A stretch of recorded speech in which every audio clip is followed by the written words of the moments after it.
Alex, hold on. He already started. What I'm saying, defending Nigerians is this. I gave him my time and he's using it to become a... Tinubu is a criminal, yes, of course, a categorical grade 1 criminal. The only person more criminal than Tinubu in Nigeria is probably Babangida. But he's a criminal, and is he fit for purpose? Absolutely not. Should Tinubu be the president of Nigeria? Categorical no. Is there a better option than him? That is subjective. So show me who he is. They are there to protect us from people who are there to invade and or to commit heinous crimes. It is very sad that these same people who are there to protect us, who are one of us, heinous crimes, that this kind of heinous crime will be carried out and they will be killed in the process. It is very, very sad. Heinous crimes. That this kind of heinous crime will be carried out and they will be killed in the process. It is very, very sad. What are your thoughts when you heard heinous crime will be carried out and they will be killed? It's not a turn-by-turn thing here. I wouldn't be here. After this election, stop coddling Showore and having him running his mouth. He cannot win a single local government. So you are the one running your mouth. Like, stop, be respectful to Showore. Are you mad? Are you alright? Mute that guy. Mute him. It's my turn. Are you mad? Mute that boy right now. I'm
rescue mission like this, and he just drowning was what was explained. The Nigerian young guy, he had not even had kids, so the mom is grieving.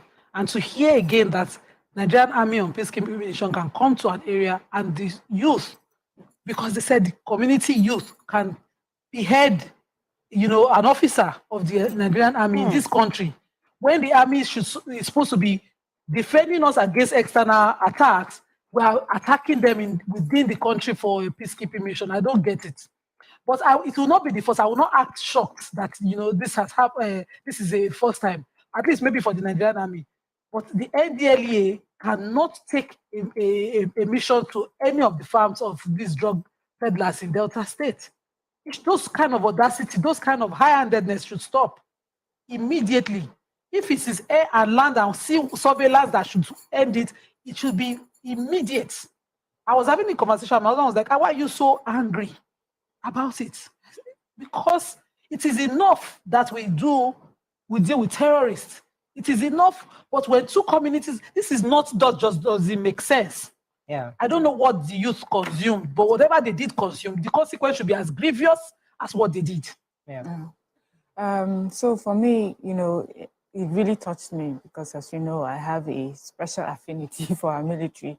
I believe that they give up everything to serve us.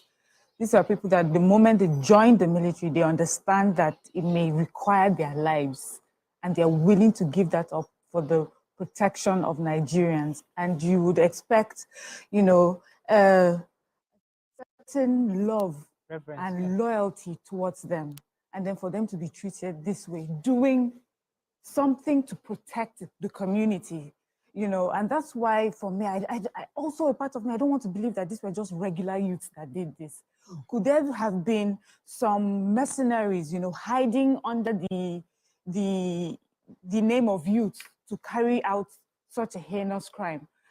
I just hope that, that they're fished out, these particular youth that did this, and they are brought to book. But there's a second part of this story that has further broken my heart, which is that these communities have now been set on fire, and they're claiming they are unknown soldiers. Now, two wrongs don't make a right. I understand the grievousness of what has happened in the first place, where the military officers were killed. But by also now raising these communities, what you have created are enemies out of innocent lives. There are people who are part of those communities who may not have known anything about these killings, may not have been part of it, have military officers as children or family members, So to now put all these communities and set them ablaze, that is so wrong. You would just compound the issue. What I would have expected was proper, serious investigation to find out those who did this. And that will send a clearer message than just setting up a community. Although, yes, we still do not have who these unknown soldiers were. But I just hope it is not our military officers that did this, because we have just further made this situation worse. Sometimes people, I'll come to you, Amaka, because some will say some of these communities can be complicit. I mean, it doesn't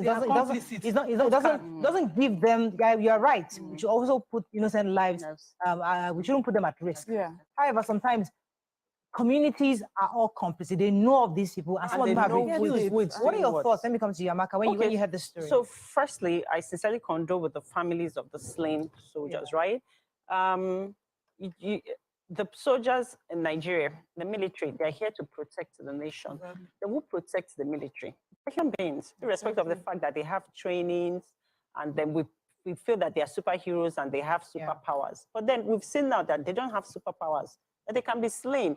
And it's not as if they went to war.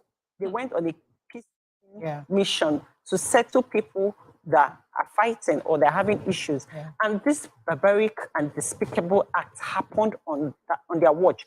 So let's not, like what she said, what Miriam said, that two wrongs don't make it right, okay?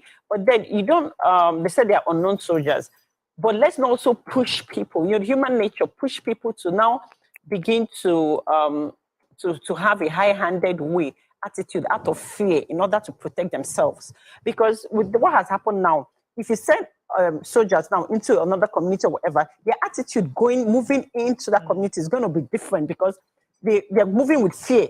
This something might happen, we might be beheaded, we might be attacked. So you find out that the mood, the motivation will be different. Okay.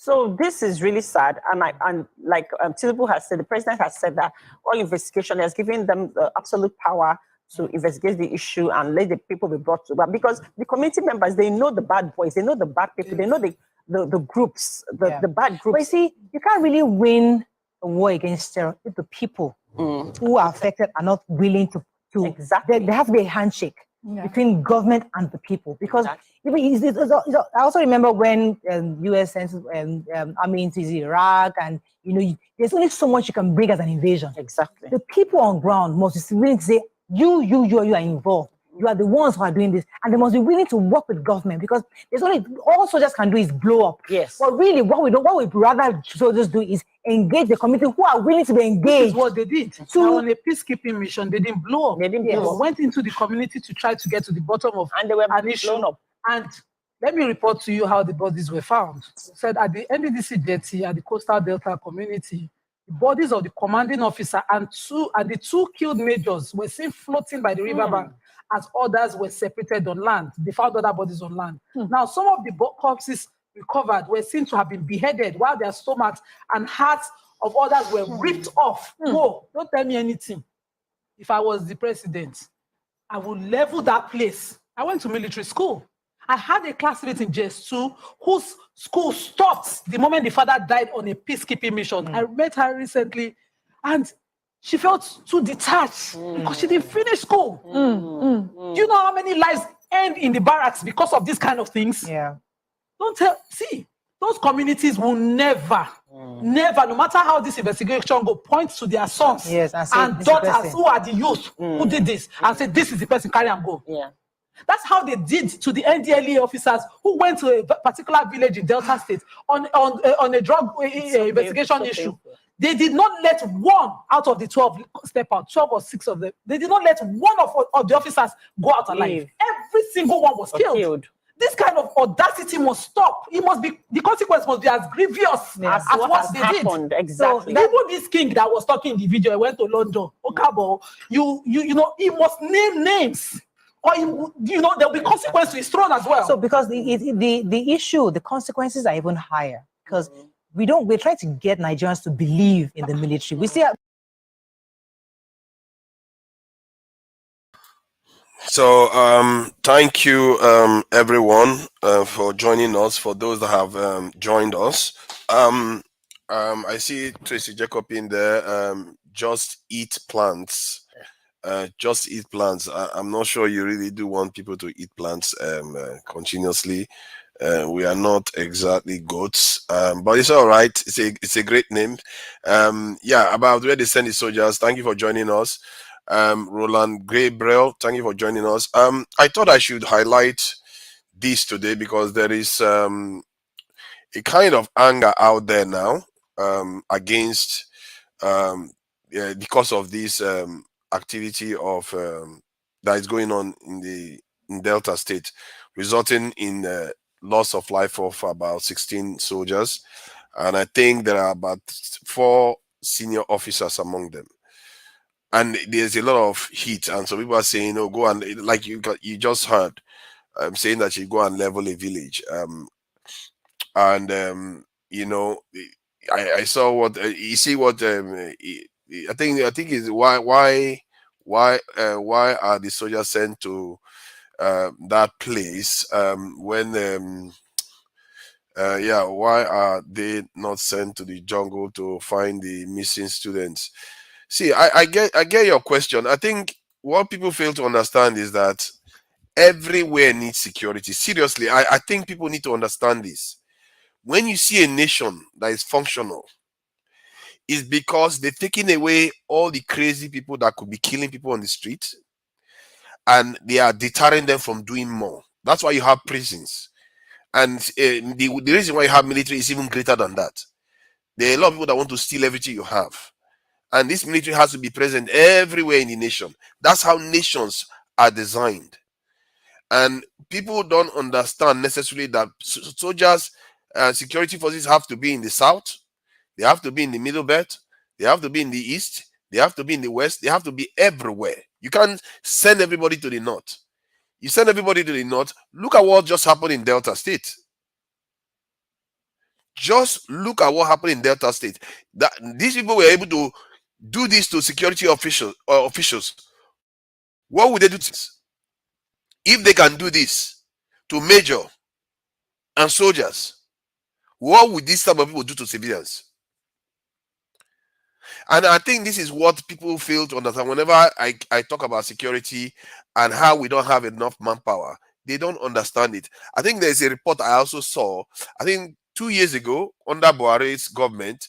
I'm trying to pull it up again. The defense minister of Nigeria stated it himself. Food and travel costs out of their own pocket. 80% of Nigeria military is deployed all over the country doing police work. 80%. And we don't have enough of them in the first place. We don't even have enough of them in the first place. And yet the ones we have, most of them are doing police work, basically police duties. And this is why you have these sort of problems that we keep going through. But I have to start from. Let me just do something first, because I think I went ahead of myself here.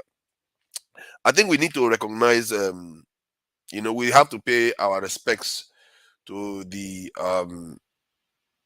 soldiers, family members, and loved ones, because of what has happened. And we have to recognize them, because these people are paid barely anything, and they've lost their life because of they are trying to do the right thing by the people. We have to remember that there are people doing this type of work, and sometimes we forget it. We think that man they are not Tinubu. They are not Tinubu. They are not making a lot of money. People pay a lot of price, and those people now, their children, who is going to take care of them? Maybe because this one is a national story, maybe they will take care of them. Often they don't go on to do very well. They start losing their houses that they get from the military, the accommodation they get. They lose a lot of benefits. Maybe pension they will get, and maybe this hazard, losing their life in the line of service, they will pay them extra. That's all they will get. And their life is blighted now. And this is part of what I'm concerned about, that we as a people don't necessarily understand the sacrifices sometimes our fellow Nigerians are making. We don't fully understand it. We think we do, but we don't truly understand it, because this is stuff, and this is the reason why sometimes I get annoyed when I see lecturers going on strike, for 9 months. It annoys me, because the children of these men that just died now, that just died like that, some of their children go to that university, and they are getting less pay, taking more risk. But why lecturers will go on strike and keep their children at home for 9 months? That annoys me. Where is the sacrifice? So I understand the anger this lady Nyma has, why she said what she said. But I will repeat this, the primary duty of any military is to save lives. In the line of saving lives, sometimes you have to take lives. I'll repeat that again.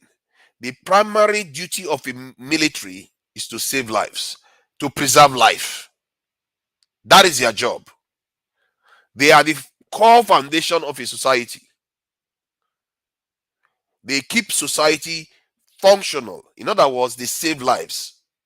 And sometimes some people miss that part. Sometimes they think military is just to kill. But the purpose of killing is to save lives.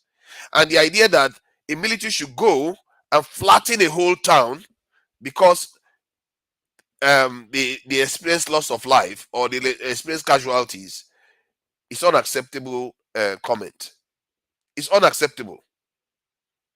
You can't have a military that goes on taking life. That doesn't help anybody. And it may be part of the reason why when you tell Nigerians that you need to recruit more into your security services, they don't want it, because they feel like these organizations are there to attack them when they do anything wrong.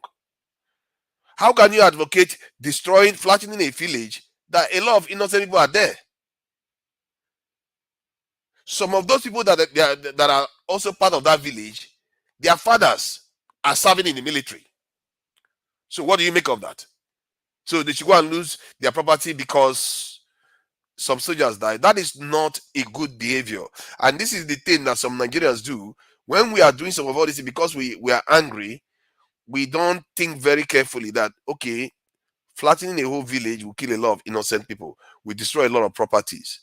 And some of them were suggesting that they should flatten the village and build a barracks there. It's like, why would you build barracks there? You want to send people out of their ancestral home because some of your soldiers died? How is that honoring the purpose of those soldiers in existence? The purpose of the soldiers' existence is to preserve those things for its citizens. I'll repeat this again. The primary duty of the military is to preserve life. They probably preserve more lives than doctors. That would be shocking for anybody to hear. They actually probably preserve more lives than individual doctors can boast of. Because if you take your military out, guess what happens next? Anarchy. The police can't even protect you.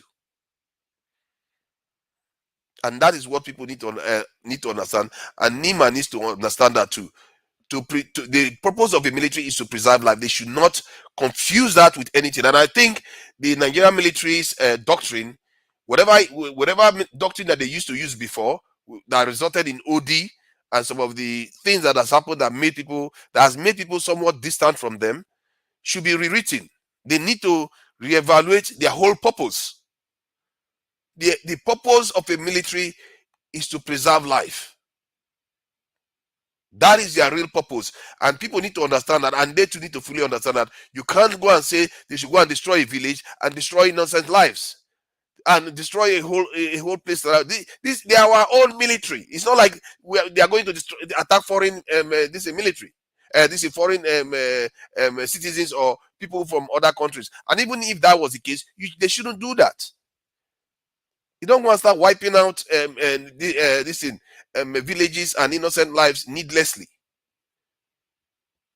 So I will leave it at that. I wanted to share the information regarding what our previous defense minister said about the Nigerian military, because it was a little bit strange to see that, actually, because when I was talking about this before, that I heard this from a security expert saying that 80% of our security forces are basically protecting assets in Nigeria. 80%.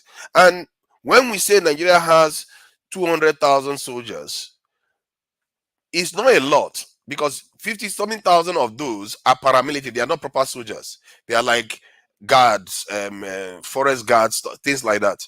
Then the 150,000 that is remaining, not all of them are fighting soldiers.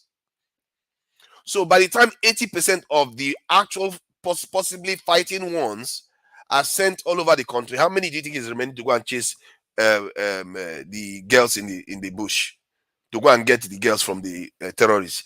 This is the problem in Nigeria. When you tell people that they don't have enough people to do the job, they don't seem to understand it. That your military can't do it. They don't have the capacity. They simply don't. This is why all the presidential candidates came out and said they were going to recruit more. P2B said that. Tinubu said the same thing. Kwankwaso and Atiku, they want to recruit more people into the security forces. But since Tinubu got into office, he hasn't lifted a finger to do anything about recruitment. They are just going slow motion. And the whole thing is falling apart more and more and more. Things are decaying. Security is decaying in the country further and further. People are running away from Nigeria more and more. It's just madness, really. It's a stupid situation that we found our country in, where we cannot even do anything to protect our own people. What kind of situation is this, where all you have to do is recruit youths that don't have a job? Give them jobs to go and protect their country. And guess what is going to happen? Many of us overseas, they will start rushing back home to go and invest. Because Nigerians like to catch cruise now. They like to enjoy. They like to go back home. Nigerians do like to come back home. Many of them can't because they are worried about their security. They are worried they are going to get kidnapped. And even the South that was relatively safe, look at what just happened now. Look at what just happened now. And this issue in this Delta state that resulted in the loss of life that we are talking about now, it started all the way in December.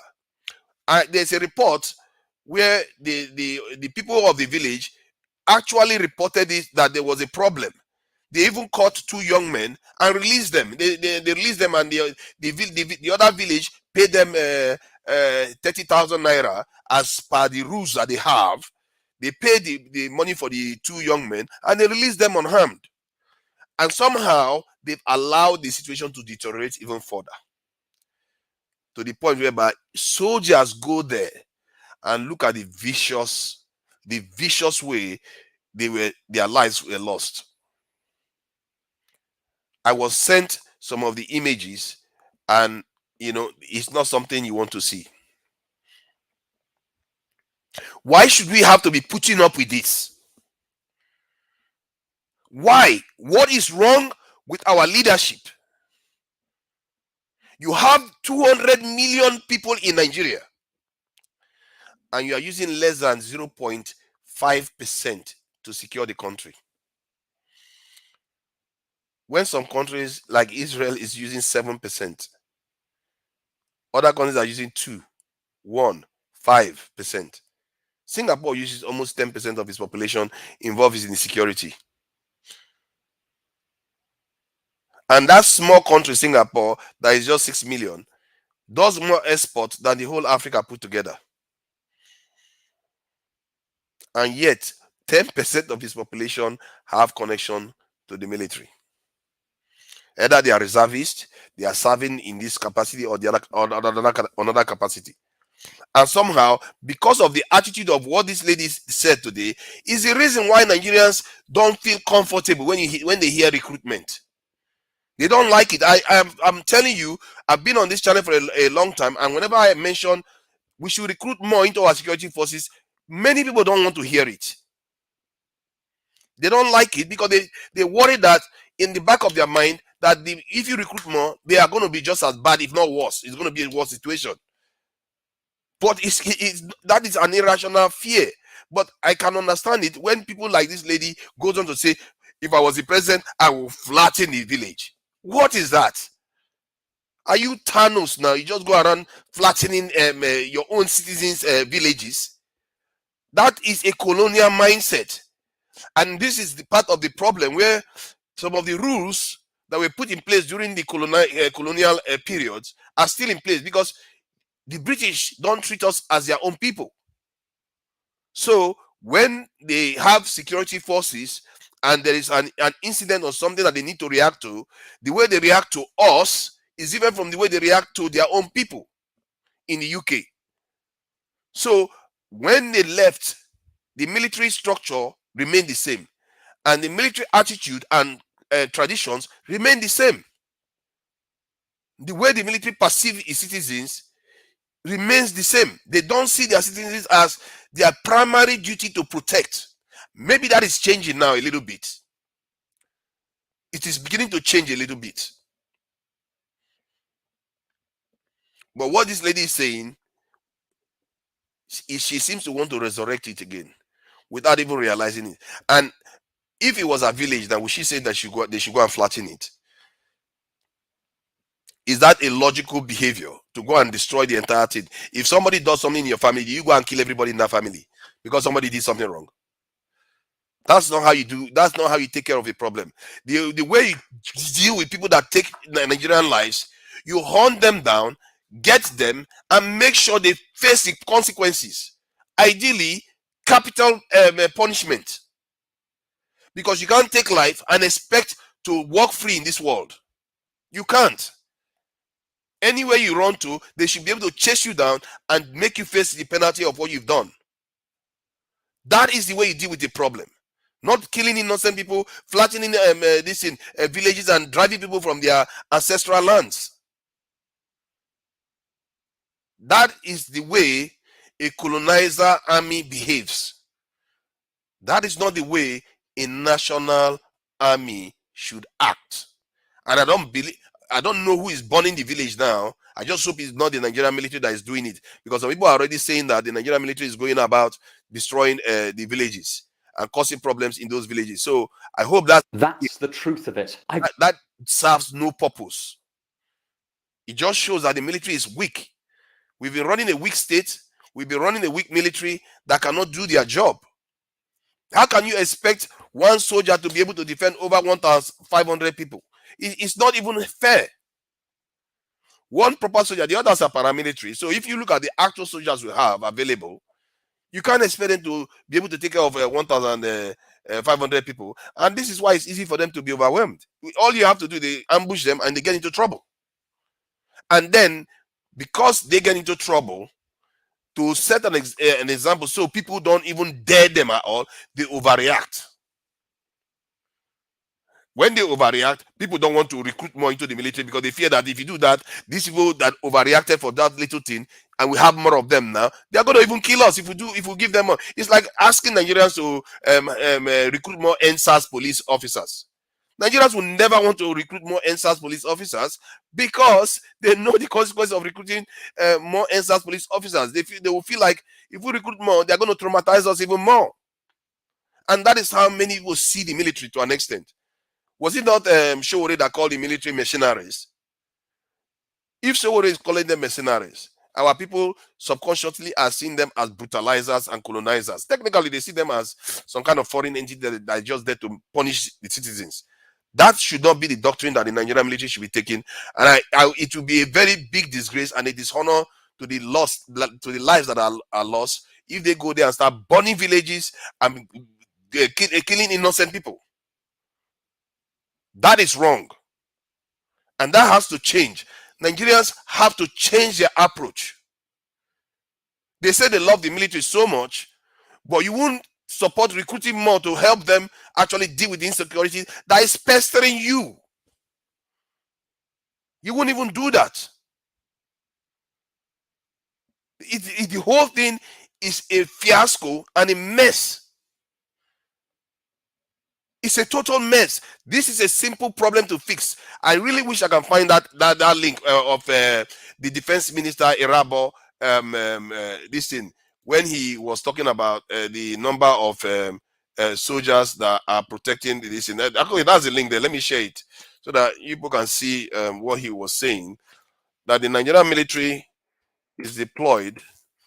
Because an expert said this thing before, and when I was trying to highlight this, some people were like, who told you that? I'm like, but this is the way it's supposed to be. You shouldn't be surprised that people are complaining about this. It's just obvious that our military is incapable of doing the job that they expect them to do. I'm saying this again. They don't have the capacity to fix the problem in Nigeria right now. And we better realize that on time. If we don't realize this on time, it's going to be too late. For whatever reason, they themselves don't come out to say it openly, which is strange. Some of them do say it, but not all of them do. Look at the former defense minister. He says military deployment in 36 states dangerous. That's what he said. Military deployment in 36 states dangerous. Then he went on to say a revelation by the chief of defense staff, Lucky Irabo, that 80% of Nigeria's armed forces personnel are currently deployed in all the 36 states of the Federation, performing police duties underscores the country's grossly anomalous security architecture.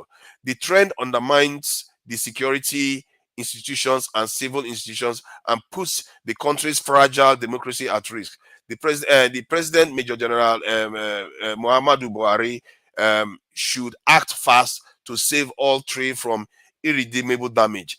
Buhari didn't act. This is the problem. This is something they know. They know this is not right. This is not how a nation should behave. And yet they refuse to recruit our youth to protect our country. What kind of people do that? What kind of people refuse to recruit to protect their own country when they have so many people that are jobless?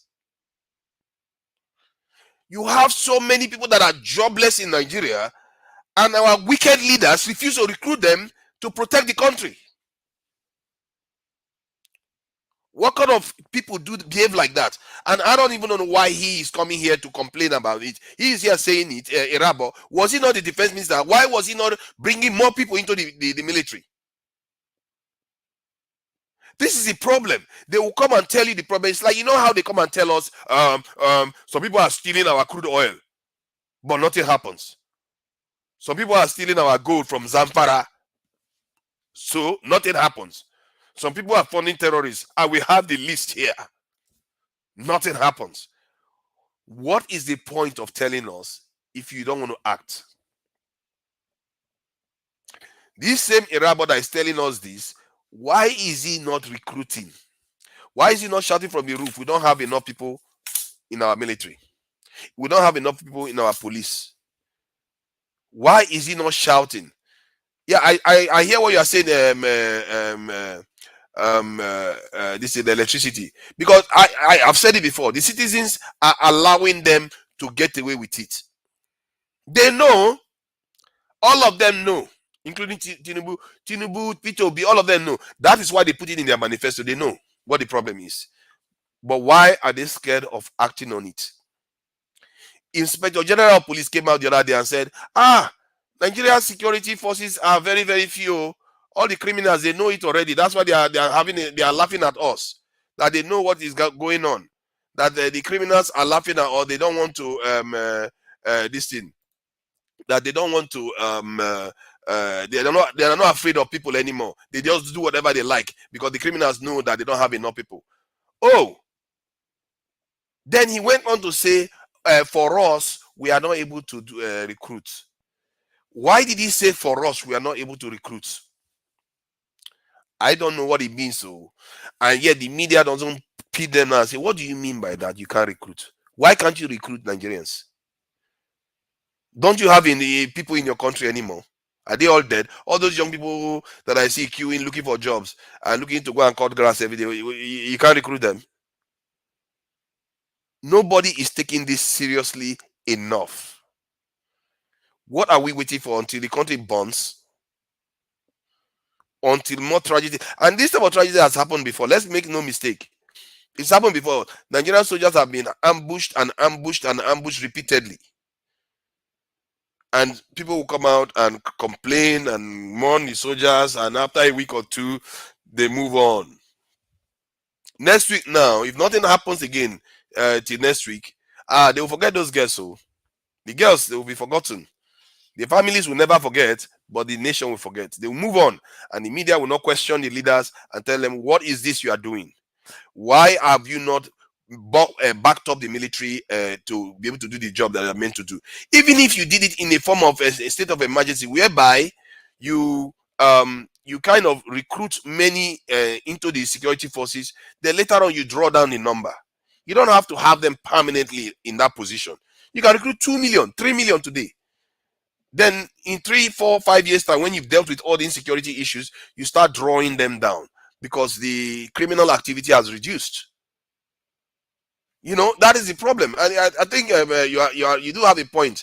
And, you know, we might have our own disagreements, electricity, but on this area where you feel like the citizens are not active enough in pushing our leaders to do the right thing, there's some truth there.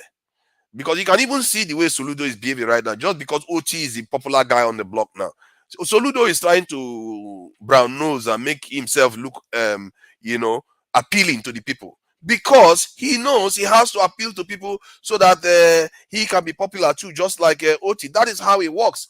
Politics, you have to come out and do what the people want. And if the people tell them, okay, this is what I want, the leaders are going to follow suit.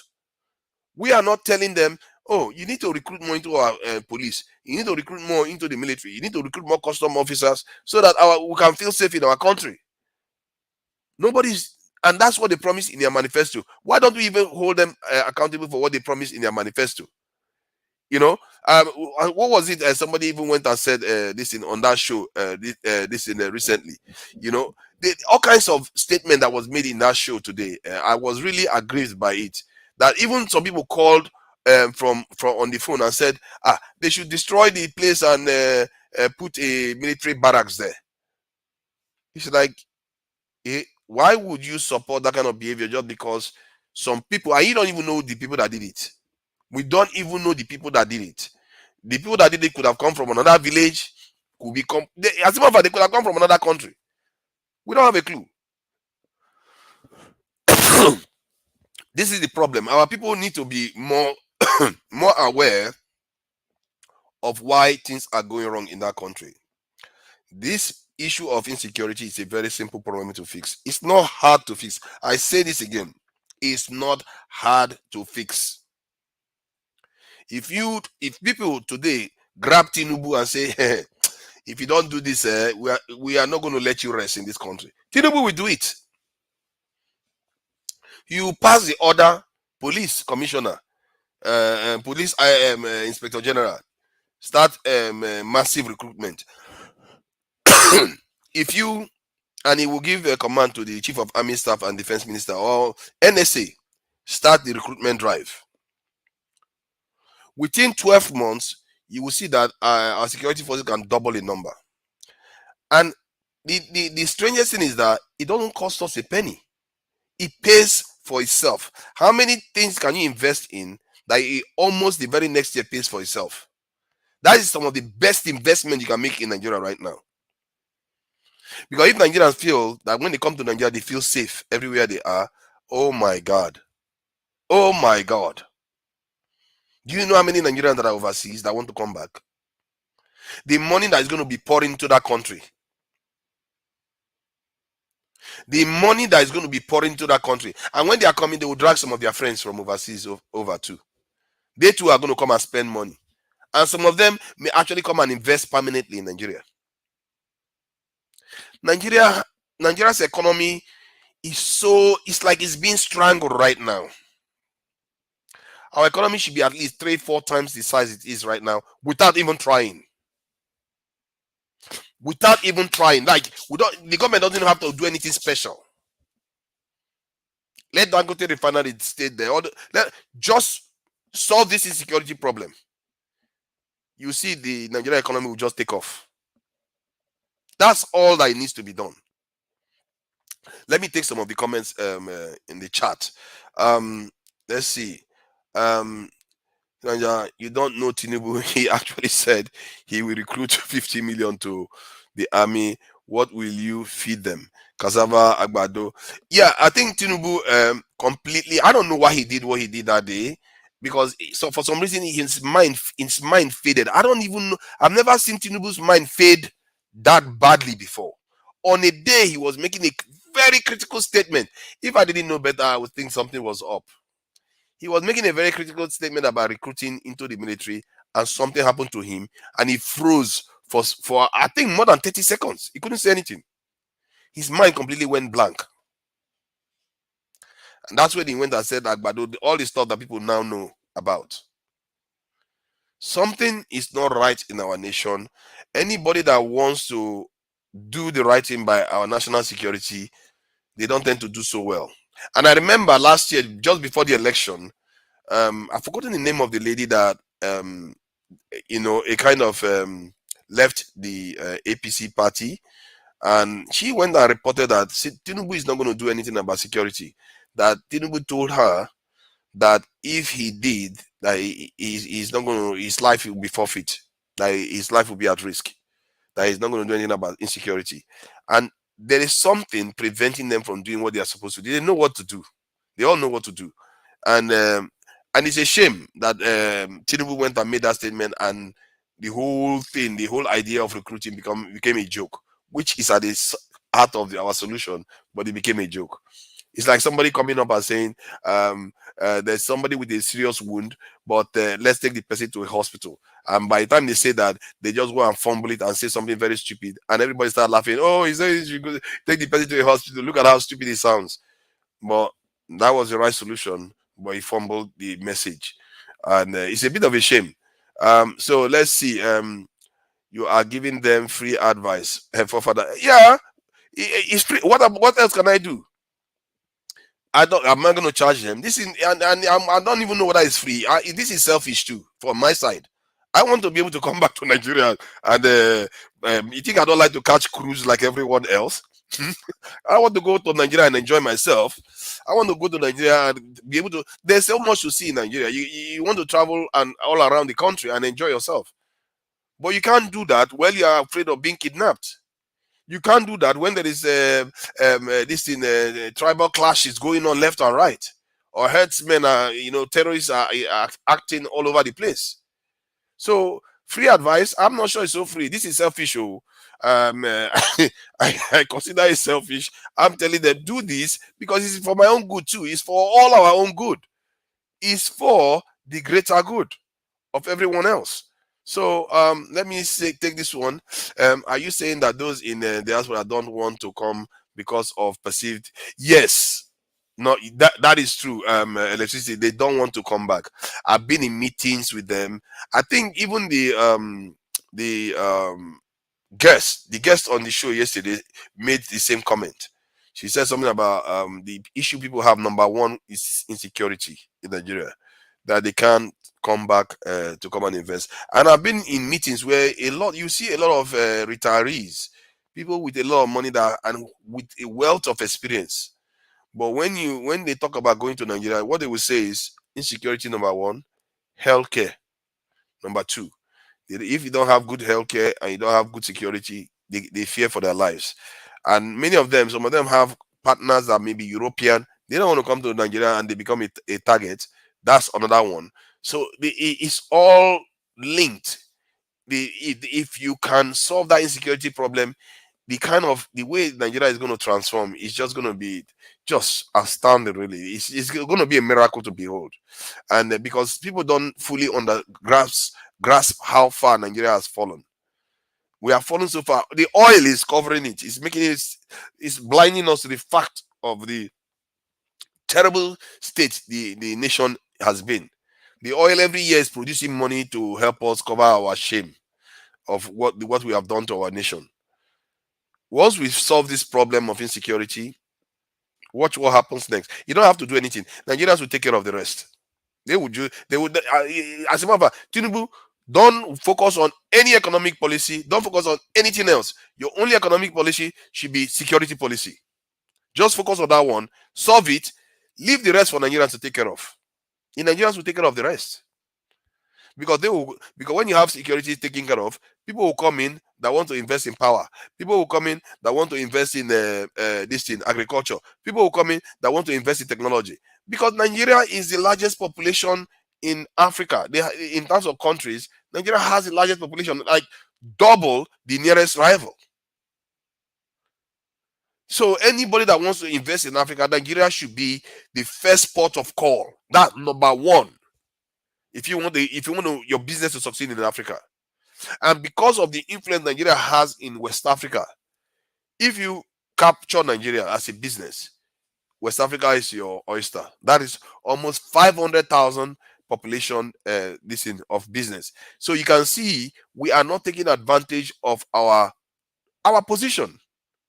We are not taking advantage of our strategic advantages that we should be leveraging, but we are not doing it because for some reason that that mystifies a lot of people. It doesn't mystify me. I fear that these our leaders are betrayers. They betray their own people. They are willing to sell their own people for a pot of porridge. That is why they are not going to encourage people to come back. If anything, Tinubu was bragging the other day that if people want to go overseas, they can go. That is going to train more, and if they need more people, that he will supply them more overseas. And that our diaspora, I don't know whether she's a minister, Abike Dabiri or something. She's always very proud of Nigerians performing very well overseas. How about making provisions for us to come back home? All these tensions is because of resources. All these tensions you are seeing between tribes is because of resources. I'm not surprised you are seeing these of things. If you put two people in a room and they don't have food to eat, sooner or later bad behavior will start showing itself. They will start showing bad behavior. And I don't know why we should blame them. We can't blame them. The same citizens where they join foreigners to do insurgency and terrorism are pardoned, and part of those asking that the community be raised. Very laughable. Okay. He said the same citizen where they join foreigners to do insurgency and terrorism are pardoned, and are part of those asking for.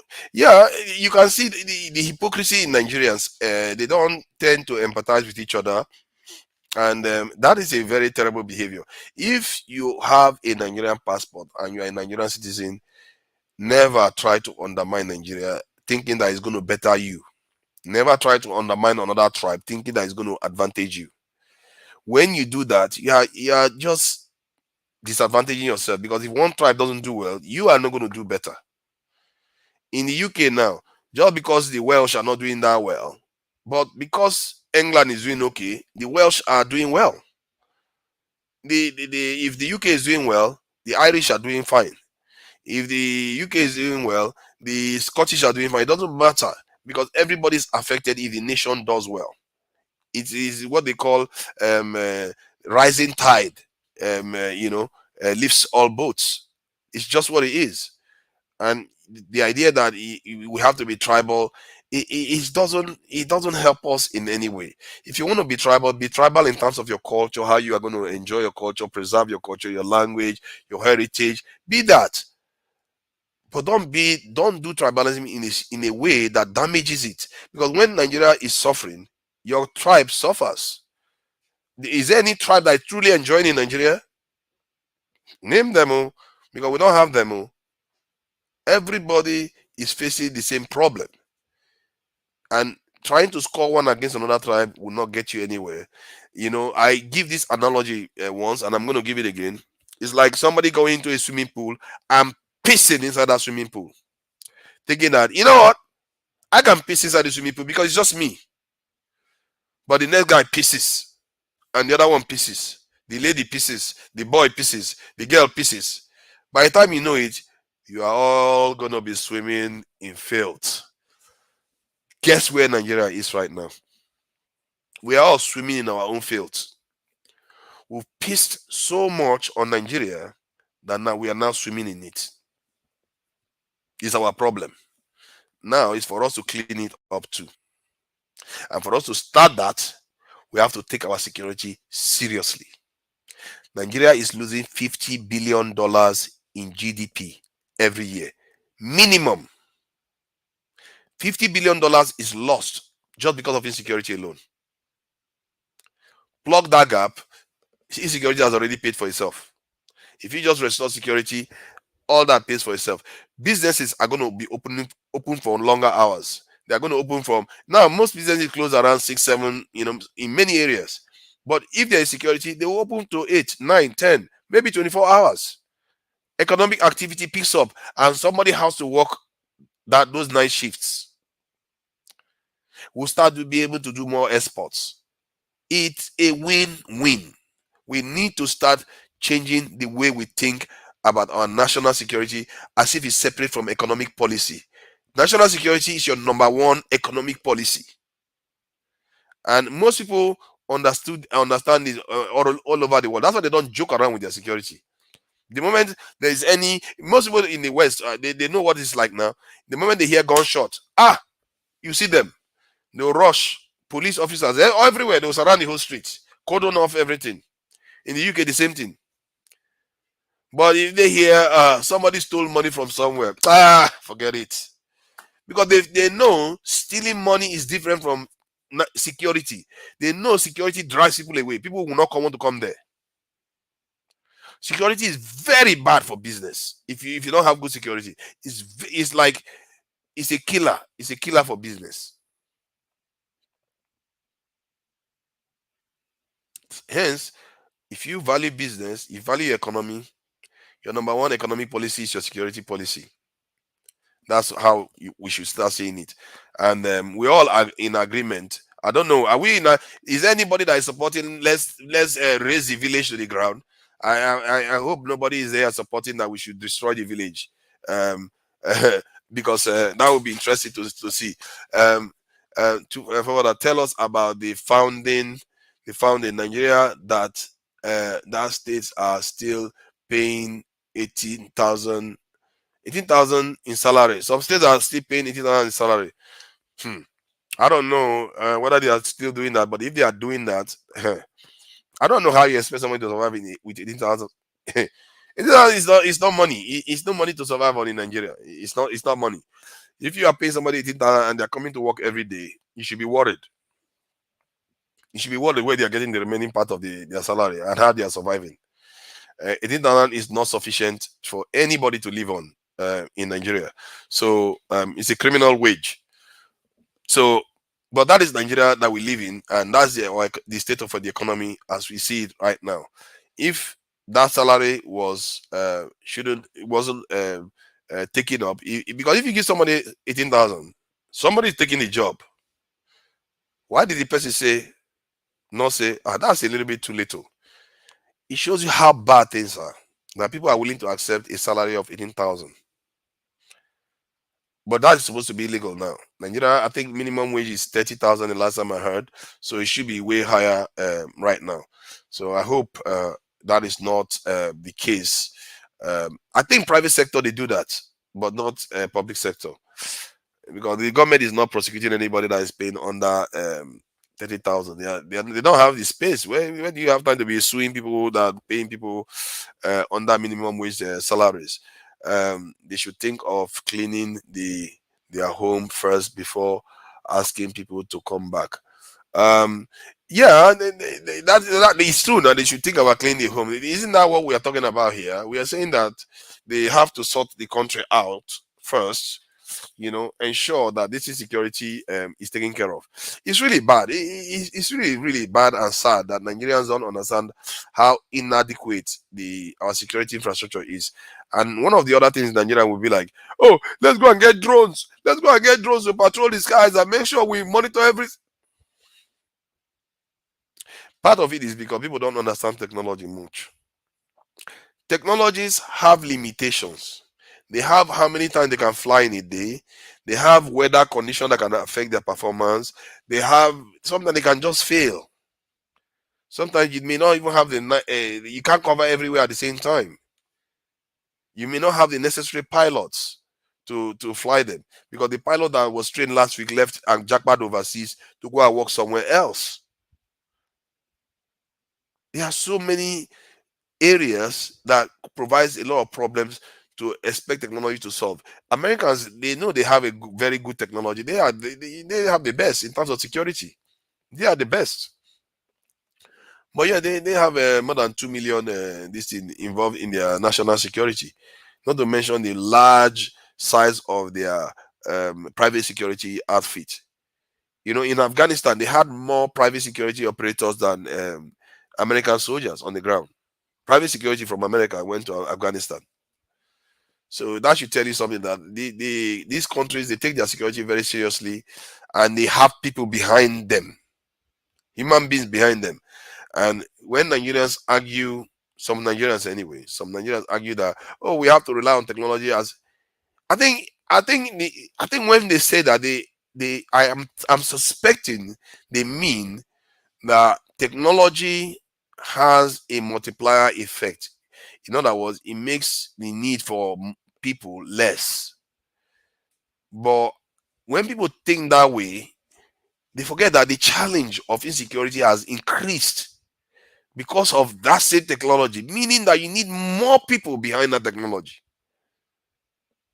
You see, it's a very strange feedback loop, isn't it? You think you need less people because you have more technology, but you find that, and it's marginal. You'll be surprised that you actually need almost the same amount or more people to still operate some of other technologies that you have, because the security challenge is magnified the problem now.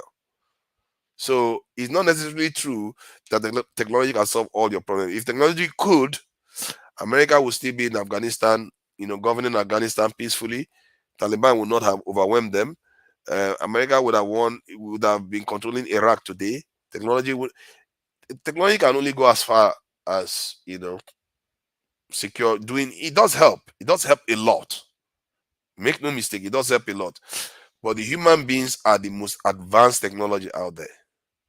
Human beings are the most lethal weapon out there. These people that went and did this to these soldiers now, they may not be that well trained. Some of them may be, but they may not be that well trained. But yeah, they look at the kind of damage they were able to inflict. That's what human beings are capable of doing.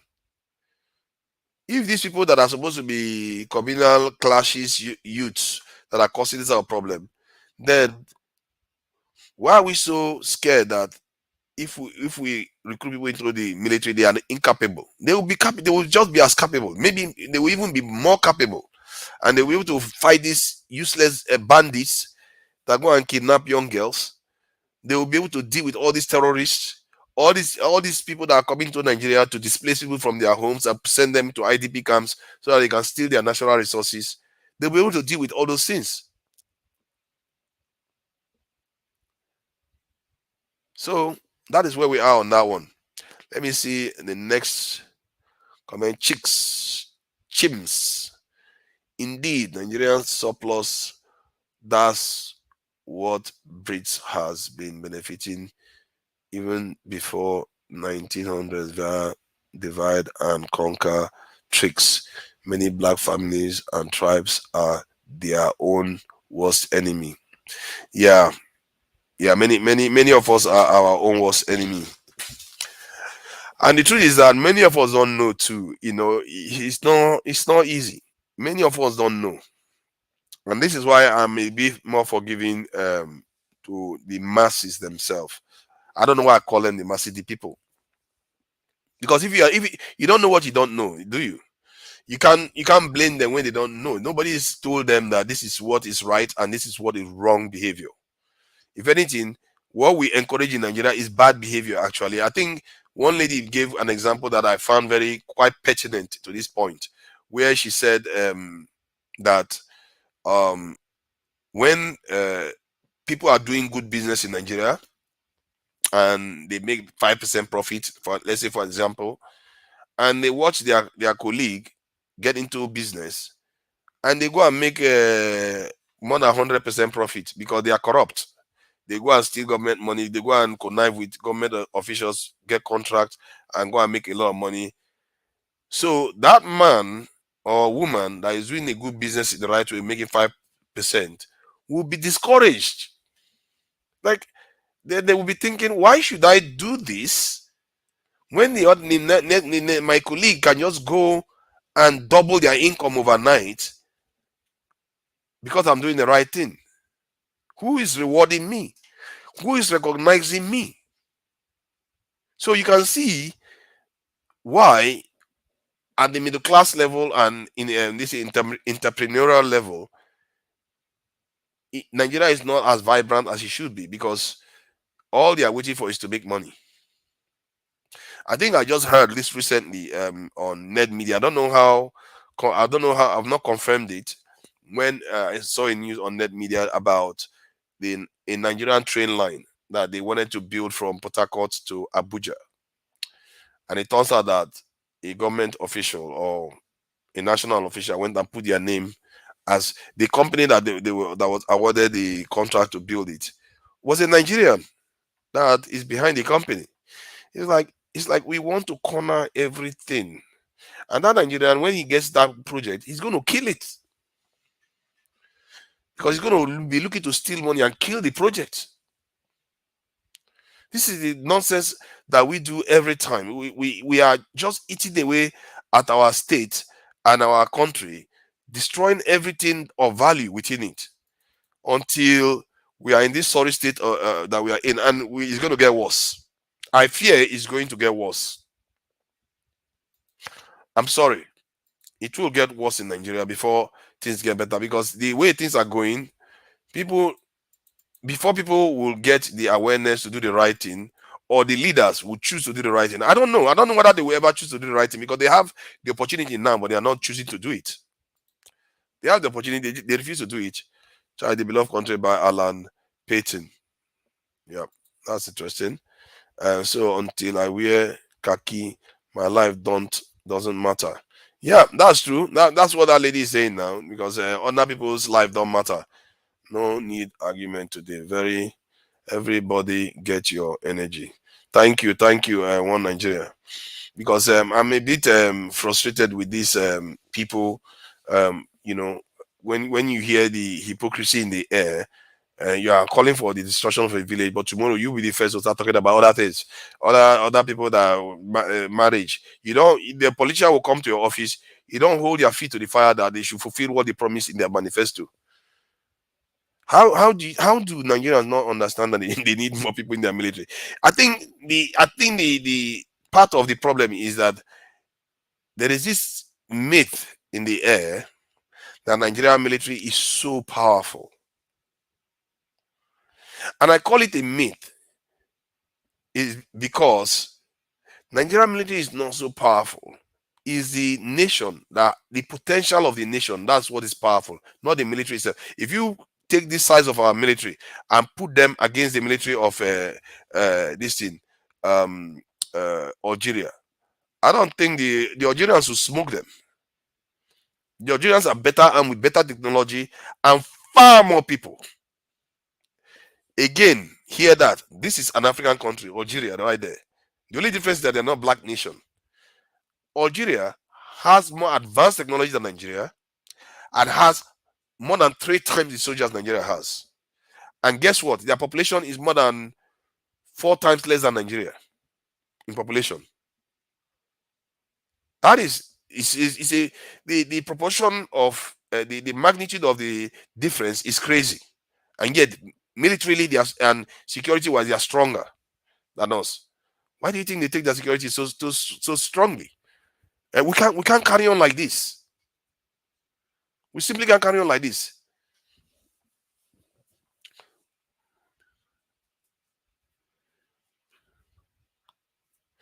I don't know whether it's electricity. I don't know whether it's incorrect and misleading, though, because there is okay. Let me read what you said carefully. The narrative about Nigerians abroad not wanting the motherland needs to be properly defined. I think not wanting to return to the motherland needs to be properly defined, as it appears to be incorrect and misleading. I think they want to come back. I think maybe I don't know what I put it right. They want to come back, but the environment is scaring the living hell out of them. See, less than 2 weeks ago, I was on the phone with a Nigerian and I was talking about going to Nigeria. And they said, Don't go. Don't go. They will kidnap you.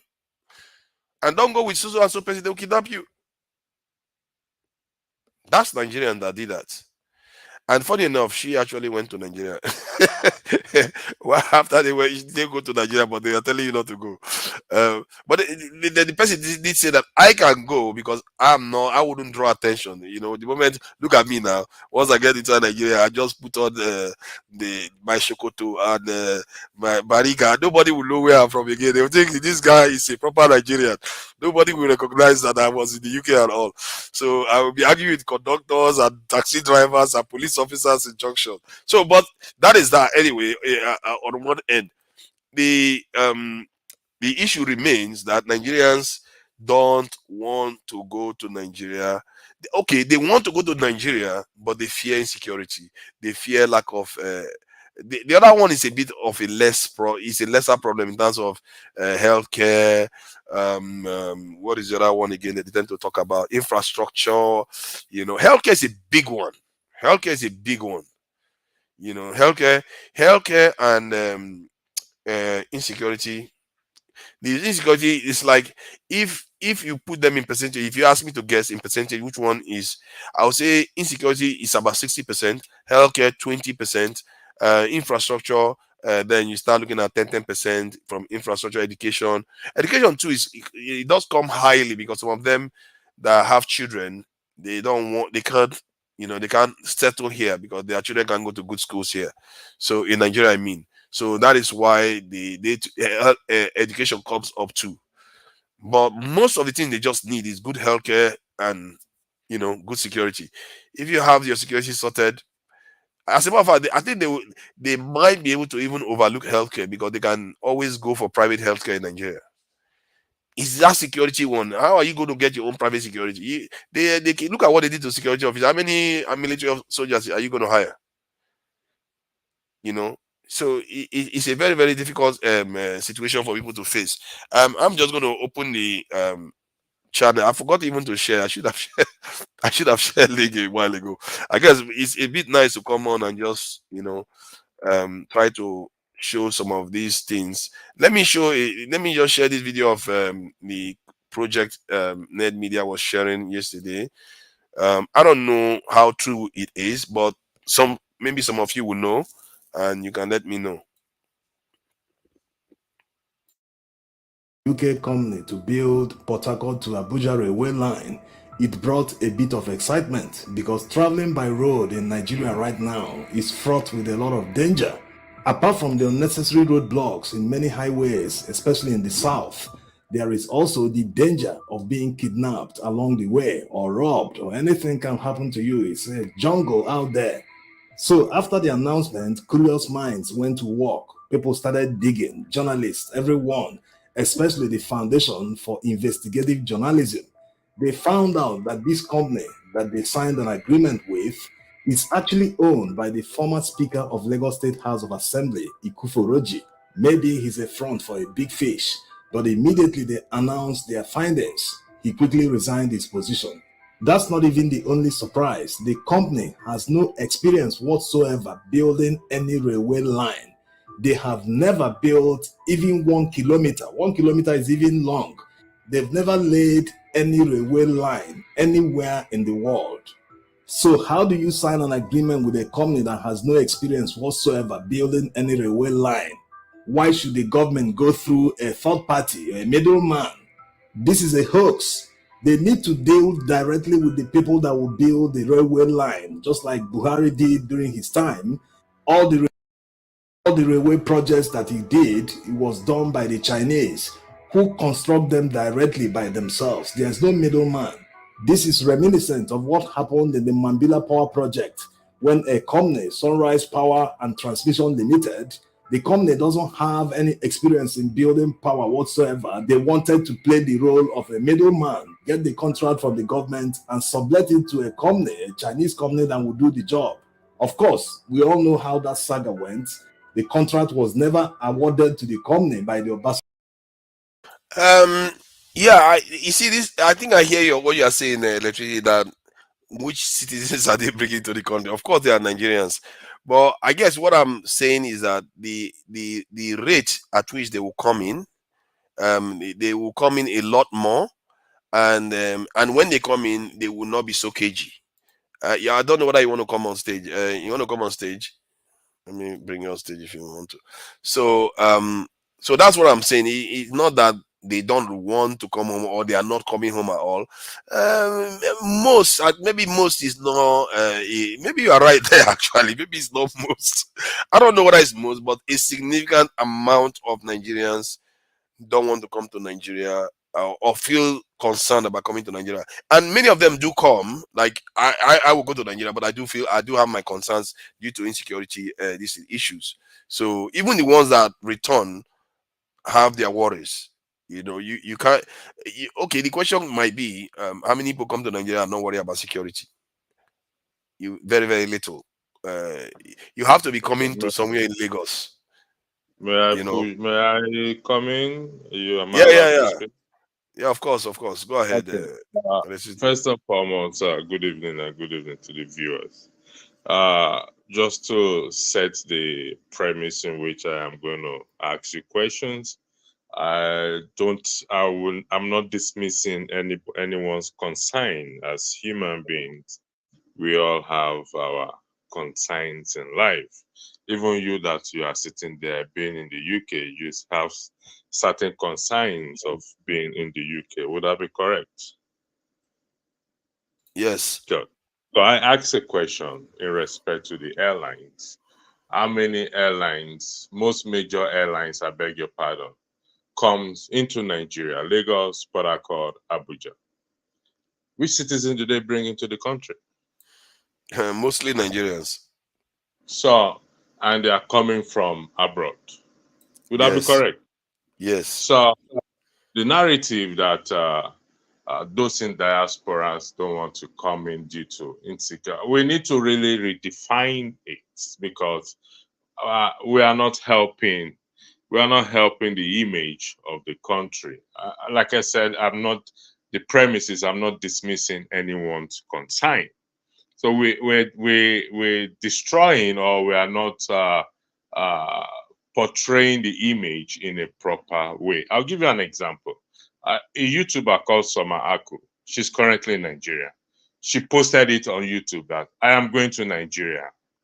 Now, if she has concern of insecurity, she's not going to post it on YouTube. Okay? And this is one thing we have to always have at the back of our mind. Also, we are not dismissing the problem that we currently face in Nigeria. So I just want to also redefine this. Certain people have concern.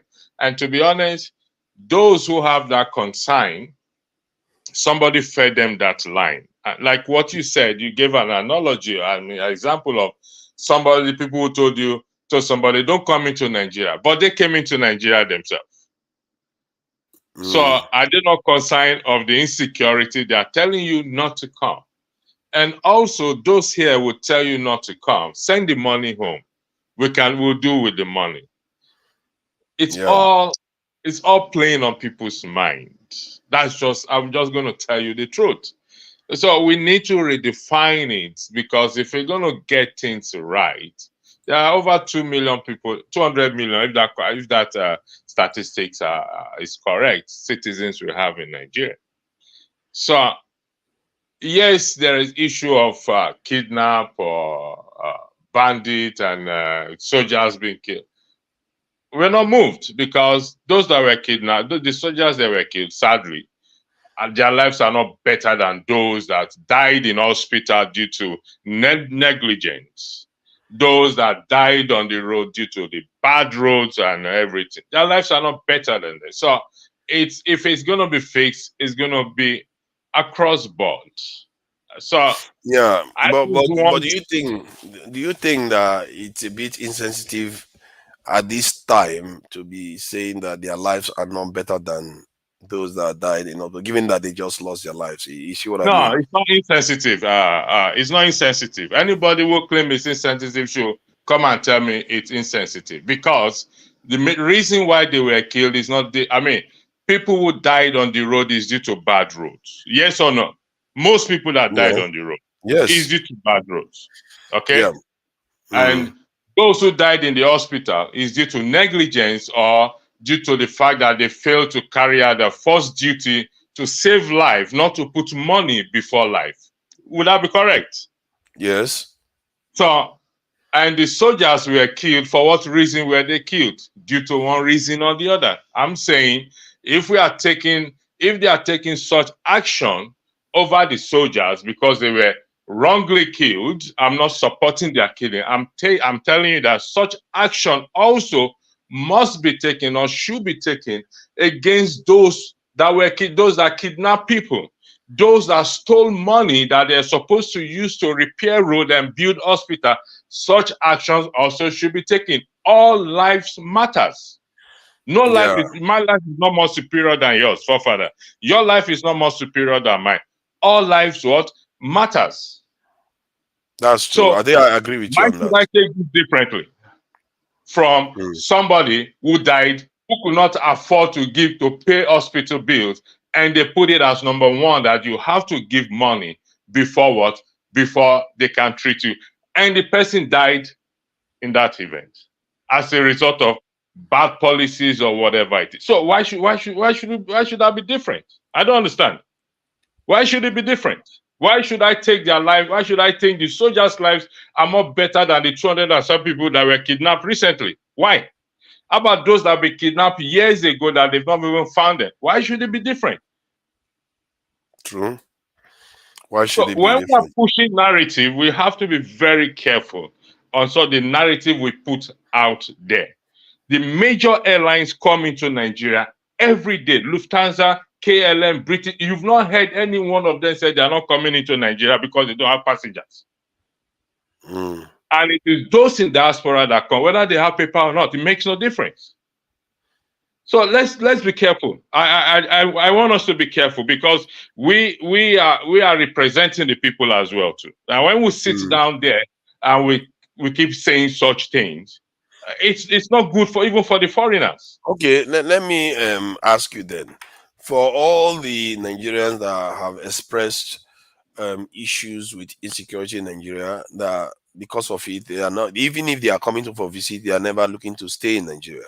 So that's another layer of people that stay away from the country that would have been in Nigeria, and the ones, even the ones that go to Nigeria, the activities are limited in Nigeria because of it. If they, let's say they were thinking of investing, they will not invest. If they were thinking of spending 20 days, they will spend 7 days. So if somebody wanted to qualify those and take all those into account, how would you express it? Listen, like I said the premise. I set the premise. I am not dismissing people's concern. That would be insensitive of me to dismiss people's concern. But when we not generalize it, it's also not fair. You know my position. We have a different position. I believe so much that to get things right, we need to fix the electricity. Just the way OT has been able to fix electricity in Abia State. We need to fix the electricity issue. We fix the electricity issue, guaranteed things are going to pick up. Because I still went to the hospital today, paid 20,000 something for somebody who is in the hospital. So just to get a treatment going. So I can keep giving you account. They are running generator, they are using generator to run whatever it is. They want to run that hospital. So we need constant light. Constant light boost electricity. Boost security. That is my position. I never change from it. Like I said, every one of us will have our concern, but we need to redefine this narrative. We keep pushing that, oh, those in the diaspora don't want to come home because of insecurity. We need to, are we looking at it on a broader level, or we are picking it piece by piece? There is no job. Once there is no job, you don't have security. We talk about job insecurity. There is no job. Okay, they need to create more jobs. When you create more jobs, you keep people's mind busy. You keep people engaged. Okay, it reduces the insecurity that is there. People run generation. So we have to put it. The health system here. If people show concern that their health system is bad, that is established. That is understandable. We need to redefine it. We can't just make a broad statement, oh, because people sick. No, please. I don't want us to continue in this line if we really want to get it right. See, one thing I've said before, I know you champion electricity quite a lot, and the reason why I always put security above those things is what is manifesting on the ground right now. It's not like we have zero electricity. We have some electricity. It's just that we don't have enough to power the entire country because of some endemic problems. Like now, they are stealing a lot of electricity assets in Nigeria. That's another one that's happening. What is the cause of that? Insecurity. It's coming on top of electricity and ripping. Their towers are being stolen. And even our internet now, we discovered that the underwater this thing, fiber optic has been disconnected somehow, and now they have to look at repairing it. Everything in life, if you cannot protect it, you get undermined. It's just fundamental. It's like a human white blood cell in the body. Without it, you can eat the best vegetables all you want. It's not going to matter. You need it to be able to protect you from the pathogens coming from the environment. And that's what security is like. Security protects every single good thing you have to multiply the effect of those good things. Like even electricity. If you can protect the infrastructure, you can build more on top of it. But if they are stealing the ones you have already, what chance have you got? You know, you keep building and they keep stealing, you keep building, they keep stealing, you will never get anywhere. And that's what I found. And let me Okay. see what I can share this thing with Blackstone. you so you see what I mean. Hold on 1 second. Blackstone. Okay, you want to share something? Go ahead. Yeah, look at that now. These are vandalism, and they call it vandalism. Electricity transmission lines vandalized, fifth one in 1 month. This is just this year in 1 month. In Abuja, they are just ripping them. I don't. It's like they're just destroying them now. It's like there are forces out there just trying to destroy Nigeria. Or some people are so horrible that they don't know what they are doing to their own country. This is what I mean by individuals pissing inside a swimming pool, and everybody's pissing inside the swimming pool, and now we are all swimming in filth. This is what they've done. We are the ones destroying our country. So Okay, please go ahead. Let me, Blackstone, I beg your indulgence, please. The picture you just showed now, you said it's vandalizing of electricity, power line. That be correct? Yeah. Yes. What is the difference between the person who vandalized that cable and the person who took $30,000 bribe not to challenge the budget? What's the difference? Oh, the one that took $30,000 bribe not to challenge the budget is worse. No, I've said it that there should be capital punishment for people that do that kind of stuff in public office. It's worse. Okay. I'll use the floor to Blackstone before I come back to you on this. Blackstone, thank you. What is the moderator? I'm not the moderator. I just beg you. I plead with you. Yeah, no problem. Good evening. Happy you are enjoying that place, our wonderful country. Can you hear me? Yeah, we can hear you loud and clear. Welcome, Blackstone. Yeah, you saw what the lady said now. Flatten the village, and you know, I just thought I needed to talk about Those are just out of emotions, actually. You know, I put in the comment. The question I asked first was that, what is the concern of the Nigerian military with the internal military? The internal security, what is the concern of the Nigerian military with the internal security? I guess that internal security is not the job of the Nigerian army, right? So why do you think they are doing it then? Yes, because they don't. I think that Nigeria doesn't know the difference between a police job and a military task. You understand me? You live in the UK. Have you seen the military coming in? I said they are calling under some external threat, right? Yeah, so, when there's a terrorist attack or something like that, they show up. So, but these are issues that the police have to take care of, not the Nigerian military. And this is why the Nigerian military cannot be able to deal with the issue of Boko Haram and these terrorists in the north, because they are where they're supposed to be, they are not there. Right? So this is like just duplication of duties. Right? It's like, because we are a military, we are more powerful, we are more respected, we cannot take the task of the police or the police force. This is how I read it, because I don't find any reason why the so-called the Nigerian the head of the military go to the public TV and say we arrested terrorists, we arrested bandits, which are supposed to be the work of the police, which is not the work of the military. You understand me? If you are supposed to guard our border against external threat. You understand me? Even the so-called Boko Haram, they're even within Nigerian border. They're not even outside, right?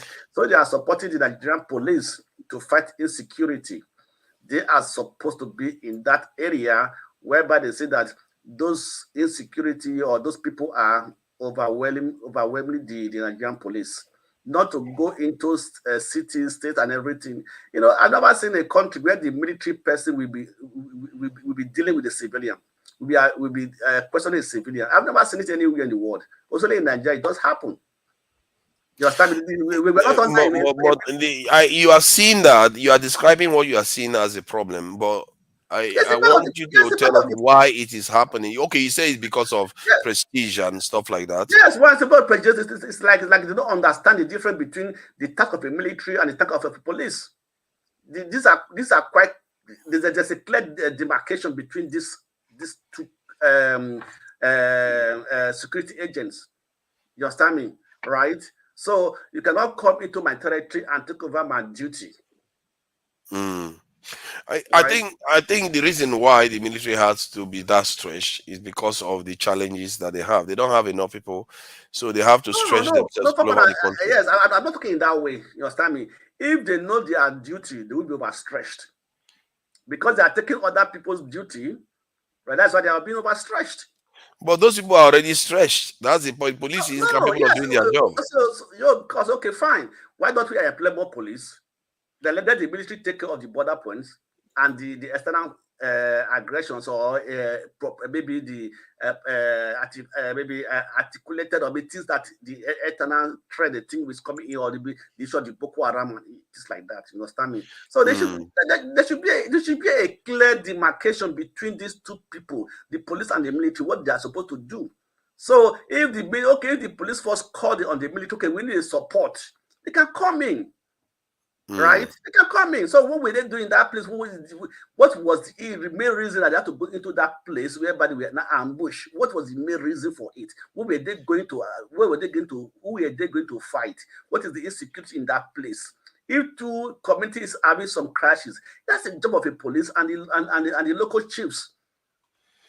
I agree with you, but should it even matter who, which institution is intervening? It does matter. No, it does matter. It does matter a lot. It does matter a lot. You understand me? The important thing is to stop the problem. No, excuse me. If I'm going to take over your job, you understand? You will not be happy. Take over your own responsibility, and I'm not doing it. You will not be happy. Yeah, but the unhappiness of the police is, hold on. The happiness of the police is not the reason why we have the problem. No, see, that's what I'm trying to say.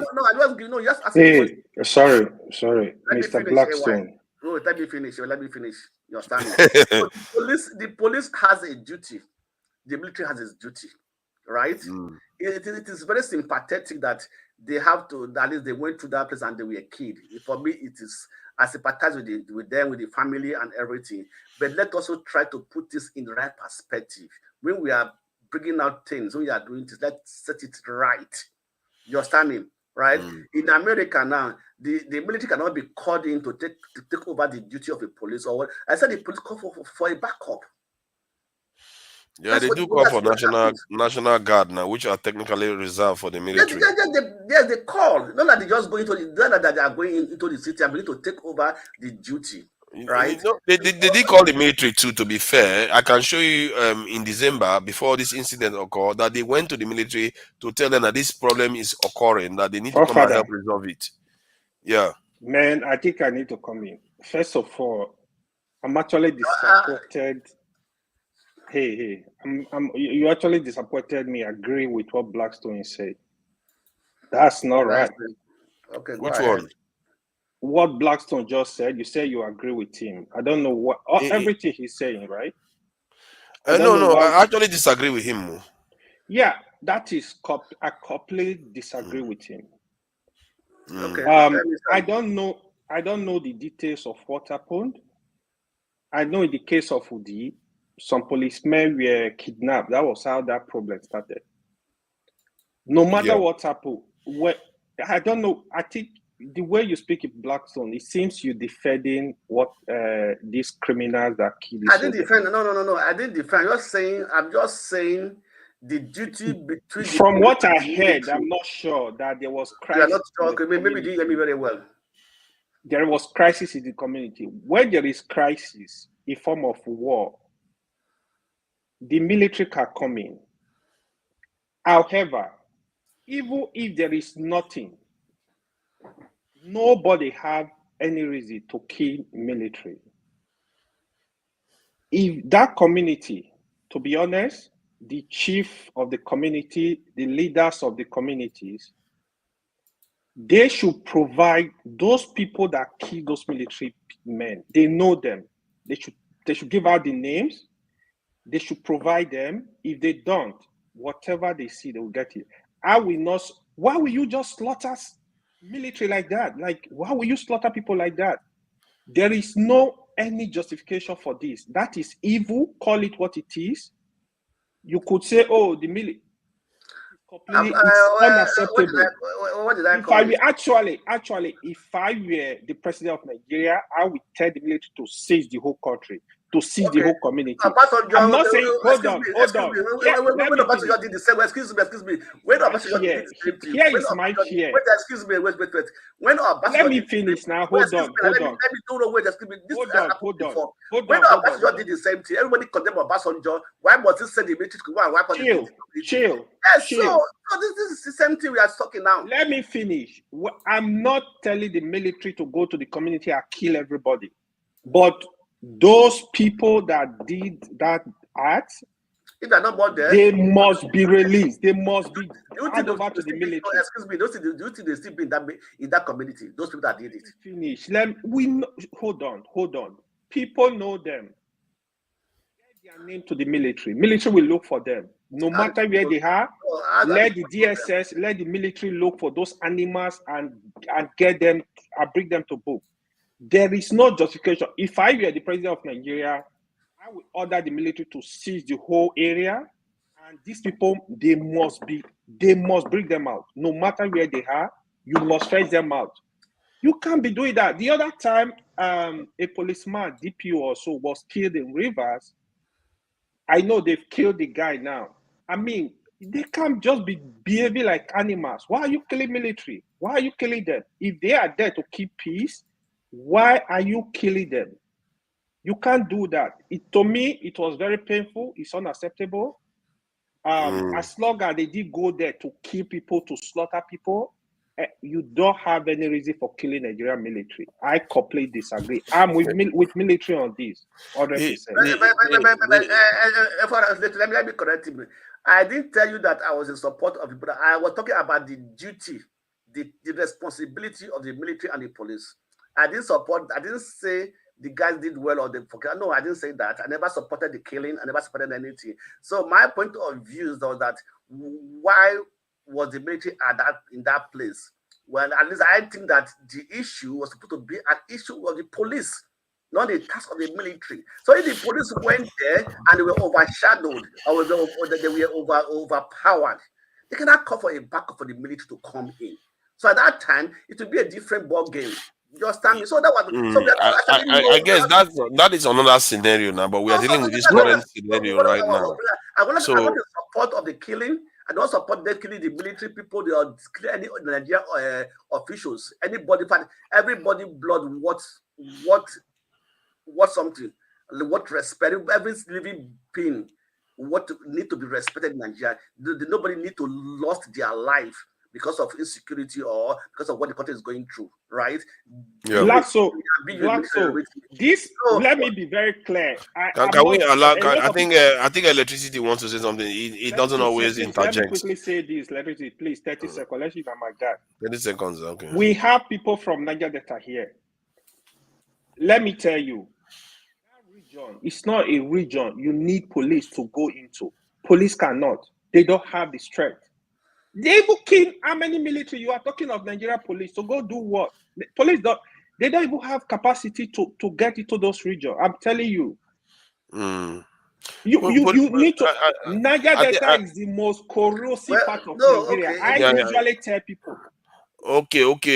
This in because electricity is waiting. I agree with you. Go ahead, it's tough. Police deals with all kinds of things, from marriage problem to school children getting lost, and so when you start talking about war between tribes, they can get overwhelmed easy. Please, electricity, please go ahead. Yeah, thanks. AY, I don't know why, but I don't know. Can you confirm if you're hearing me, please? Yeah. You said, let's call evil evil. Evil is evil. So, while we don't agree with the soldiers being killed or any killing for that matter, what would be your position in respect to those that the innocent people over time that either the police or soldiers have killed? What's your position on that? Oh, of course, but when we discuss this issue, you know what has been my position. I'm asking you in the context of this discussion, please. What is my position on what? Because you said if you were the president, if you are the president, you're gonna ask them to take over the community. That's Look what you for said. the people. Yes, I will tell them to make sure they look for the people that did this dastardly act and bring them out. Will you, as a president, will you apply the same principle to any other citizens? What do you mean, any other citizen? Such as the people that were kidnapped. Can we just stay on issue? I like staying on issue. Why? I'm staying on the issue. I'm staying on the issue. 16 lives were lost. The soldiers were killed wrongfully. Wrongfully, we established on that. How about those that were kidnapped, that are still lying, that their families are waiting for them? Did they apply the same principle? This is a question. Hold on. Those that were kidnapped,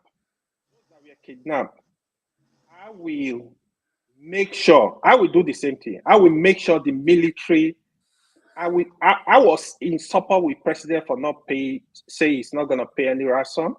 I will make sure the military gets at these people, no matter where they are. So release those children. So why has not the president? You said if you were the president has not done that at all. Either him or the past president. There are still Nigerians who have been kidnapped, who have not been returned back to their family. So, why hasn't he done that if you were the president? First of all, I don't even know why you justify these two things. They are two opposite things. I don't understand. Did you hear? No. Hey, take it back. Stop there. No. Stop there. Don't ever put words in my mouth. I never said I justify anything. Listen to my statement very well. Killing 16 soldiers is wrong. I said that earlier. Do not put words in my mouth. Stop it. I am telling you, you said if you were the president, all life matters. The United States president, the British prime minister, all life matters to them. Electricity, that is my position. All life matters. I'm not giving special life to the military. You do. You just did that. That's your position. No. I'm not, to be honest. If you listen to me on this platform, when there is kidnapping, when there is any form of crisis like this, I try to stay on the issue we're discussing. I'm not supporting anybody kidnapping any child. I'm not supporting anybody killing any police. I'm not supporting anybody killing anybody. I'm not supporting anybody killing the military. This is my own position. It's a play take it too far. You know we have a lot of crises now. The killing, the kidnapping, none of them are in support. The bandits that are doing that in the north, my position has been go into the bush, bomb all of them, bomb them.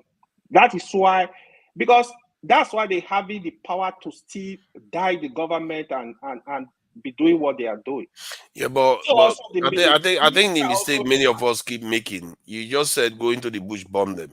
Do you think the government don't know that? They can't find them. That's the problem. They can't find them. And even when they find them, by the time they get there, they are moved again. It's not easy to go and bomb them. That's the problem. Why can't they find them? When because Nigeria is big. Sorry to cut you short. Let me just put it on to cut you short. You said that the government said they should not pay ransom, right? When they start killing those children, these are kids. They are suffering right then. Now, excuse me, they are suffering right then now. The military is saying you cannot find them, right? How are they feeding? How are they taking their bath? How are they surviving inside that inside that jungle, in that bush? You understand me, right? When these bodies start killing the children now, you see this. No, so because these are terrorists, they have no value for life. Black, so let me finish. Let me finish. Let me just finish, right? Because when we are making some statements, everybody survive. Don't pay ransom.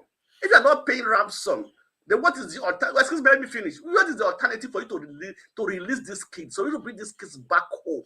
You understand me? There are so many of them, even cheaper girls, some are still there. They don't be released for how many years? We are still talking the same thing. No, if you are saying don't do this, then what's the alternative? You say the military, go and bring them. The military are not even till now. How many have they gone to rescue? For how many days since it happened? You know, so when we are sometimes understand me, there are different ways you can use to kill a rat. Blackstone. Let me tell you the genesis why I'm taking that position. If that usually come here, right? There was a time we argued, we had the discussion. I was like, when they kidnap somebody, you got to pay ransom, so they release them. So they don't. You know what happened with the money these terrorists are demanding right now? If you give them that money, it's gonna be more trouble for the country. Okay, let me give you an example. Let me give you an example. The DSS, they need to use let's introduce the Blackstone. Let's introduce. Hold on first, Nigeria is a scam. Just one statement. Just one statement. Okay, try to keep it brief. Excuse me. Yes. When they kidnapped because Wela mother, what did she do? She gave out money with a special amount of money marked, not for you to trace where where the money will be used. I mean, so we have to have some strategy in doing these things. Don't just say I don't pay ransom. When they start killing those kids now, what will happen? See, the Blackstone, you can't pay ransom. Wait, I'm not saying you pay ransom, Papa. What I'm saying, you will not. Wait, excuse me. You will not understand how these people operate. Wait, I know it's hard. I just give you an example. Because one mother was kidnapped, but the money they gave to them, we are marked. You understand me? So they can be able to use to know that where the movement of that money where is moving, if they are using it. So what I'm trying to say, don't just say I'm not paying ransom. Then the military go and bring them out. That will be the end of the story. No, you have to use you have to come up with a strategy how to release these people. I'm not paying a ransom. So what's the next strategy? The military people have always been there, and they've not been able to rescue anybody. When they are going in the bush, they say somebody who escaped. They will say they rescue the person. A person that escaped. How do you rescue a person that escaped from do you know what it takes? Do you know what it takes to give somebody a group of armed-bodied 1 billion naira? Don't misunderstand me. I didn't say they should pay ransom. Though. You're not understanding me. I didn't say they should pay ransom. If you say we are not paying ransom, what is then the strategy? I didn't say they should pay ransom. Wait, listen to me. I didn't say they should pay ransom. I agree with you. But what is strategy? You made a statement. What is the next step we are going to follow? I think that's a fair question to ask. We don't. If you don't, as long as you have made it clear that you're not, because before it was seeming like you were saying supporting ransom payment. Nigeria is a scam. Thank you for joining us. Talking about leveling villages. Because of the tragic loss of life of 16 Nigerian officers. So please go ahead. I greet you all. Am I coming out clearly? It's a bit shaky. Your audio checking. Let me take it off Bluetooth. Okay, take it off Bluetooth. Test it again. We can't hear anything at all now. You unblock yourself. Oh, can you hear me now? Unmute. Better now. Yeah, all right. I greet you all, man. Yeah, I just got off work, on my way home. So I had a discussion. I decided to park. Yeah, I just want to ask a question before I say what I want to say. Did any of us listen to the testimony of the villagers, the community people? No, I did not. No. I've not seen any. It's only the leader or the chief of the village. Okay. So the thing is, these two communities, they were having clashes, right? And one of the community is influential in the sense that they have a military personnel who is a high-rank officer, right? He now sent the military to the other village. The other village welcomed them, welcomed them very well with cash, with kola nut and all that. After the peace talk, the military men decided to pick the leaders of that community. The villagers said, why picking our leaders? We just had a peace talk. You don't have to pick up our leaders. Now the military started shooting, and 30 members of the community were killed. These are not on the news. You understand me? So, but apart from that, no life, is worth, taking like that. Even the military or the villagers, all life matters. Then after that, the military went back and reinforced and came back the next day. When I was listening to this testimony, they were giving dates. Okay? So the military came back again, started shooting again. It was the third time they came for reinforcement that these people killed the military men. So this is something, the government have to look into and understand what happened. And we should not just condemn the villagers, because those people the military killed, they are human beings too, right? And it's very wrong for anybody, to kill his security. I understand that. We should understand that. But why would the military go into a civil matter like that?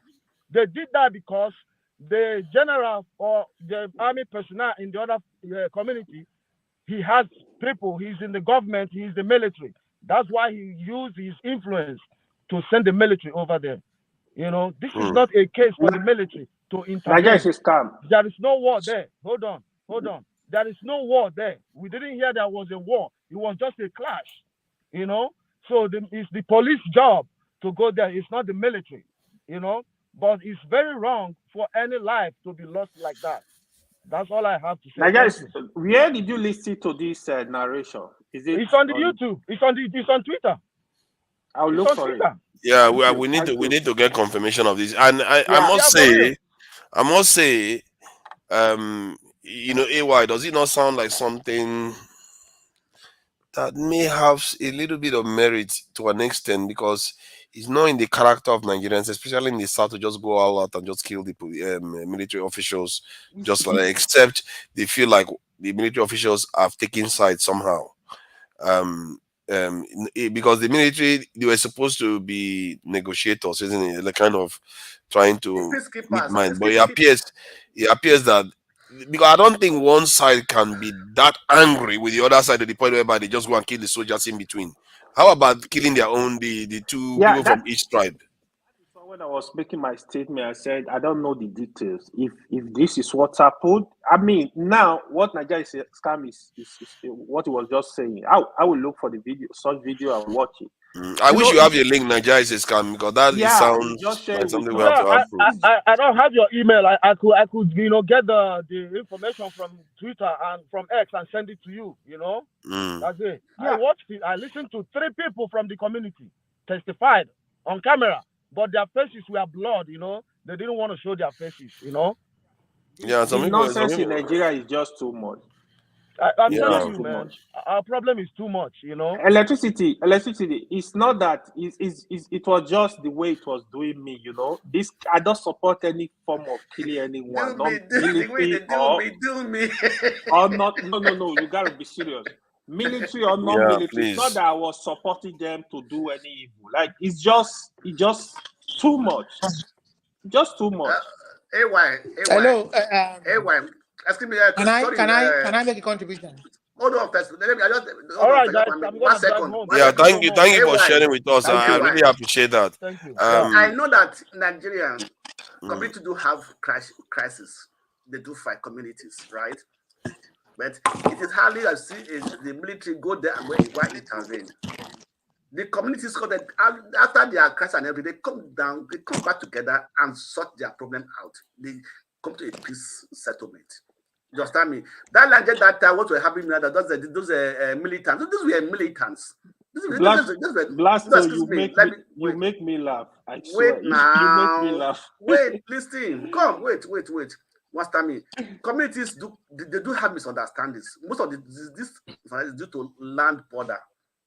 Most of these things, land border, and most of the main reason why communities have crashes in Nigeria, land border. This is our border. This is the land. This one belongs to us. This one belongs to us. Maybe that land there's something, natural resources they're fighting for. You understand me? But how many before have they sent a military to? When you talk of Niger Delta, the Niger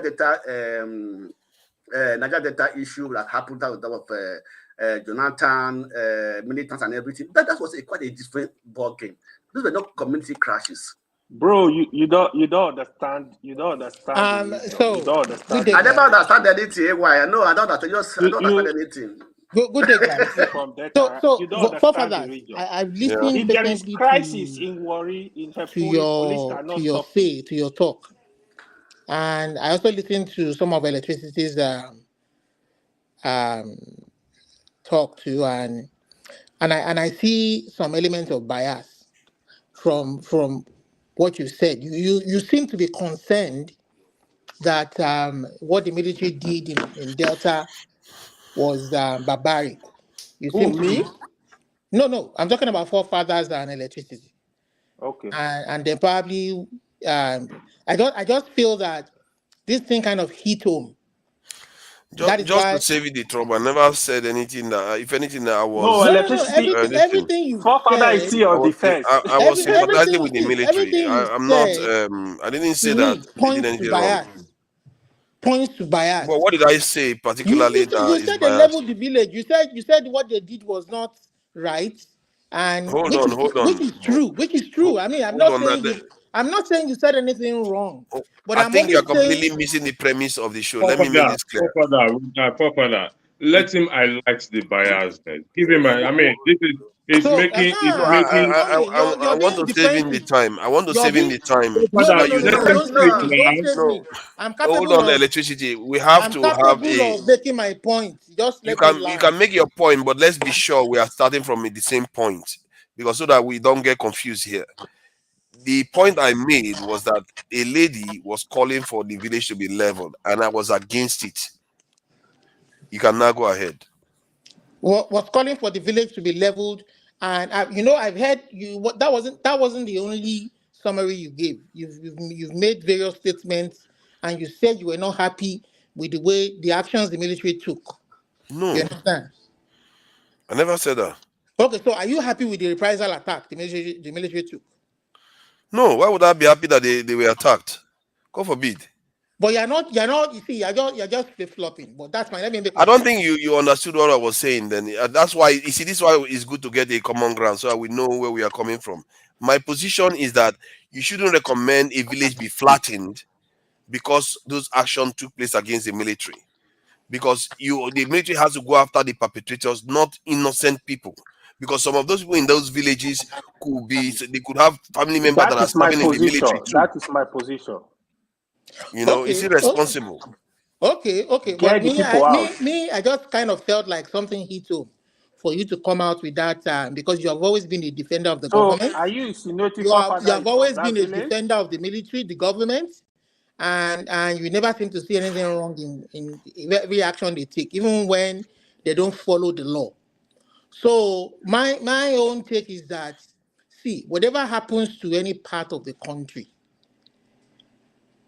should every other part of the country should not wait before that same thing or something similar happens before they cry for justice, before they make noise that the right thing should be done. You understand? So for me, from the beginning, when let us even assume that the villagers killed the military, they killed the military people.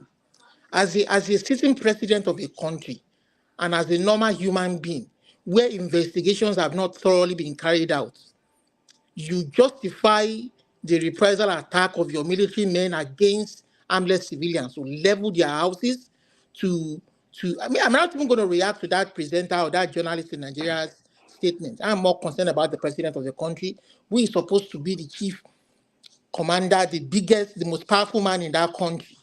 Without you won't see normal presidents in civilized countries make a pronouncement like that without thorough investigation being carried out. Even if you arrest in a civilized climate, even if you arrest the perpetrators of those actions, look at what the other caller called in to say that the villagers acted in self-defense because they were first killed and they reacted back and in retaliation they killed them. That is self-defense. Even if they arrest the perpetrators, the worst that will happen is manslaughter in any civilized society. Their lawyers can argue for manslaughter, even if they go to jail. You don't then go and level the village of even in a civilized society. If they thoroughly investigate, what was the job of the military people in solving a civil matter? Even if the villagers were carrying arms against and killing themselves, do we not have police? Do we not have special forces in the police force, SWAT, or what did they call them? I mean, this is just what is happening is just it just belies the normal thing that we see in we won't even find it happening in Benin Republic. When Igbo went to Benin Republic, look at the way the people there treated him. The police, you understand? They assumed his innocence even before they told Nigeria bring a court judgment saying that this man has committed treason or is trying to divide the country. Nigeria could not provide evidence. That is why Benin did not release the man. That is a country that follows the Believe rule of that. law. You actually believe in the Republic. Okay. Please, That is why they Pastor, didn't. That is why they did not release Let the gold electricity to the yeah, Nigerian government. electricity, please go ahead. Yeah, it's because just electricity to was clear the savvy earlier. record. Olumide, you stated that you spotted biasness in my argument. Could you please Yes. highlight biasness? Yeah, maybe. I mean, you guys were up and against. No, Olumide, you said you spotted biasness. The bias is that you guys readily came out against the Nigerian government and what they did, which is okay, which is fine by me, which is true. But what I'm saying is that in some of the other issues we've discussed in the past, like the killings in the south, in the northern part of the country, I've never seen forefathers or you made a case for the military to go in Olumide, there and rout them. These allow are me people to who are educate. killing. I asked the question, you've answered. Let me educate you, please. My position is every death matters, every life matters. And when I say every life matters, it means from the north, south, east, and west. Is that correct? That is right. Did you hear me say that? But what I'm saying is that I have No. not seen you. I have the floor. I ask question, you answer me. And when you got to your time, you can I want explain. to answer your question. You have the No, floor. my You question asked me a is, question, and I'm saying that I've not seen you weigh in this issue of Bielsa and Delta, like in other cases we've raised in the past in the north, in Kaduna, in Jos. I've never seen you come out. That was how electricity accused I me. think you're on And you follow. are the people that You're will on shout one something. Nigeria, one Nigeria, one Nigeria. Now it has hit home. You are coming out on here and saying, oh, they level Delta, they level Bielsa. I will tell you guys the truth. I will tell you the We are truth. not yet. One at a time. One at a time now. You know the good thing is that the good thing is that Blackstone. Hold on 1 second. The good thing is that this conversation is on record. You can always go back and listen to what the person said earlier, and you can come back again to say this is. You can even cut the clip Mark of what I said. Henley on the comment section. I listen to electricity. I listen to forward. I'm not saying that their weighing on the matter is wrong. I'm saying that the government where is the what I'm biasness? saying is that I want to see them more frequently in using their pulpits, their bully pulpit to speak on other issues of the country that affect other sections of the country. We are not here for that. Like We are just talking about the present no, situation. Blackstone, please. I No, we know are what not I'm here for talking that. about. This is already gone. I know what So I'm let's talking talk about, Blackstone. You are here that will come and preach one Nigeria. Me, I want Yoruba country, and I'm telling you that some certain things are wrong. Go ahead and preach it. And you are telling me because you are from Delta, Abi? No. Who is holding you? They leveled your village. Now you talk. It's your show, so you can. They leveled the It's village. Now you unfortunate. talk. You don't hit too much. Let's It's just try to unfortunate. be organized. Please, It's unfortunate when. please, 30 seconds. No, I want to leave now because it's unfortunate when. I want to see I have to go. everybody. If you really want to be can I one speak, Nigeria, please? let us speak out and speak out against the ills of the society. You understand? That is affecting everybody. I don't understand where you say I don't take this personal, please. I'm appealing to you. Especially in the southeast too, the army they can were I leveling speak, please? and killing village, Can you just be civil? killing people. Can you just be civil? Is it impossible for you to be civil? Let's self-regulate. I'm going to be playing the video of what the people of the town claim. The video is claiming that that's what they are saying. Please, let's see. Go ahead. I stated that what is the life of the soldiers that were killed is not more important than those that were kidnapped and killed in the north, in the south. It's on record there what I said. So when educated people come on the platform to do unnecessary pushback that do not have basis, I only ask you a question to point out my biasness. You said, no, what you said is not that wrong, this and that. So where is the biasness there now? You just shot yourself in the leg. Electricity. I was just saying, right? I use the floor, Father. Thank you. Just, you see, it's just miscommunication, misunderstanding here. Where you came on, that's exactly the same question you put to me. But the truth is, Olumide, electricity is not supporting any evil that was done. Neither is Blackstone supporting anything. No. The I'm truth not is, talking about. we are all Anyway, I'm not talking about the Niger Delta issue. We all agree that the steps taken were wrong. What I'm saying is that there are issues in the past that reflect a similar situation. The Southeast. You understand? I have not seen them condemn what the military was doing in the Southeast. You understand? Who knows whether Yoruba will be the next? The reason why we make noise is because when you This see is your not fellow about Nigerians Yoruba or giving up, Igbo. Life is no. life. We are all I don't think Nigerians. Good, we are all Nigerians. But when we I should not see make it a right, please. section, when we see a section of the I country don't know being this oppressed, tribal we should speak sentiment. out. You always bring it into any discussion. Tribal sentiment. I don't Yeah, understand I it. don't think What we is the should make tribal it right. sentiment there? No. Then forget about what happened in Delta. Forget about it. Let them live with it. We are not even talking about what happened. We are talking about Okay. the incident that Let them live with the consequences. Let's just see the What tribal sentiment? let's hear from the people of that town what they say.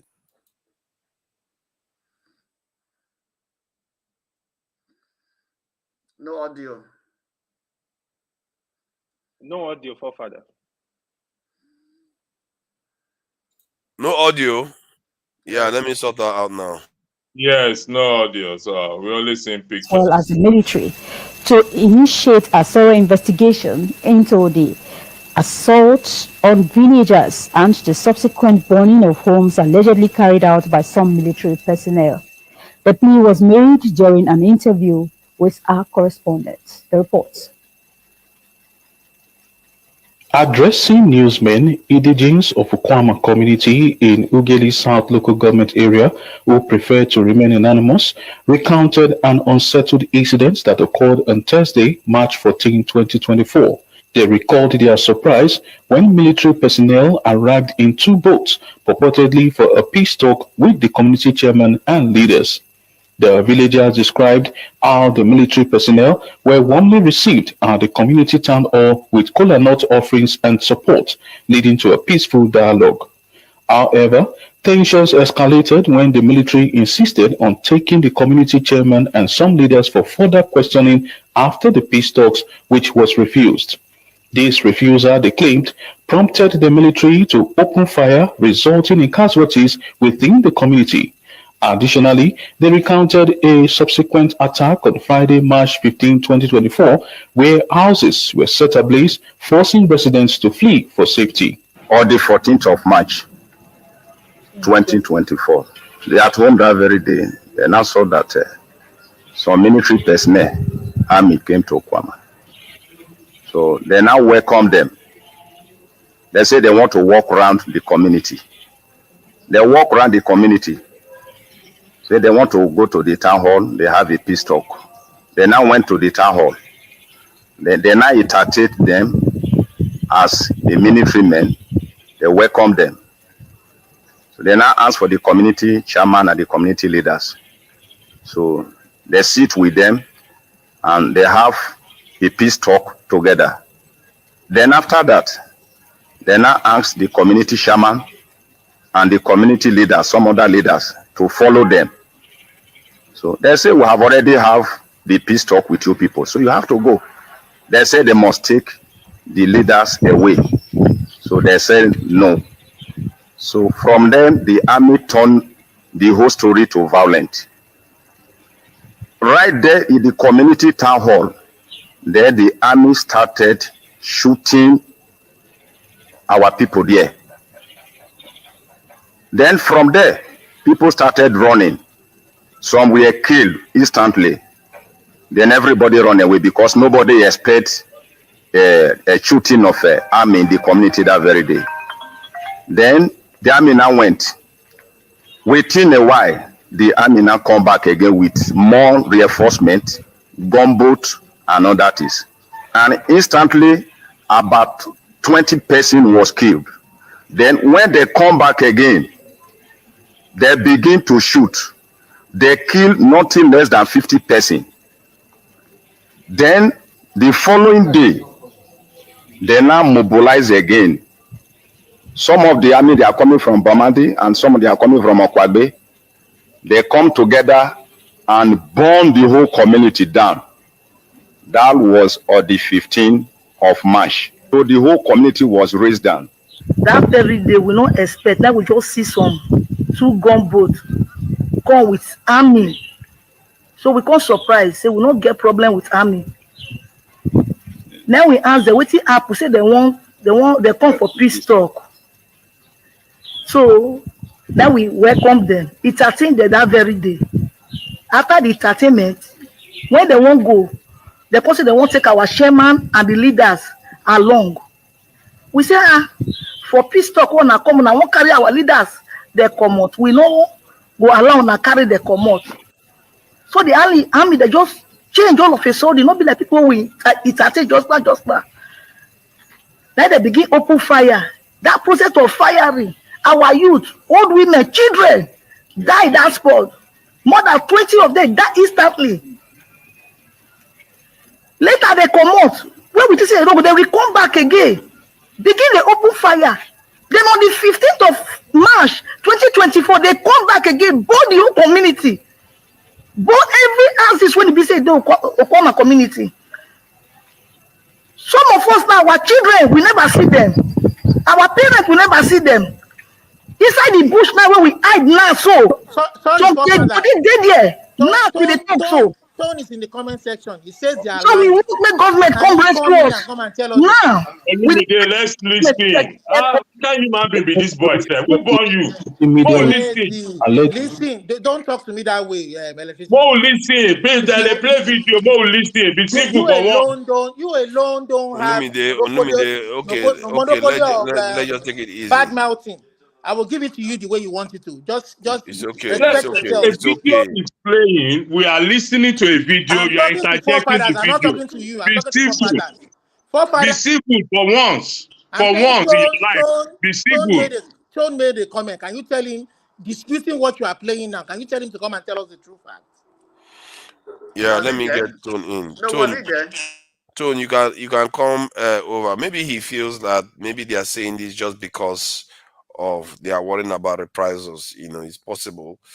But this is why you have to investigate, because they are talking about properties getting burnt. So to say those things, there has to be evidence, isn't it? So we can go and look for those evidence.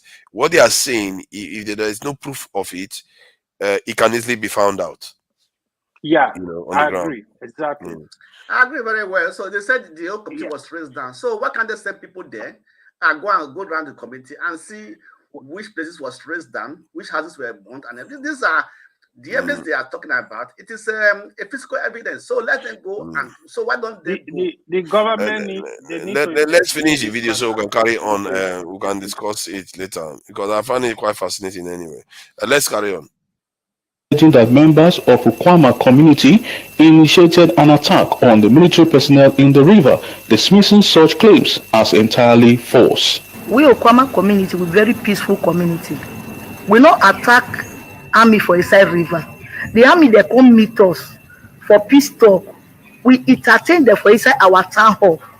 Put money, put cola, wage down for them that day. Now after the entertainment, they won't go now. Now they can't tell us, they won't carry our leaders, they follow body go. Then we say no, it's not possible like that. Now I come for peace talk. When I can't carry our leaders, follow body, go again. We don't want them in that way. So the army now, they can't get angry once. Begin the shoot. Presently now, none of us did the community again. We not attack the military men in the river. Because when they came, we are in the town hall. We entertain them, drink and money. We wish cola for them. So they were very happy when they see the entertainment. Then after that, when they say they want to take the community chairman and the secretary and some of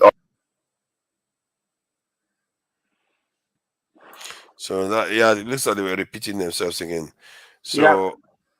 But it's very interesting because they give us clues for any investigator to actually be able to There ascertain is whether it's true. yeah, but it's not there is element of truth in what they are saying, but not completely the true story, to be honest. Of course not. Now it's not going to be completely true. So, But did they say that they killed their people? Did they say they killed their people? Because I'm not sure I heard that. They said so. Now said they killed their people. Yeah, they said so. Okay, I missed that. LSC, please go ahead. There is the army came for peace talk. Is it in respect to the 16 military men that were killed? That's a question that will be asked. Okay. As an investigator, you will ask this question based on what you have heard. So, you know what? I don't want to put myself out there because the community you're talking about is just about maybe less than 10 minutes from where I am. So that's why I said earlier that whatever is happening there and moving Nigeria, Nigerians are not moved. We go about our normal lives here. It's sad that it happened. Too wrong also does not make right. So the life of the 16 soldiers are not important if the allegation is correct. Not more important than the life of those that the military men killed. So too wrong does not make it right. So if they are going to investigate this now, who is going to be blamed? The community who they allege killed the 16 soldiers, or the soldiers who took also laws into their hands and retaliate. This is where we stand now before we start to throw issues at each other. And forefathers, you know me very well. I don't participate in a program where tribe comes into the issue. So I am going to excuse myself. Thank you for bringing me in and allowing me to speak. So thank you very much. Why are you going Thank now? You don't have to go. Stay. I have a policy. I have a policy, and I'm going to stick by my policy because AY, you are not different from me. Blackstone is not different from me. Olumide is not different from me. We are all in the same boat in the country here. No sector of the country is better than the other. So I challenge forefathers when he started it. I challenge you, AY, when you said if you were the president. So we are not the same. But when someone or Olumide is bringing tribe into it, or it could be anybody, you know my broadcast, I'll kick that person out. I don't do tribalism. I don't. So I'm not bringing tribalism. I don't. What I'm saying is that the person, hold on one second, the person who was given insulin in the hospital today is not related to me. So it's not the same tribe. I use the floor. Thank you very much. I am Yoruba, and if I'm gonna raise concern about what happened in Delta, and now we're hearing of Bayelsa. I don't know the specific of what is happening in Bayelsa. I heard the soldiers went to Bayelsa too and raised some communities there. If I'm going to raise issues about it, is that if I can speak about what is happening against them, why can't I speak about what is bothering some other people? Is that tribalism? Olumide, that is not tribalism. I'm saying that these soldiers did the same thing. Did the same thing in Southeast. They did similar things in Southeast. You have good points. And you know what? Anyway, they may not have done the same in the Northeast, but they did it in a reverse manner. In a reverse manner, in the sense that terrorists who killed our soldiers, who murdered our policemen and our soldiers, our uniformed men, were incorporated into our law enforcement agents. Is that normal? And then let's assume that the Delta people there killed soldiers. The next Wait, thing was you to kill are them. taking us out of the discussion or to I'm not taking you off. I'm saying that when we discuss issues, let us discuss issues. In fact, I'm the one saying that we shouldn't discuss. We should think of it as one Nigeria and not be tribalistic. I'm the one saying that. I'm the one saying that what affects post the link. Post the link. What affects the northerner affects the Yoruba. What affects the easterner affects what affects the south affect.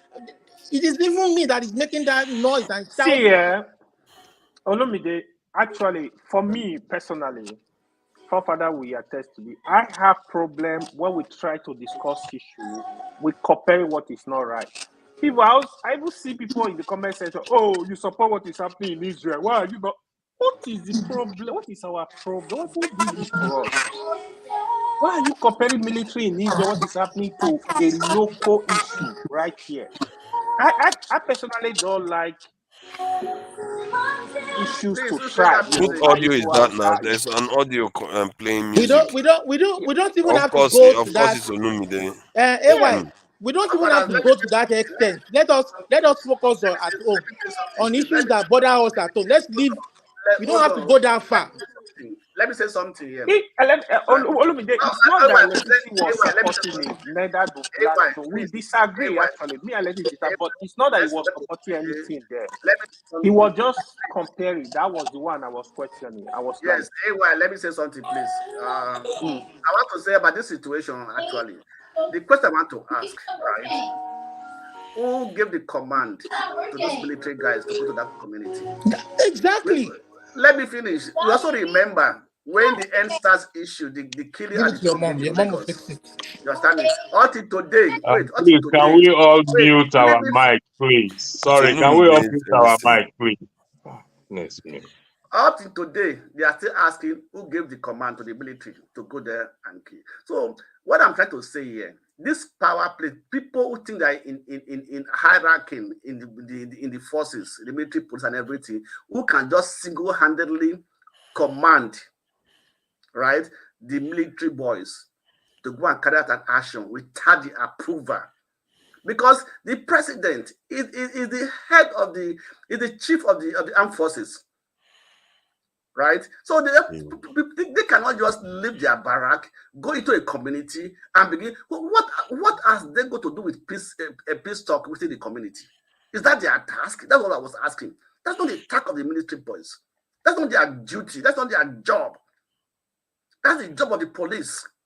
So you cannot begin to take a responsibility that does not belong to you because you have somebody up there. You can speak to them, and they go out and carry what they want to do what they want to do. That is not right. It's destroying the country. In every area, come on, single demonstration, you see the military men are out. I think you should allow Tone to comment on this issue. He is the military guy, so let him comment. That was that time. At that time was the military guy. That because Black, so I don't think you understand these issues. I don't understand. Okay, please make me to understand. I don't understand. Make me to understand. Please, Tone, welcome. Thank you for joining us. You said that there's some lying going on, so I don't know if you can clarify. Okay. Hello everybody again. Can you hear me? Yeah, loud and clear. Yeah. Loud and clear. Okay. Sweet. Right. Nobody has gotten the full gist of the events, what led to the unfortunate thing. But what I saw, some images. In fact, it was one of my colleagues, my old colleagues, that sent me those images that I forwarded to you. I was annoyed. I was angry. Angry on two fronts. I'm not trying to side the military. Neither am I siding. It just goes to. I hate to say this. It just goes to. It just goes to show what forefathers have been talking about security. Because if there's adequate security in Nigeria, the army does not have any business, getting involved in civil matters. I have been a victim or been involved in that sort of situation. There was a situation with somebody that I know, a friend of a friend, a mutual friend I know, and then The other guy had a brother that was a lieutenant, and they called in some army guys, and they came in, stormed. I was there. I was just calm. I was just looking at them. So the lieutenant came and slapped one of the guys, one of the older person. I told him, I said, listen, you're toast. He said, who are you? I said, you're toast. And you don't need to know. I just picked up the call and called the military police that in charge of the barracks that they came. And the rest was history. He was dismissed anyway. So the thing is, what must have gone down? What led to them asking the military to be involved, and for the military to have arrived, because everybody attacks the military, which I can understand why we are so against the Nigerian military, because of things they've been involved in the past. If you go back, why I say that those people are lying is the military came. If they wanted to flatten the place, they would have done that on the outset. They will not even. I know my boys. They will not even engage with you. I know that they will open fire or even start flogging people and start destroying the place. They were engaged. They were entertained. When they left, when they were about to leave, they asked the leaders to go with them. Why did the leaders not go with them? That is my question. They may have done that. Maybe they wanted to speak to them and tell them to be of good behavior and all that. Why? So they must have been attacked. And the attack that was carried out on them was not done by civilians. Those soldiers were not killed with machete or juju. These are trained people. This is part of the thing we're talking about here. And when we start talking about, everybody will start talking. Igbos will start attacking Buhari. Sorry, Todd, I don't mean to that. cut it. I just want to clarify. I don't mean to cut it. I just want to Mm-hmm. clarify. So you're saying, contrary to what the villagers say, you're saying that you believe that They're the lying. soldiers There are lots of gaps. must have attacked first. Yes, there are a lot of gaps, and those people that carried out the attack are not just civilians. These are trained militants. Because if you look at some of the bodies, hold on, some of the bodies I saw of the soldiers, they stripped them of their uniform. They were butt naked, cut off their head. What are they doing with their uniform? You saw guns. the video? Of course. Now I saw it. Tone, give me 30 seconds right there. What Tone just said now, the military cannot just come and have a peaceful talk, and they are telling the chairman, go with us. They must have attack, like you can't take this man away. He would have go with them and settle the issue. Yeah, exactly. That's what I'm trying to say. That point he said. If they were going to come to cause trouble, you see that time that they just appeared, they would have make just a lot of sense right there. You see, let's not be biased. But let me ask though. Let me just add before we go with one point of view. Because there's another angle that says, okay, this military appears to have been sent by the opposite tribe, not necessarily because that opposite tribe has a top official in the military. So it appears to from their point of view. So when the military came in, then they were asking them. They've had a long meeting with them, like a peace talk and everything. Then to ask their leaders to go with you. Sorry, hold on. To ask their leaders to go with you to a place where the people, the villagers that don't know, they don't know what could happen given the tension in the air, and to make that kind of request. No, let me just add that to make that kind of request from a community when there's that much tension in the air doesn't seem reasonable, if that is true. For me, also, I don't see that request also reasonable, because with the previous incident of the police or the military dealing with people doesn't know where they so that's also a point that they don't trust the military. That's why they don't allow them. They don't. There's an issue of trust here. I do appreciate that, but what I believe is that the military, the people that were in the town hall, there were some armed militants there. They opened fire first, and they had to respond in self-defense, but they were overwhelmed. But from the testimony that they gave, they said that this didn't happen in one day. It happened over a course of days, and that is. But if it's a lie, would that not be easy to prove? Then you see, that's my point. Yeah. Let them prove it. There are a lot of gaps in their story. There Yeah, are a it lot will, of it will gaps in be their easy to story. prove if it's a lie, if they are lying, because if they say the stuff The, happened over the, days and their the villages were unfortunate burned, it will be easy no to prove. the unfortunate thing is that we have Nigeria of man no man. Okay, electricity want to talk. Let me just pause. Electricity, go on. Tom, do you have a first hand of this story that you just No, for you to I come don't. to I that said I for you to come to said that that conclusion to say that they are no. lying?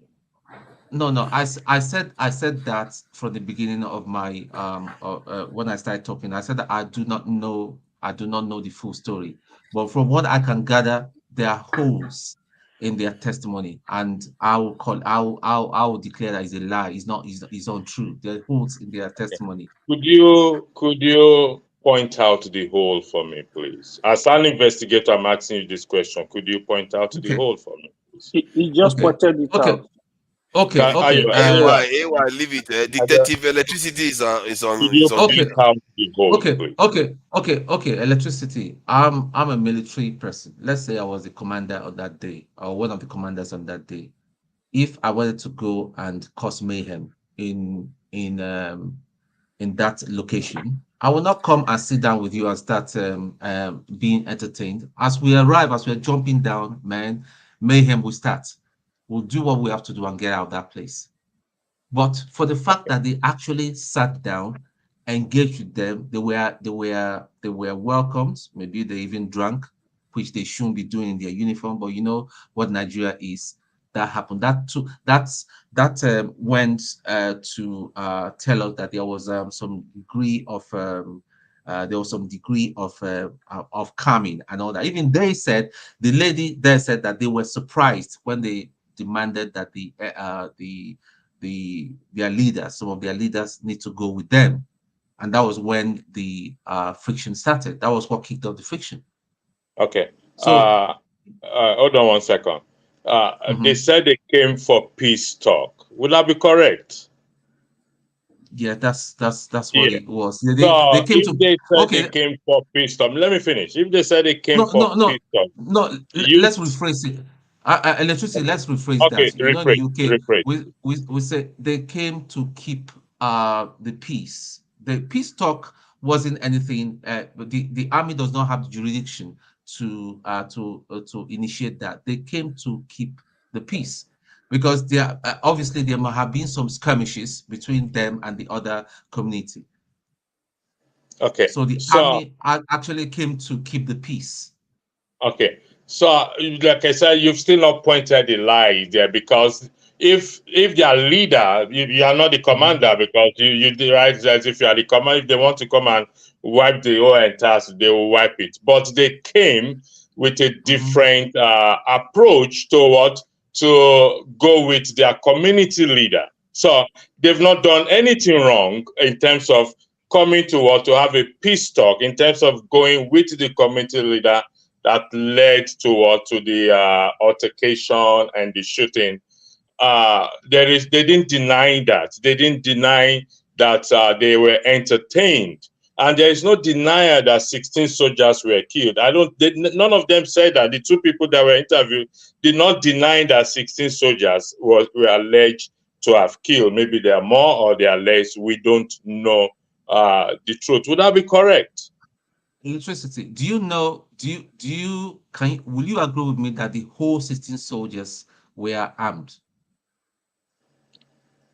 Possibly, normally soldiers are armed. Possibly. No, not possibly. No, let him ask his question. Let him ask his question. They're not killed on the day they went to the camp hall. That was not the day they were killed. They said they were ambushed. I don't think that was the day they were killed. Yeah, the military really came to the village in response to the killing. The third day, that's when they killed this military. They were ambushed. So there is no denial that 16 soldiers were killed, which is wrong. They never denied. They never said anything to that effect, meaning that they are not in denial of it. Would that be correct? Yes, you're correct. Okay. So the military came in their own capacity, as we know, not following procedure or protocol. Like you said, if they wanted to come and wipe the place, they will wipe the place. They have their own agenda that they want to follow. And unfortunately, the agenda did not go the way they expected. And listen, what I'm going to do tomorrow is this, between now and Friday. I will go to the community, okay? And I'm going to take photographs. And I'm electricity, you are in Nigeria like me. No, you know. Oh, you're all in Nigeria. Oh my goodness. Everybody's going back. So, I'm the only one remaining now. Nigeria. We take go for Nigeria. Nigeria again for life. Yeah, like I challenged forefather when we started this. When he started this, we must be careful with the narrative. Okay, electricity. If what you need to understand is that this event is very unfortunate, and it just goes to reflect. It just goes to reflect, because I know I was listening to you in the background. For instance, I must say I will stand for you. You did not say what Olumide was saying, but just you know Olumide, you know what Olumide. Yeah, I kept telling Olumide. You misunderstood it. Yeah, I heard it. I heard in the background. Not worry, we not Yeah, electricity. But I love all you. I'm going to say, the village, please. I love you. say Don't all. Why would you ask tell him not to go? Electricity is a proper electricity man. He's a proper riverine man now. He knows what he's doing. You don't know me. All I'm going to say is that this is a reflection of what we've been talking about here, day in, day out. Let us be truthful. Let us be truthful. Uncle Pansat will come. If it was Igbo land, then this won't happen. I know that. The IPOB people will give it another spin, and we give it. See, listen, this is just a reflection. And for Tinubu to even say, okay, give army, because army the vex now. Give army a free hand to go and do whatever they like. A lot of innocent people are going to be murdered. Did Tinubu say that they should give them free hand? Yeah, he has said that. He has said the CDS should do whatever he deems to get the culprits. And you know what that means. You know what that means. Now, the people who do this thing are killers. They are not there. They are not there. You can't even touch them. Community. They are no more. They don't come out. Don't. See, that is the unfortunate thing. The people who committed these acts may have escaped or have since left, but they've killed innocent citizens. And if the Nigerian authorities go and start burning houses and trashing that village down, I think that is unacceptable behavior. The military they can't behave like that. They cannot be a law unto themselves. It's wrong. It's terrible behavior. Because it is Nigeria, not because that is Nigeria. See, Nigeria has no. That's I keep saying about the military. You say we should recruits. A lot of even the officers right now, I even doubt their training. They are not adequately trained. And those guys that walked into that ambush, I don't know how the hell they walked into such an ambush. Maybe they were overwhelmed now. The numbers may be against them. Nah, forefathers. There's some sad. Tune. It's not the first time the military men have been ambushed now. Okay. Even the Boko Haram people, the terrorists, I have links about Boko Haram getting ambushing this thing now. They kill them all the time. See what I say, what I'm banking on. You guys must have heard me many times that training. The quality of training has gone so low. Because it's not about just cocking the gun and saying, guys, I'm going to just shoot you and all that. There's some tactical, you need to be professional. You don't just because you're carrying an AK-47 or whatever you're carrying and all that, you just start shooting anyhow. You need to know how to engage people. You need to know how to talk to people. You need to know how to talk to people that are very, very annoyed and equally armed. But this is not there, unfortunately.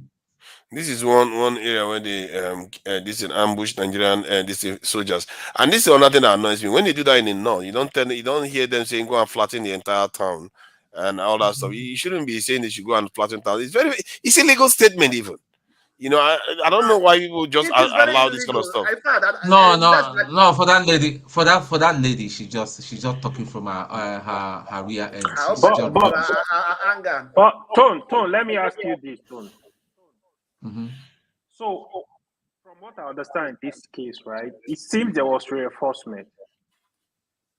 Come, like, how was it easy for this civilian to just ambush the military like that? Because They it seems the weren't. military were prepared, right? Obviously. They were these people. No, no. AY, you're not getting my words. Those people that killed those soldiers were not just civilians. They Civilian, are normal trained. people know. They are trained. They are trained for that kind of warfare. I know that it's they are trained. They kill. They are killers. They are not just your ordinary village people that just sit around and all that. Just wait gun, just enter hand. They are They are militants. militants. But They are they may, yeah, militants, Uh-huh. yeah, because actually. they've They are already been having militants. clashes now, so they probably Mm-hmm. have gotten Yeah, some familiar militants with that come in. attacks Yeah. and Yeah, killing. yeah. They are trained. They are well trained, and that was why they took Exactly. away their guns and their uniform as well. Why will you kill a man and you strip him naked, cut off his head, and take his gun? Does it make sense? Yeah. Yeah, very, very horrible thing. But we don't That was see, very horrible. that seems like something that is very kind of. It seems the gravity of what he did is so high. It doesn't seem to measure up, except there is something else to it, and this is why this video we played may become quite important in time because it doesn't seem If balanced. Okay, sorry, If can I Tinubu, make a comment? Can I Okay, make a AJ comment? is here, or maybe he has wait, to Ah, speak wait, something. KJ, wait, wait, KJ is KJ, KJ. wait, Yeah. AJ is KJ, here. wait, KJ, Our KJ, in-house don't go work. journalist, You don't KJ, go work. our in-house journalist is around. Eh? No, AJ, you don't go work. KJ, I one just minute, want to sir. make okay, okay. If Tinubu is smart now, this is not about just Niger Delta. Remember OD. People talk about OD. Do you know OD is part of the Niger Delta that Obasanjo went for? People is being criticized, but people have not looked deep. Why Obasanjo went high-handed? Is it right? No, I don't believe in taking anybody's life and all that. Even It's as not somebody only that is Odio. Obasanjo also level. Is it Zaki Biam? It's not only Odio. He did one yeah, in the exactly. northern part. So what I'm saying is that if Tinubu gets sense, and all those Lagos boys where he just surround himself with, they had better start dealing with insecurity because the day when the thing will hit Lagos, it will not be funny. Okay, go on. Okay, can I make my comment? Thank you, guys. I've been listening to people from behind, but I probably wouldn't have come in except my brother Tom was beginning to say some things I don't understand. There's never going to be any time that illegality can be justified. It doesn't matter who it is. And we are making all this assertion, not even listening to the people of the community, what led to this action. I'm not saying in any case, and I like to say that all those who lost their life, whether they are military guys or they are the village people, in fact, one loss of life is more than enough. The last time I was on this platform, I was angry because I said, if the country will continue to lose citizens in the hundreds, in fifties, in all that, there's no need for us to call ourselves citizens.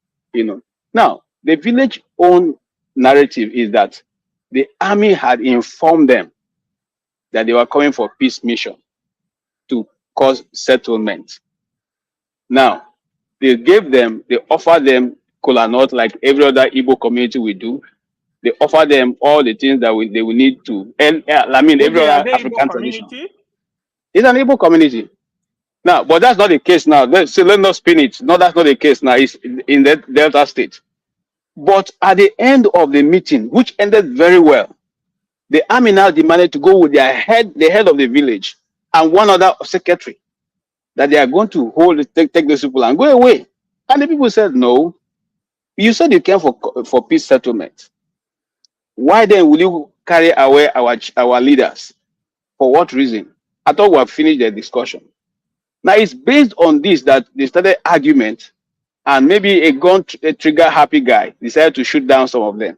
This is the beginning of this squabble that led to the death of many people. This is the comment. Tone, don't shake your head. You have been listening to government side. Why don't you also listen to that side? Let us always weigh issues, weigh stories. Don't let just say take one person's side and run with it. In the first place, is the army an adjudicating body that they should go to a village to go and begin to hold peace talk? Is that their duty? Okay. And then who details those people to go there? What was the reason for their going to that community on that said day? So there are many questions to be answered. Okay. So the question is now, how did they ambush the guys? They never ambushed them. The reason was that some of them had, when this the thing started in the village square, some people must have run away. And those people went to lay ambush and waited for those ones running to the riverside. Remember, it's only one way out of the place, which is the river. Okay. So now what am I saying? I'm saying that let's not just jump to conclusion that it must be the fault of these people. They must be militants. Okay. Because the truth, remember on Saturday we said here that if you push people to the wall, they may have to act the way you not like. And if you come to my community to come and begin to do something that we don't like, we will definitely rise up. Okay, we'll definitely rise up. It's natural in any environment. And I've not seen where the army in a nation becomes the people who judge. Okay, the what the lawyers will call you adjudicate and you also be the judge. You are the judge, you're also the accused. It doesn't work. So if there was a case that needs to be settled in the community, which we all know, the community have been having squabbles, why did they get the police? Why did they go there heavily armed? Why did they go there and say they wanted to trick the people, just like they've always done? They go and trick the community, and then eventually they burn down the whole place. Is it also not illegal for an army to be burning communities? The houses they are burning now, is it legal? Is it a right thing to be done? It is not a right thing to be done. So let's see these things and say what it is. Look, Nigeria has so many problems that the army shouldn't even be including this one inside. And then the commander-in-chief that says, go there and do whatever it takes to get the people back. What are you expecting? The army is trying to kill. So if you give a man a gun and say, go there and do whatever you can to get people, he's going to mow down everybody. This is the legality we're talking about. A country that don't have respect for human life. A government that don't not respect even their own citizens. That's what I keep saying it on this platform. Check around the world. Is there any other place where they call their citizens masses apart from Nigeria? Let us help the masses. These are the same people who put you in government. Do this for the masses. The masses are suffering. The same way they went there with the mentality of the masses and they are just shooting down everybody they can see. Does it work? To reduce the population. And Doesn't work. KJ, to your point, see, even in America, where every citizen above the age of 18 has the right to carry a gun or to carry arms, you won't even find the law enforcement agent going to say they want to raise the community down because they are looking for a set of dangerous people. They don't do that. That's barbaric. Let's just call a spade a spade. If people have killed law enforcement agents, arrest those people and let them face the wrath of the law. Is it not in the same one Nigeria that we have I will ask you. I have a question for you. Officers being enlisted into the army. I have a question for you, Olumide. Listen, let's not detract from the what we are simply saying is that our citizens, Nigerians, should be given more respect in their own country. People matter. Okay, and if there is a reason, if there's a reason for a dispute, it should be settled. Yes. KJ, I want to ask you a question. Okay, sir. Only I don't want to share more images. Even the ones I even shared with their forefathers was even bad enough. I don't want because I saw some close-up of the bodies. Yes. And what I was asking myself, were these people, how were they attacked? Because the bodies tell stories. Were they attacked with machete or Abina Juju? These people were fired at. And the way they were shot, it shows that the people that did it were just they are equally professionals in their rights. Yes, but let me tell you something, Tone. I'm going to do a story in a place called Obuangwe in Big Worry. It's like 30 minutes into the ocean. And when we got there to do that story, that was when we went to discover that that was Christianity first landed in Nigeria. Anyway, when we went there, the guys who we met there were all on drugs. I'm telling you what we saw. And they even told us if we don't give them money, you see these oceans, they will take us inside. They will stay inside for 7 days, and we will not be able to survive it. I'm telling you what they told us. They said, look, they can oh do boy, that. we like you people. So just give us something more, continue our business. You go and do your job. If not, you see this ocean, I say yes. We go Tone, you take are and not go even inside. saying that Okay. it wasn't professionals who did the job, but why kill innocent people? Why raise down No, houses? Why I'm even take? going to what I Can want we to answer allow Tone's question. to add So to the Tone's question, conversation? to direct your question, they told us that inside that ocean they have arms and ammunition. If they want to take down the Nile Delta, they will take it down. I'm telling you what they told us. These guys, their eyes as red as fire. People, you know that they are stoned out. They don't give a damn for their life. And when we say, but you know, we came with police people and we came with, we say, who these ones are, who them be? These ones, ask them now. These ones, when I come with, this one are men. Ask them whether they be men. The people say, oh, God, no, not be men, no be we. You won't go inside the river. Can you swim? If you can swim, can you do? They showed us one guy who does almost 1 month inside the river, under the ocean. Is that the kind of people you want to go and fight? One Nigeria that is even saying in the comment section that these military people they have families, but I'm saying that the northern, the militants in the north that were enlisted into our army that killed our soldiers, our policemen. What do you think the children of the killed soldiers and policemen will be thinking Nobody of was right now? enlisted into the army. I don't know why people keep saying that. Now, don't get me wrong. Don't get me wrong. I'm not saying that anybody who was killed it deserves death. Whether you are a military man.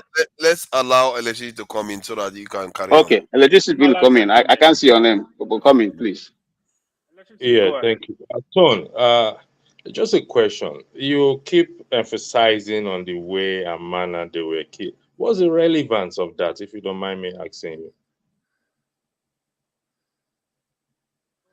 You're muted. Okay. The relevance of that tells me, because when the question I asked, I said when I first heard the news without even seeing the pictures and the person I spoke to in Nigeria, I was saying, oh my God, these military people again, voila, they've started voila again, they've gone to kill people unprovoked. Now, what I saw there is that they walked into an ambush and they opened fire at them. They had no chance. They were murdered. I will say I will hit my hand. I will hit my hand on the chest and said they were murdered. Okay. They were murdered Tone, out of annoyance. Out of annoyance. Let me finish. Tone. Okay. Mm-hmm. Whether they were murdered or you consider it murdered or slaughtered or whatever it is, there is always a genesis to everything. I don't think the people that killed them just woke up one day and said, we've condemned killing in any shape or form. Let's agree on that. That is the basis. I don't think they woke up one day and said, we're going to kill these soldiers, if there was no history already going on in that between the soldiers and the community. Would that be correct? Yes, to some extent, electricity. If what they are claiming that the soldiers had killed some people, because the lady, I think she mentioned a figure about 50 or thereabout had already been buried. Why didn't they show us? That was after they came. I believe that was after the soldiers were killed. Okay. Not before. The people that were interviewed were speaking after the alleged 16 soldiers were killed. He said on the 14th of March, 15th of March. Yeah. So 2 days. So when they came there, they came on a peace or whatever it is, which is not within their jurisdiction. Okay, so there is rule of law to be played. But that's why I said electricity. That is what I said at the beginning. That both parties are guilty. Sorry. In fact, if you ask me who is more guilty in this manner, I would say the military, because they are supposed to exercise more restraint it is not in their place. They should take the matter to the police, and because there is no evidence of a war going on, and when they got there, because they went there to make peace, so and they were entertained as we do, and things got out of hand. So either way, See, people have died. I would even say the president is even more guilty for Well, yeah, I justifying. mean, of course, I And your agree with you on brother, that. only then your brother, the person your No, brother. no, no, no, no. We are talking about Gentlemen, small. thank you Oh, the very much. Blackstone. Let's not do that now. You started it now. I just joking. Yes. No, okay. This is what I want to say about this whole thing. Like I started before. Excuse me, let me say something, please. What I want to say before. This is the this is lack of dividing understanding the task between the military and the police, right? I don't see any reason why the military should get involved in civil disobedience. I'll give you an example. We know in Nigeria, individuals that has power, that has people in high places, in the police or the military, even if you offend them, they will go and, let me say, for example, of land dispute matters, private land dispute matters. If he has somebody in the military or the police, if he go and bring the police or call his brother or his friend over there, they will send the military there or the police there, right, to come and deal with that person. So this is the Nigerian problem. This is the issue of Nigeria, because that issue of I have a big man over there, right? I have a brother over there. So this is the issue, because if you look at those people, they said the other community has somebody who is on a high authority in the military, right? For example, my classmate retired from the military as a major general, right? He was the head of the 4th Mechanized Brigade, right? If, for example, I have an issue now, should I call him and say, okay, send me your guys? Forefathers, Tone is asking for a link. Yeah, I've sent it. So, okay, so this is issue with Nigeria. So let's try and remove the so-called issue of big manism, where who no man no man. You understand me? So, and why must we begin to take the laws into our hands? No matter who you are in the hierarchy of your job, you still have to respect the policies, the rules that put you in that place. There are rules and policies, there are procedures in which you have to carry out some things, right? The military has their own procedures which they can call them and go and carry out some events or some activities. The police also have their rules and procedures. Do we in Nigeria, do we obey those rules and procedures? Do we follow them? Right? I think clearly Nigeria doesn't follow them. I just showed you a link about the Nigerian. Hold on, Olumide. That the defense minister is saying that Nigeria. Let me share it again so that we see what we're talking about. I think this is it now. He said the Nigerian defense minister. That was the number I was quoting. Sometimes some people were disputing. This is the defense minister that revealed that Irabo said that 80% of Nigeria's armed forces personnel are currently deployed in all the states of the federation. And this is why I keep asking Nigerians, they don't understand how states work. They have to protect states just to exist. They have to protect them. If you look at the way these soldiers lost their life, that tells you how things can go sideways quickly if you don't take care of these things. So, and Nigeria has a problem.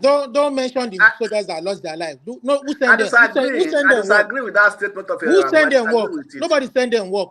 I disagree with that statement. I disagree with that statement. You understand? What is wrong with the statement? The military are not the one to protect the states. It's the work of the police.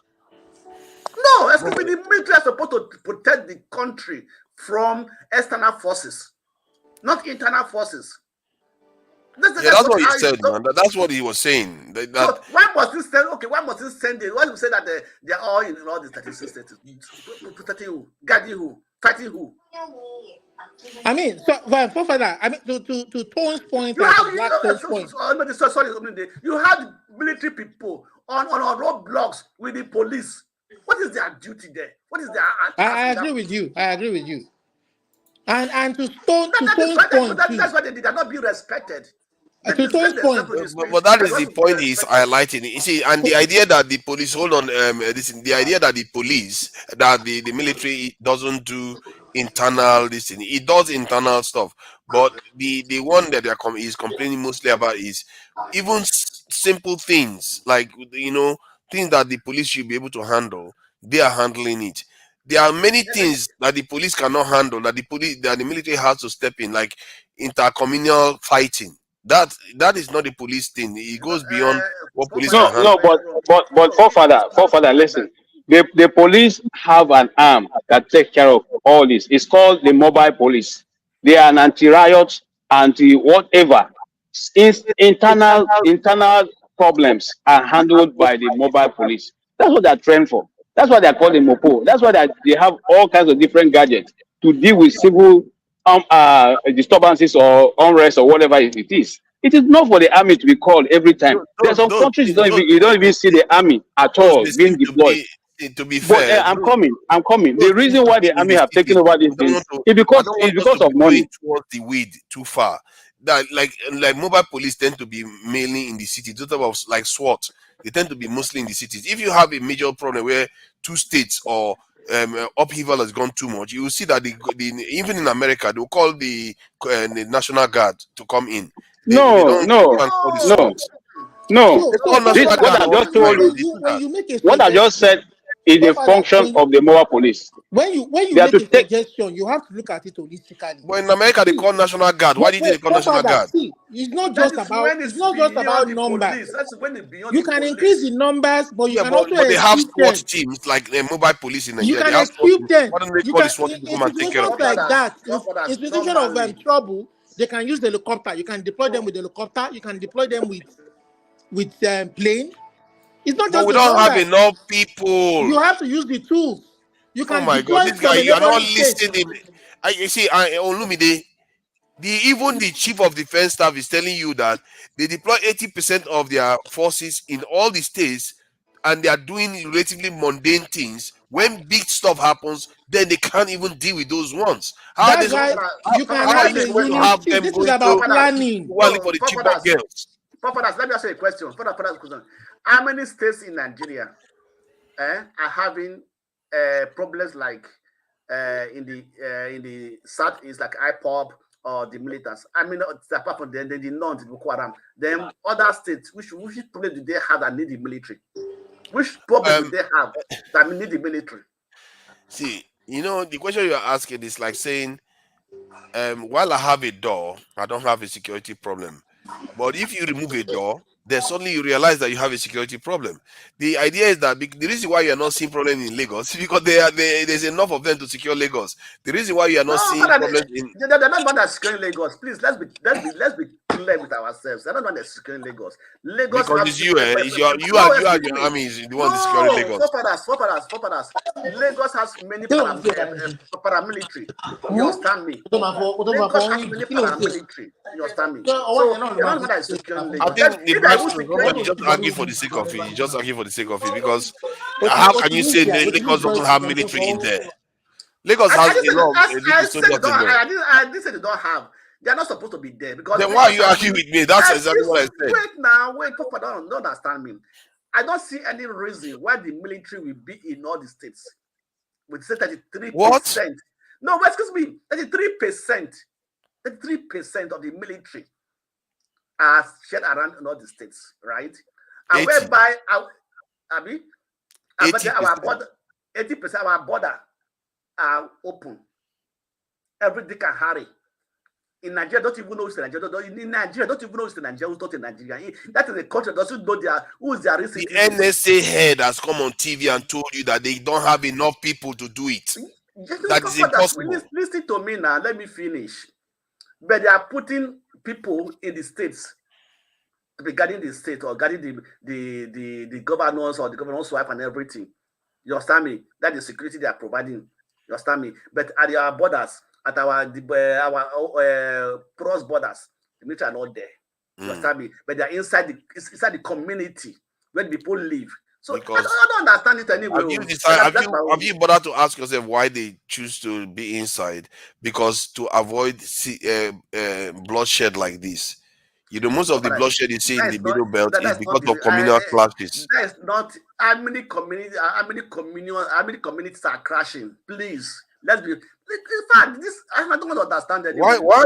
See, we just had one that happened in Plateau. Guess what the military did after that Plateau one happened? Now they have a military base there. And now someone like you tomorrow again will come on and say, "Oh, why are you putting military base there? Yeah, we can't do this. We can't keep doing this. You go to the borders."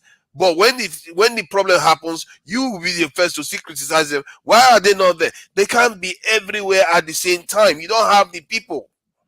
They are not.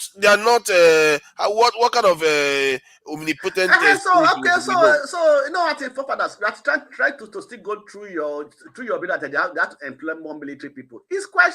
We agree with that one. We agree with it. You understand me? If the state has money to pay them, in fact, I don't even expect why a military man should be paid 50,000 in a month as a salary. In fact, that's an insult. Yeah, because they sacrifice their lives. Yeah, so at the end of the day, you are not calling for them to employ more people, and then maybe after that, they will reduce salary to 30,000 a month. No. You see, the thing is, that's my point. If they employ more people, Nigeria is losing $50 billion every year in GDP. If they employ more people, their salary can increase overall. Nigerian people's salary generally will increase because of investment. Everything. Hold on, 1 minute, please. Sorry. If they're not efficient now, maybe there's less people, how would they be efficient when they employ more people?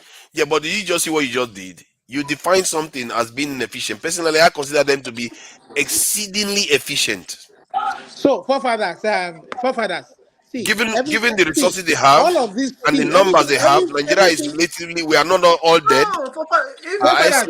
They are quite efficient. Everything we have seen over the years, of the Nigerian military, the managers of the Nigerian military are inefficient. See, the everything that we have seen over the years. My efficiency is not bad. Forefathers, everything we have seen over the years has shown that most of our institutions have collapsed or they are substandard. That is just the truth, including the military. If not so, if for the sake of argument, let us say that the Boko Haram that were pardoned were not enlisted in our law enforcement, but at least they are walking around free, as free men. And these are people who killed our men in uniform, our police in uniform. And then another section of the country will see that their own people were killed, murdered, their houses razed because they killed. When some other similar situation is happening in another part of the country, is it one law for one part and another law for another part? Those are the kind of institutional breakdown. You understand? And to make matters worse, the president of a country that is supposed to put the country together as a whole justify the retaliation. I mean, I'm so sad that kind of a thing. Nigerian government should never begin. They should never. They cannot justify retaliations like that. Anyway, and if they do that, it's just horrible behavior. We know that Tinubu talks somehow out of point, just out of anger, or maybe I don't know. So you just talk and say what you want to say. Like also what his whole statement when it comes to that of the Niger Republic, he said that they had to attack the Republic. So these are some of the things that before you talk, you have to wait. I must say that Nigeria. Let me compare some numbers here about efficiency with one other country that this guy said, because you might have a little bit of a point there, but I'm not sure. Maybe Nigeria military is performing similar to what other militaries are performing. Just look at these numbers. This is for Egypt, which I am not sure is the full numbers, but if you look at their numbers here, it's going to heading towards 800 to 900,000. This in total size of their military. And look at the money they spend, about just under 5 billion this is US dollars, and they have almost 1 million involved in their military. But look at Nigeria, 230,000, and they spend about just under 3 billion. So they are spending almost 60 to 70% of what Egyptian military is spending, while the military size is at least 3 times less. So you can argue that maybe because of the reserve, they don't pay reserves a lot of money, so they don't spend a lot from that point of view. But in terms of the efficiency of the Nigerian military, you can argue that they are a little bit less in terms of efficiency than that of Egypt, but it's not significantly less from what I can see based on the numbers.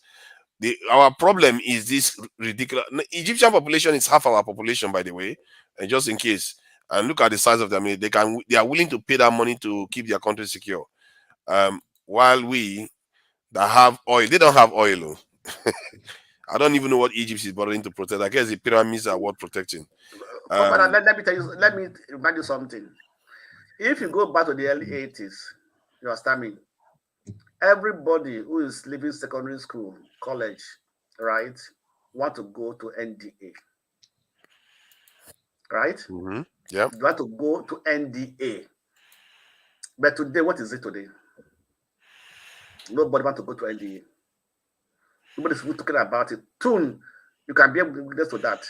Who told you nobody want to go to NDA? How can you just say stuff like that? Wait now. Wait, come, wait. Let me finish. Just make assumptions. Excuse me. When you compare the zeal of people at that time. Oh yes, you are correct there. You are correct. So if you can't tell me 80%. I'm not so sure, but I think you are correct. That's not 20%. At least I know people who were in my school those days want to go to NDA. Yeah, there's a lot more motivation to go in. People really value it. Because NDA was a prestige.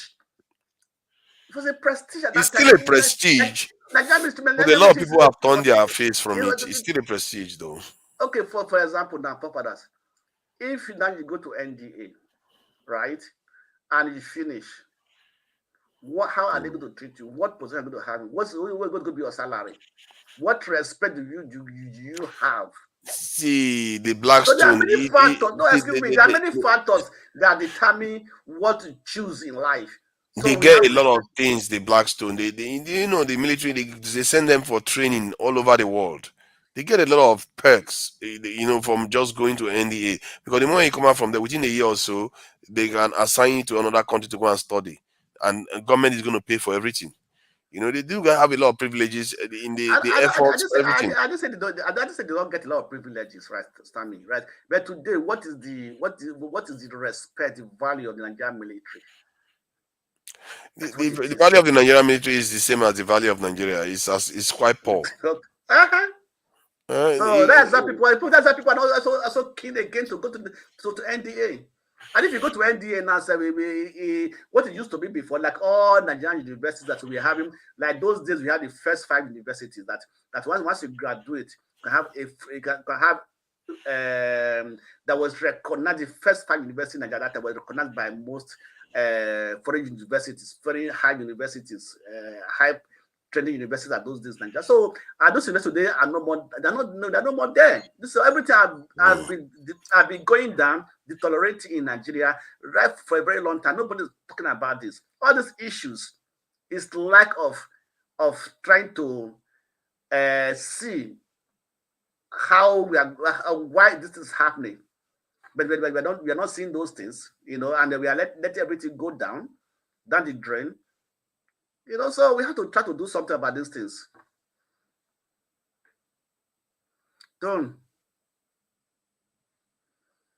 are you there? Yeah, I'm here. I'm listening to you. Now let me you remember. Yeah. Papa don't roll. Papa, I drove him away. At the end of the day, it is what it is. It's just a reflection of what the country is. It's unfortunate people that have lost their life, unfortunately, but it is what it is.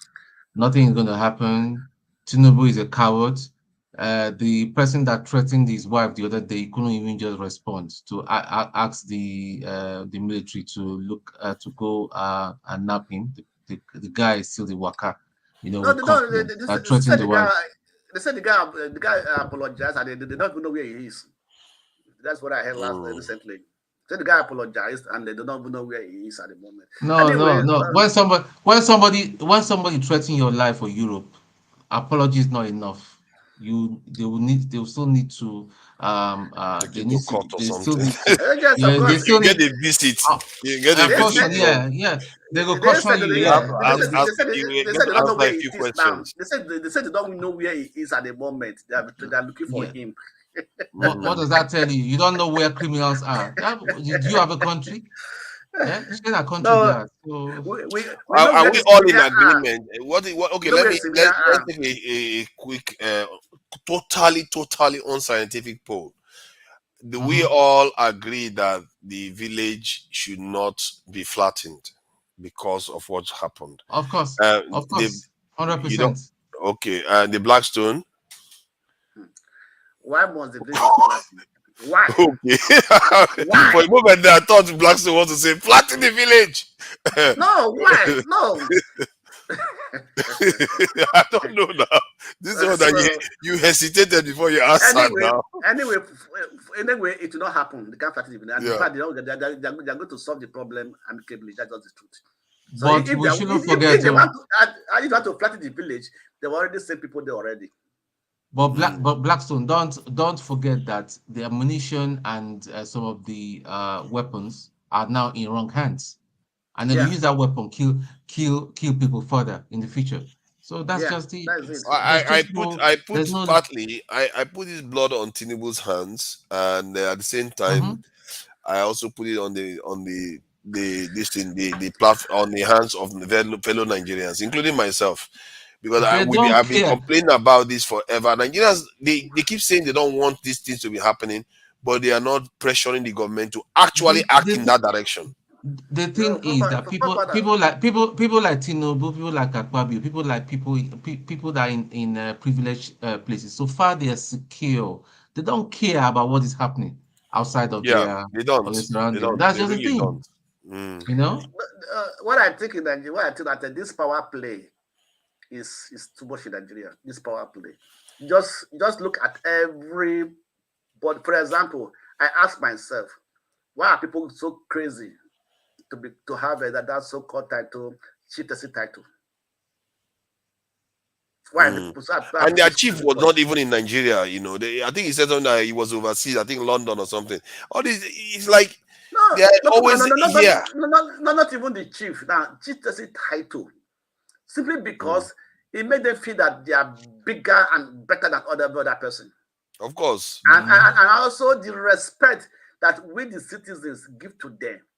Any office you go to, you'll be sitting waiting for you to see the director or the person there. To be fair, you do have that in the UK to an extent, where you have the Lords, the OBE, and all the rest. They Yes, always like all these kind of traditional titles no, to first, tie them yes, over. for that, those America doesn't that, have culture. Germans, they've no, completely been washed away. So you those guys are don't hummus. have that. No, for that's But what I mean. That wait. Those laws and everything that give the UK, how many people don't have it? Which one? Yeah, a lot of people don't have The it too. Lord Sir and everything they give. Now which are given by the Queen. How many Mm. people? A But in lot of people have Nigeria, it, but I if think it's similar density compared to Nigeria too. It's not.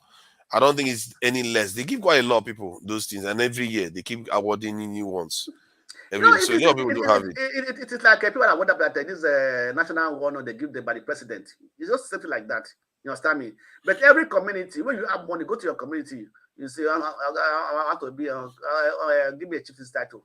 You pay money, you get it. Yeah, that's true.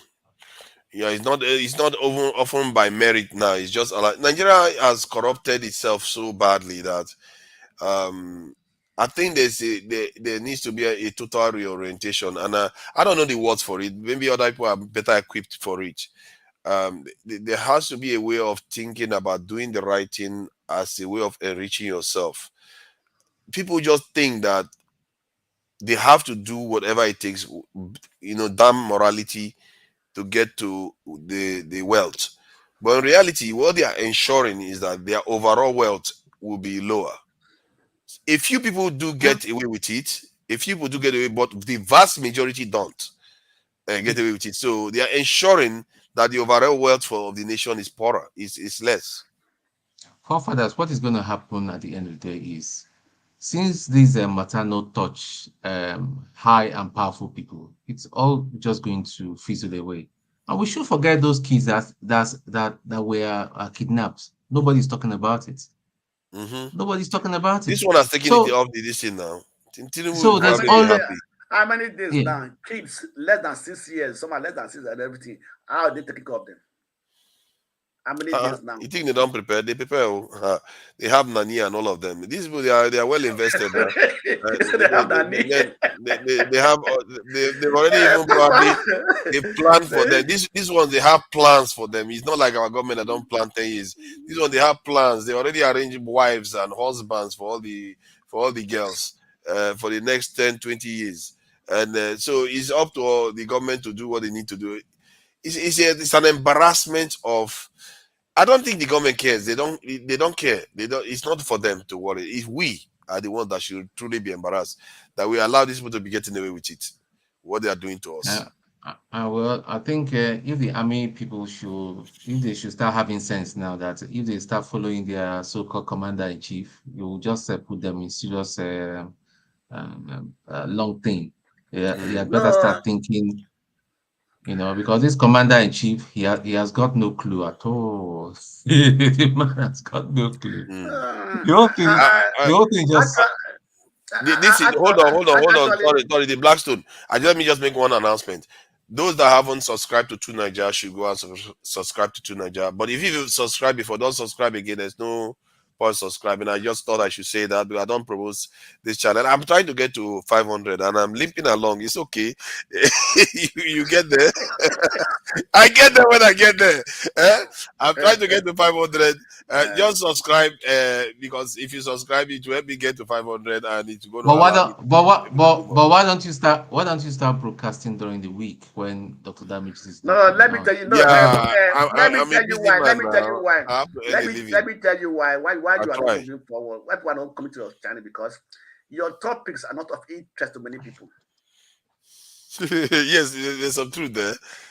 Yeah, to be fair, I don't stream on my channel directly. If I was streaming on my channel the way I was supposed to be streaming, I'll be getting a lot of followers from the diaspora groups, like the Americans, the other African countries. They'll be coming in. I do have a community. No, it doesn't necessarily. But whenever they see me, they say I only talk about Nigeria. So that's why they don't show up there. So don't mind them. Let me advise you what you should be talking about. To be talking about women and their hair. No.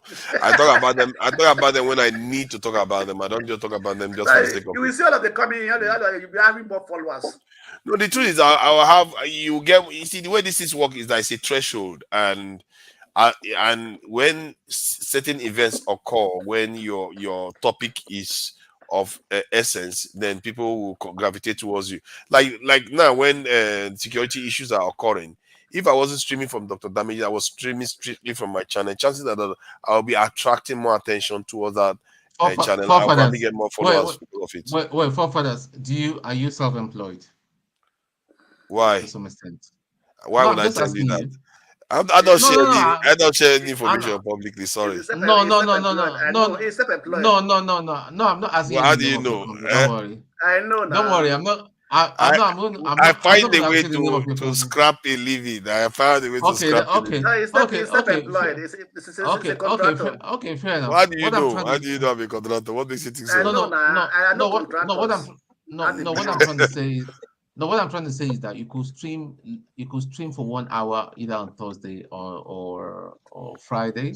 People will still come directly through your stream. People that will come, and we have because your style of moderating, which a lot of people don't like, we'll get people that want to come, and that's how you build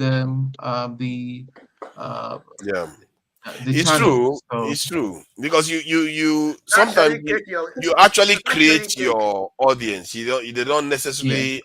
They are not necessarily there. You create them because the knowledge. If your knowledge is unique, you're going to create your own audience. They don't have to. I remember we don't cover everything on Dr. Damages, even though we think we have a lot of time. Even though we stream for about 12 hours, 13 hours sometimes, we don't even cover everything that we need to cover. No, that's not true. we always deviate from the actual topic. Digress.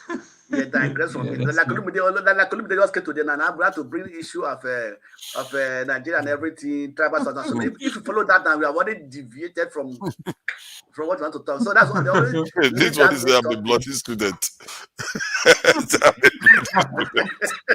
Maybe I have, I'm a bloody student on top of it. So yeah, I think I appreciate that. I will be, I will be trying to be promote. Even Dr. Damage doesn't promote his channel too much. I think we need to be doing a bit more promotion so that more people get the voices, because I think these channels are unique in the sense that people are on camera, and they also challenge each other quite aggressively on issues. No, what I'll say is consider Thursday night and Friday night. I'll be there. I'm sure a few of us here will support that, especially night crew that will come later in the evening, because during the week I'm a very busy person. This is the secret. If you come to talk about security, Africa, emancipation, so on and so forth, nobody will join. No, nobody. I can understand. Yeah, see, I don't care. See, the thing is, they may not join now, but when there might be an event that will occur suddenly, everybody's head, they will be thinking, that person. That's where they're gonna go. So you have to actually know what people are interested in. That's how you build up the channel. No, not what you are interested in. What people are interested, because your channel is to reach to people. I think it's a sliding scale. You see, for me, I believe that I truly believe if I had the time, I was streaming regularly. The audience, I will create the audience, because sometimes it's not about following, it's about, what Steve Jobs said. He said, how can the customer know what they want when they've not seen it? You have to sometimes show them that there is something there that you're offering, then they might come. And if they don't come, so be it. It's not, you don't have to just follow the tide. You change your own view, except my view changed. And then I follow the tide. Papa, you missed it up. You missed it up. How? Okay, mix it up. Yeah. I think I hear what you're saying. It's a sliding scale. I guess he can't be so absolute that you don't want to do anything people want at all. Sometimes you bend the rules. You try to, appeal to what people want. Just build a topic that is not even in your own interest, but you can say it's the interest of other people in your family. So I agree with that. Because the thing about for me, the thing about security is so important that you don't come, you don't go walk, you go and walk. My brother, this one concern me directly. It concern me directly. Okay, now your village now, now your village. No, not my village. But we've been on that crisis for God knows when. Adding one on top of the other, Jare. I was saying something. I said there might be more entertaining ways of talking about the things I speak about. So that's something I wanted to add to it. Oh my God! All these people, they hear that I want to close out and they want to start coming in. I was trying to close out. Father, you must give me time, please. Come, you don't provoke us. All this I see about your showed up. What did I say now? What did you say now? They rat up and down. Just the machine gun. What? We have been very reasonable here. What are you talking about? Everybody has been very civil. Okay, Paul, I know this is close to home. And, please tell us what you think about this. And I really think people should listen to him. He's from Delta now. I've been listening when I was working. And when I closed from work immediately, I had to watch that TVC. For you to use that TVC this day, you understand? I had to go back, go watch, and listen why you put that TVC. And then it just, I don't know how to say it, but like they say, two wrong don't make a right. I still watch Nyma is talking from TVC. Oh, if I'm this, I would have leveled the whole community. Look, that community, if nothing had happened to that community, do you know how many people in that community that will give the government the information of the people who do this thing? Then when you destroy innocent people property, lives, and every other thing. For people who know nothing, do you think these people will like you? Forefather, let me tell you, I lost my dad 2013. That is 11 years ago. Then, if you are bringing a cow, so let me use the word now in our local language, malu.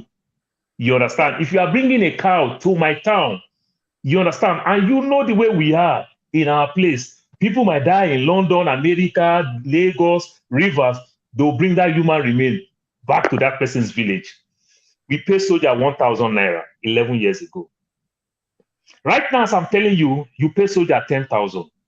So every time when I see my Igbo people talk about this soldier thing, you understand, it hits me so long because the military has been doing these things.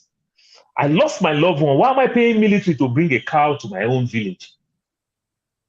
I don't get it. You don't know the way they treat some of our young wives and our sisters and our daughters.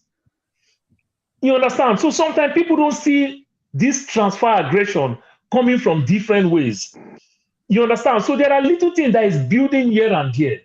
Look, the people who hold the position of authority in our country in different sectors, very many of them has abused it. Let's just talk about any ministry's parastatals today that you say is just seamless, that you enjoy doing business with them. It's just hard. You understand? Yeah. And once more again, they prove the same thing. Father, you were here last week when I roast Obasanjo over the things that he did, and that's the same thing Nyma is talking about. It just makes me laugh. It is wrong in all ramification. That's not how to go. What those guys did to that military is completely wrong. We all agree about that. It's completely wrong. But this word called unknown soldier, how long have we seen unknown soldiers? When do late Alikula Pokuti lost his mother, Fela mother? You understand? During Obasanjo times, 76, 79, when he lost his mother, how many times they've been attacking, burned police barracks? How many police barracks they've burned in Lagos, killed police and everything? These things won't make anything. Then our dumb president, again, then this thing happen again. The president still has the military to go investigate. When will military investigate? The military is a party to this heinous act. You cannot use the military to investigate.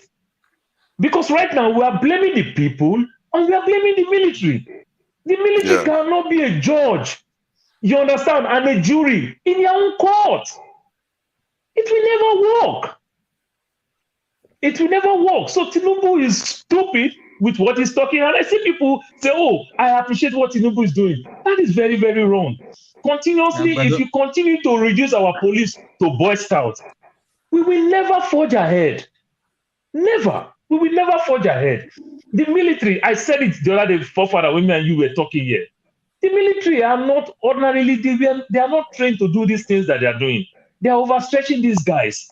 And these guys also inherit some of these things. The hangover of this military, who are you? You understand? You, all these their nonsense word that some of their rascals use. You understand? Who are you? Who are you? Dan Banza, Dan Shege, Dan this, Dan that, bloody civilian. Those type of word. Some of these young guys, when they enter, that is the only incentives they get in wearing that uniform. Because they don't really make good pay.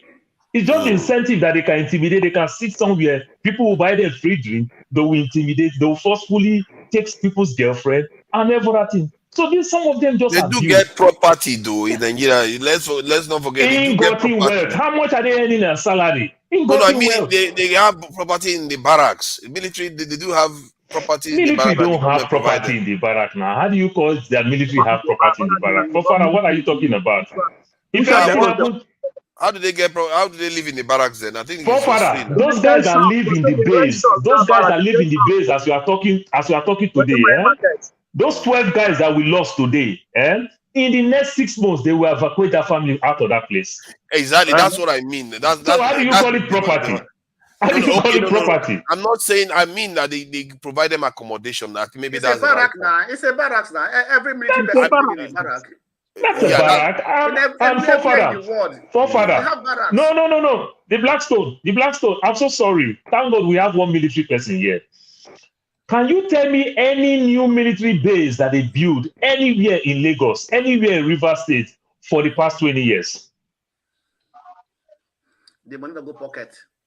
Just imagine. So you ask yourself this question. We are increasing in size. Go look the last 20 years ago. What is the size of our military? And what is the size of our military today? And they don't expand this barrack. They've They don't do refused to anything. recruit. They've No, refused not to recruit only refuse to anything. recruit. Very many military today don't live in the base. They live with us. To recruit, Many.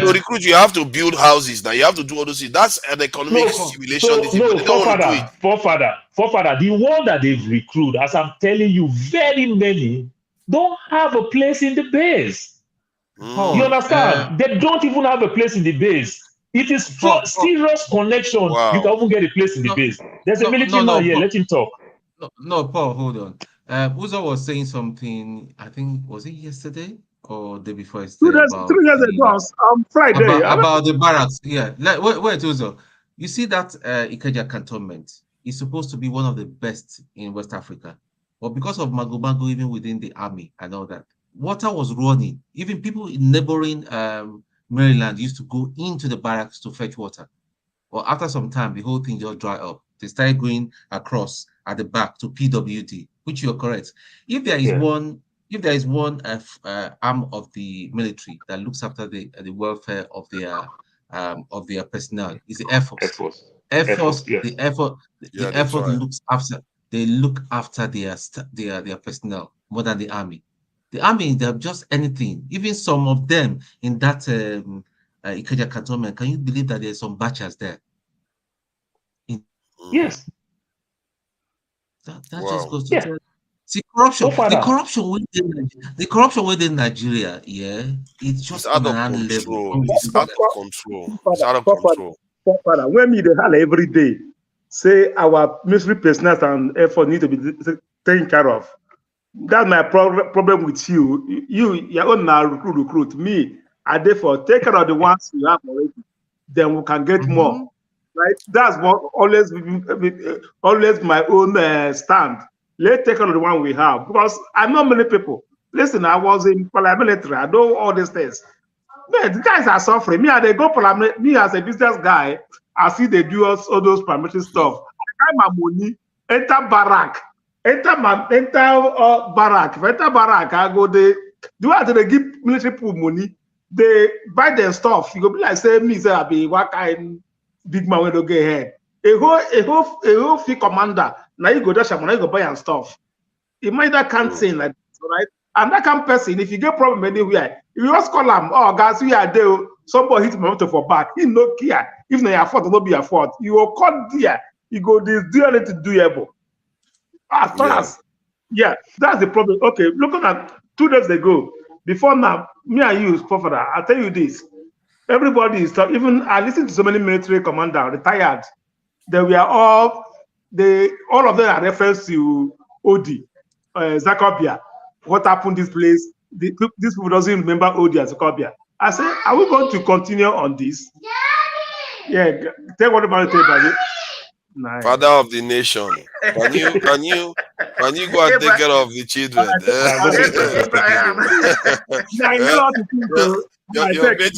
Your mate is defending your nation. Your baby is calling you that soldier is around. Say soldier they come. Then they call you say soldier don't they come. Don't mind him. Forefather, some of my friends in the military, they were telling me, I don't really remember this their rank thing and everything. Those ones that don't have a place in the military, to the juniors, their housing allowance is as low as 6,000 naira. So you press all type of connection to get a place in the base. It's as low as 6,000 naira if you don't have a place. Let me ask you a question. Go ahead. Do you see the video of that military guy who said that he was off? He was coming from the bush. Yeah. The one that they arrest. Yeah, salary is 55,000 and he's traveling for 70,000. You know, so can you imagine? After spending months in the bush, you cannot even get money to go home and come back because so how do I expect them to sacrifice everything they have for their nation? True. And that is why people don't join. That's why people join the military anymore. I mean, there's no incentive. I think it's like when you have a boat where you have only one person paddling the boat, but the boat requires, let's say, 4 people to paddle it. If you use one person to paddle the boat, it will move, but it's not going to get you anywhere all until you get the right amount of people to paddle the boat. That is, in a way, I'm trying to address the issue of that Amadio had raised. You know, not the only recruitment about this thing. How do I put it? The benefits that the officers get. So if you want them to get all those benefits, you need to get them to a point whereby the establishment starts gaining from being what they are. Because like that $50 billion that Nigeria is losing from GDP alone, if you have security, we are going to recoup that. And guess what? Many of us will be going to Nigeria, investing in the country. That is going to lead to their salary and their upkeep improving up to the way it was even in the 70s, where that it was way better. It's not that hard to get there from where we are right now. All we have to do is just get those things done, and you just see the Nigerian economy will triple. 4 years, 5 years, it will triple. Get it done. Who's going to get it done, though? We will have to pressure people like Tinubu. That crazy guy Tinubu in the office right now. You have to pressure him, otherwise he's not going to do it. He's not going to do it. He's not even going to do. Listen, guys, somebody who postpones student loan and be building garage, a car park. What are you talking about? See, I think because nobody's pressuring him about student loan. No, they pressure him for garage, for car park. They pressure him for car park. I think they are doing what they like right now because nobody is pressuring them on anything. That's what I think. Anyway, Fofara, you talk about the military. I know. Fofara, I have a lot of military person. My village, we have a general. A general is my uncle. He is the one that influenced Delta Steel Company, Alaja DSC. That is the village I come from to that place because of the influence. General Dumuje is my direct uncle. So because of that, they pack all the old youths to join military. So I come from a big military family. If you listen Femi Falana's speech, when he make mention of Zaki and Odi, you hear the third place that he said, Baramotu Kingdom. My people has been fighting the Baramotu Kingdom for God knows when. You understand? They defeat my people for so long, you understand, during the time of Uduaga and everything, because the deputy governor is an German. So now they have the influence of government to deal with my people. You understand? These things is not supposed to be so. So every time when I tell my people, they pride themselves with all these things. I said, every day that you lose one, is somebody's father, is somebody's brother, and is my family. It's not supposed to be so. You understand? So this fight has been a long time. Fofara, if there's any region that respects military, that know what military can do for a long time in Nigeria, it should be the South region. Yeah. This oil thing and everything, what soldiers have done in that community, any community in Delta State that have a colonel, even a captain, it's a big thing. You understand? Because the king need him. So for those guys to do what they must have done and everything, I know media will say whatever they want to say. They've suffered so much oppression, intimidation. These guys, they do nonsense. And that's how these guys, they make money. I know of a military person who said 3 years that is in ECOMOC. You understand? Peacekeeping and the likes. He never see his salary for 1 day. The time people joined the military, anyhow, that was the era when Nigeria is the biggest in Africa for peacekeeping. So why just join military to go make money? Yeah. The zeal to go fight is just not there. When they come back home, it's just to come and flog people. Except when they start introducing joint military military and police, then they start making money from the streets. The zeal is not there. I'm telling you, even though the proper and the good training is also not there. The training and their doctrine needs to change a little bit. Their doctrine needs to change a little bit. I believe that's part of the problem. Let me say this. As I always said, my issue with you is that I want the maintenance, the care of the military. You want recruits, all right? I want both. If I tell you between first stack and the job base, the one-time guys, the pocket boys that are that place are military children. Or your cantonment. I talk about if they rob you, they run enter the cantonment. Police. Uzo, why Yeah, you talk that one? Why you know not talk all the fake drink and the fake drugs that they are producing it inside Ojo cantonment? NAFTA can never enter there. Nobody. They produce it inside cantonment. Ojo cantonment. Did all of you live in one place in Lagos? How do you all of you know what is going on there? Father, I hope you know Lagos is a piece of land surrounded by water. Is it small? You forget Lagos is so small. Everybody seems to be in one area. As far as if you beat one military man, if a military man kills somebody, crowd will beat them. Other military people don't go ask and say, what happened? They will keep the whole crowd. This problem will continue. Yes. What's happening in Delta State will continue. They don't care if the military person is an armed robber, he shot somebody, as far as a civilian touch up. All the whole banner go pack out, kill that civilian, kill that around. And also, are you telling me the military hierarchy, they don't know that this reprisal attack will come? They should have addressed their people immediately because they know that this reprisal attack will definitely come. Do you know how many police stations the military have burnt in Lagos? How many police stations because of soldier, a drunk soldier, police who abuse a drunk soldier? If you go to that community, you know they kill one soldier, all of them. Let me ask my question. They don't want to come instantly. Because they don't say what is coming after them is not. Let me ask my question. Before they ask, is that the way Nigeria wanted to exist Nigeria? If I should remember, I said this the other day. If not the level when our military people tell they attack civilians mostly, when they invaded Kaduna, this in training school Kaduna, if na that hand they take pursue those guys, by now, this is what we talk. We don't talk about. It can't be like say, but I go broke. It can't be like say that they see woman pour hot water when I take big garret. Because if na this hand when they take their bonders community, they still follow those bandits and military guys who attack military barrack for Kaduna. By now, all this will not go see them. No police say what are you talking about? The community is not exactly running. The bandits are moving around inside bush. When you touch girl, they can't tell you say the girl now Banje. You go find the girl the next day. Wait, make us my question. Listen, forefather, please wait. Military man for the community. Don't come in to go vacate that community. And that is wrong. That is really wrong. That is the doctrine thing. The Blackstone, hold on now. When people are talking, try to hold on, then wait for your turn. No, wait. What they are talking because you keep interrupting like that, and you see that you are doing it.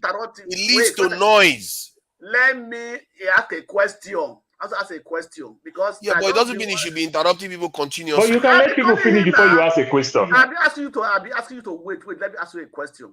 Right. Go ahead with your question. I'm not talking about the military, Rastami. How does the military character attitude against the civilian? How does it help the country? How does it help the people? Are they supposed to be behaving like that? It never helped the country at all. Never. That's what I'm saying. That's my question. It's not right. Someone says it's not right. That's why I said their doctrine needs to change. We're also saying military Amadioha, let me just add it. I don't know whether you saw the show from the beginning. That's one of the points I raised, that the Nigerian the military doctrine seems to be coming from the colonial colonizers that don't deem the masses, because they were not citizens. We were just colonized people. So whenever they treated us with military, they treated us as if we are, enemies, really. They treated us like enemies. So, but I think our military, the doctrine needs to change to their primary duty is to protect life in Nigeria. And that the only time they take life is to protect the greater amount of life. They should never take this in life in Nigerian lives, because in the end, if they understand, and which is true, if they understand their role is to preserve life, even beyond what doctors, they probably save more lives than doctors just because they exist. if they understand that their doctrine now is to preserve life at all costs, except when they have to take it, I think their approach will be slightly different, especially when it comes to Nigerian lives. The approach will be different. This thing that they just believe that civilians are, what do they call it? Bloody civilians. That's what they call it. You know, that kind of attitude is wrong. And that, I think recently I even heard that from a military person. I said, this mentality still hasn't gone. They need to completely move that doctrine out of their Father, we learn Hausa from the military that we doctrine. don't know anything. Dambanza, Daburo Banza, Shege. You understand all those type of words? It's not supposed to be there. My own concern for with this thing that happened, and with this Olusegun Obasanjo thing. Please, can I contribute something? Please hold on. With this thing that happened, my concern is that we all know, we don't need a soothsayer to tell us that there will always be a reprisal attack. But from the top, from the military, if they call their boys together, I don't want to hear anything, nothing of such will happen. My brother, we will love our military men. Yes. But every time this reprisal attack keeps coming, they just abused everything. These are men who went for peace. You understand? They went for peace. They went there for the right purpose, to calm things down. You understand? But do you think, Paul, do you think that they've changed a little bit? Like, compared to the way they were in the 80s and 90s, in those times they behaved very much like colonizer military. But right now, I feel like there's a slight shift. I don't know what I feel. In the 80s and the 90s, in the 80s, we don't even see military. In the 90s, when they stopped building more barracks, that's when we start seeing them, because they started living with us. But in the 80s, in the 70s, they live in their barrack. We don't see them. They use their big truck to carry them. They cover them. We don't even see them. You understand? So, but when they stop building all those bases, that is when they live with us, beat anybody, do all type of thing. Then with the military era, military government and everything, those things also give them that extraordinary power and the likes. You know, so these are all the things. Please let me contribute, please. I just okay, have to come in because because of this very topical issue. The military, they are thieves. They are bandits. They are terrorists. They are the worst. You may want to qualify it. Let me finish. Please don't interrupt me. When I will interrupt you. Hold on. I will interrupt you. You can't come here and start insulting a military that just lost 16 people in Nigeria. Let me make my opinion known. No, your opinion. You will let me finish. You fucking idiot. You will let me finish. You see, now you can't just come and start insulting. Don't do that again. Let me let my opinion known. No, you can't. No, this can fly. The military. That is wrong. You can't come here and say that. They are bandits. You have to qualify it. You have to qualify it. Not all of them are. You have to qualify it. When I've not landed, you can't even be patient to let me land. You have to qualify it. Sixth field, you can't do this. In the area of the Niger Delta, the military has been bandits, terrorists, some of them criminals to these people. In fact, since oil was discovered in that region, how that region has suffered for this your country, so-called country you call Nigeria. When you people come up to talk or you people discuss national issues, do you take time off to commiserate with these poor communities? What is their fault in this Nigerian state? In fact, it is a cost unto them for them to have resources. I wish these resources are in somewhere else, in some other regions. I wish this oil is in the north. I wish it is in core Yoruba states. I wish it is in the middle belt, so that these people at least will have a breather, will just live their life in peace. Starting from the colonial era. Let me ask you a question, sir. Grew up in this region since as far as I can remember, these people have been terrorized perpetually by the Nigerian state. Perpetually. Their environment, wait, let me finish. Their environment, human capital development, nothing, zero, nothing to write home about. When it comes to their turn, there's no more fiscal federalism. The Nigerian government, by fiat, takes their resources and share to everybody. All what is happening with these military people, they are bunkers. That's what they do. They go there, they are the ones stealing the oil. They won't just steal the oil, they will kill the people. They won't just kill the people, they will pollute the environment. They will dehumanize them. And when the people when you have been killing people for years now, when they rise, everybody condemns them. What do you want from these people? If you don't want them in the nation, find a way to disintegrate the nation so that people will have the dignity of human being. So that there will be dignity of life. I think you have an agenda that you came here with, because this issue has nothing to do with breaking up of nation or anything like that. This is the two tribes having issues, and the military came in. The root cause of the issue is hydrocarbon. The root cause of the issue is you want me to hydrocarbon. show you the issue from December, what they reported in December? I can show you it's not oil. The root cause of the issue is hydrocarbon. Believe it or not. Let me ask you a question. It's not. Let me ask you a question. Wait, it's not. Please go ahead. Yeah, it's not. There's evidence. They reported it in December. 6 feet. Let me ask you a question. Those regions, do they have governors? Do they have chiefs? Do they have what about the Niger Delta ministry? Is it the Niger Delta military that brings? Let me finish now. You are asking questions if they have government. Don't you know that in Nigeria the government? Don't you know? Are you not aware that in Nigeria the subnationals are almost nothing when it compares to the federal mind? Are you not aware? They get subventions. No, they get subvention, right? If I give you money to take off yourself, the Blackstone, they don't have police. The Blackstone, they don't have police. No, they don't have police. When you want to ask that question, they don't have police. So they cannot police themselves. Wait, every state, I'm talking about that one. I'm talking about development. Development of your area. This thing has nothing to do with this case. Don't bring this development like they give them money. What is saying? No, wait, what is saying? That's why I asked that question. Okay, let me answer you. Let me answer you. The reason why, okay, let me answer you now. Allow me to answer you. Let me answer you.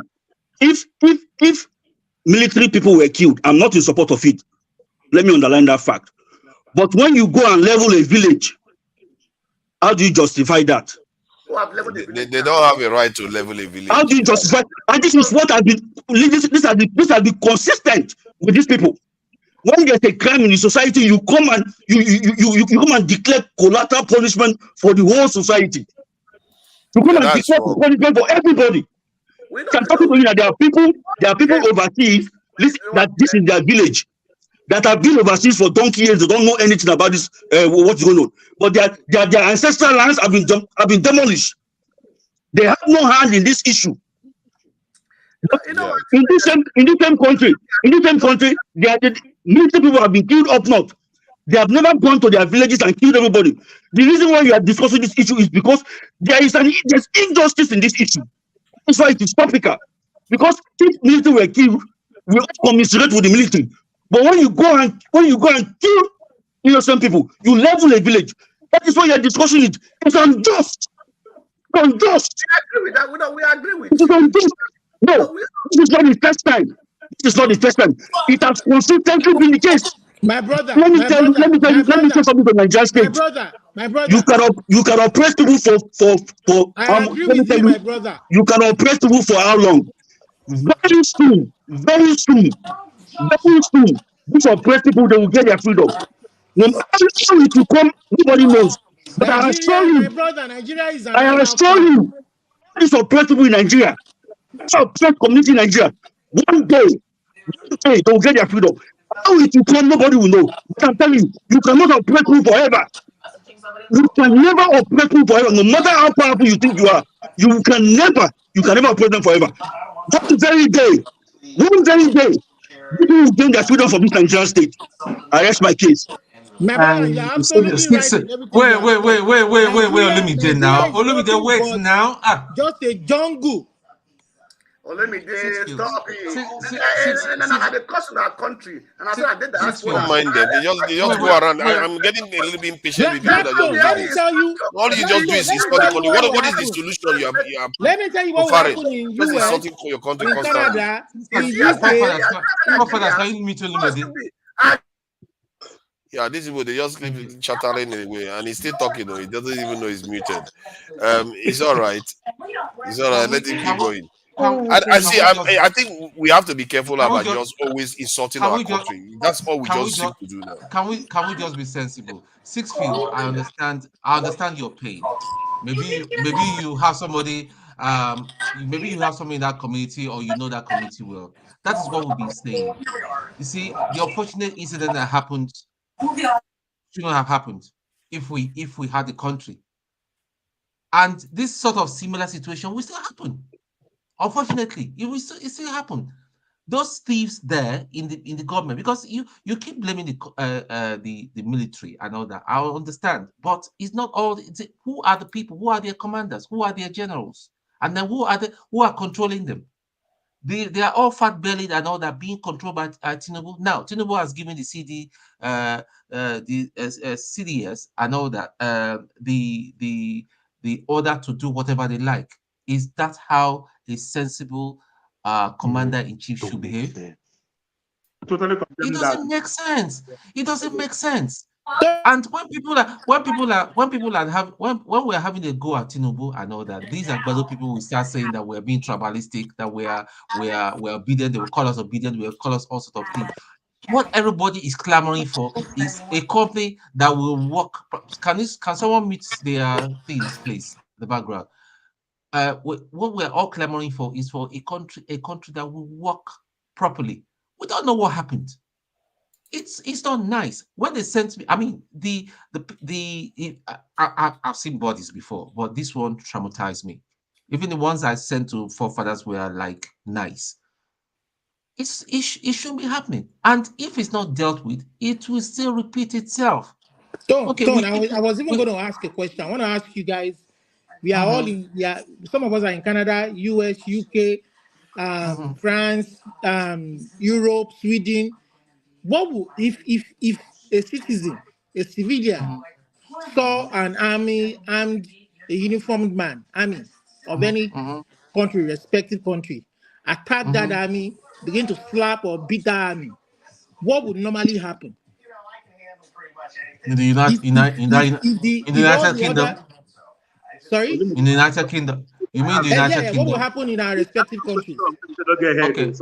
Okay. Let me give you an interesting fact. Where I live now, presently, just down the road, it will be about 25 minutes walk from me. There's a major barracks there, but I have never seen any soldier, any British soldier with a gun before. And when you see them in their when you see them in their uniform, it is very, very, very rare. So the thing is, it's even I think it's an ingrained African thing and all that. We like oppressing ourselves. We like a bit of power. I think it's an African thing. Which is very, very wrong. What I was trying to Which is point very out, wrong, exactly. What I was trying to point out, Tony, is the fact that I have a neighbor. My neighbor is a military officer too. He's a young guy. I'm sure he's younger than me, and he has a girl.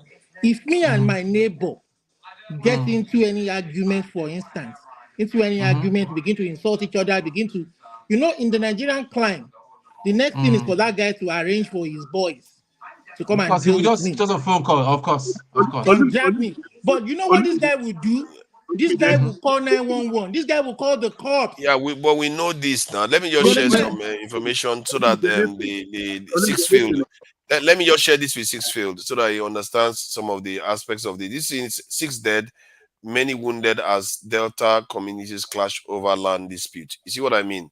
And guess what? The name of one of them is this one that where this place where the soldiers were killed is one of the communities. This is what has been happening. It's not about oil. It's about land that they are fighting for and waterways, fisheries.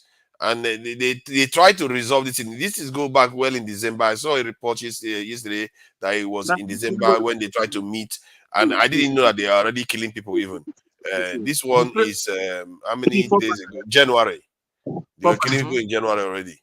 Father, sometimes wait on, hold on. I want to say this, and that I have to say is, you see the way I'll listen to Tones since this issue happening. That's why he retired in time. This kind of someone like Tony, somebody supposed to be in military, they control the affairs, but he cannot. Look at, I listen to so many military guys, retired ones, what they speak with their mouth. If you ask yourself, how did this person even have the reach to the level of a major? All right. Why do you say that? If you listen to Tone, he's a former military person. You listen to him very, very well. You will see where he's coming from. The way he put the whole things, he doesn't like think like average military man is that when you kill one military man, they kill 10. He doesn't think so. He think of human feeling. All right, he have been there. You know what it is. You are saying that now. Maybe when he's inside military, he was one of those people calling people bloody civilians. I tell you why it's different. Tony speaking his head. I don't do that. I don't do that. I'm not one of them. You can't find in the military anymore. You can't find to be quite honest, when I was there, you see, when it comes to civilian matters, I try to run away because number one, do you know we have military police? You can get into trouble. It's in the rules book. You can get into trouble for getting involved with civilian matters. But the military police, how many of them do what they are supposed to be doing? They're as useless as the Nigerian police, nearly as useless.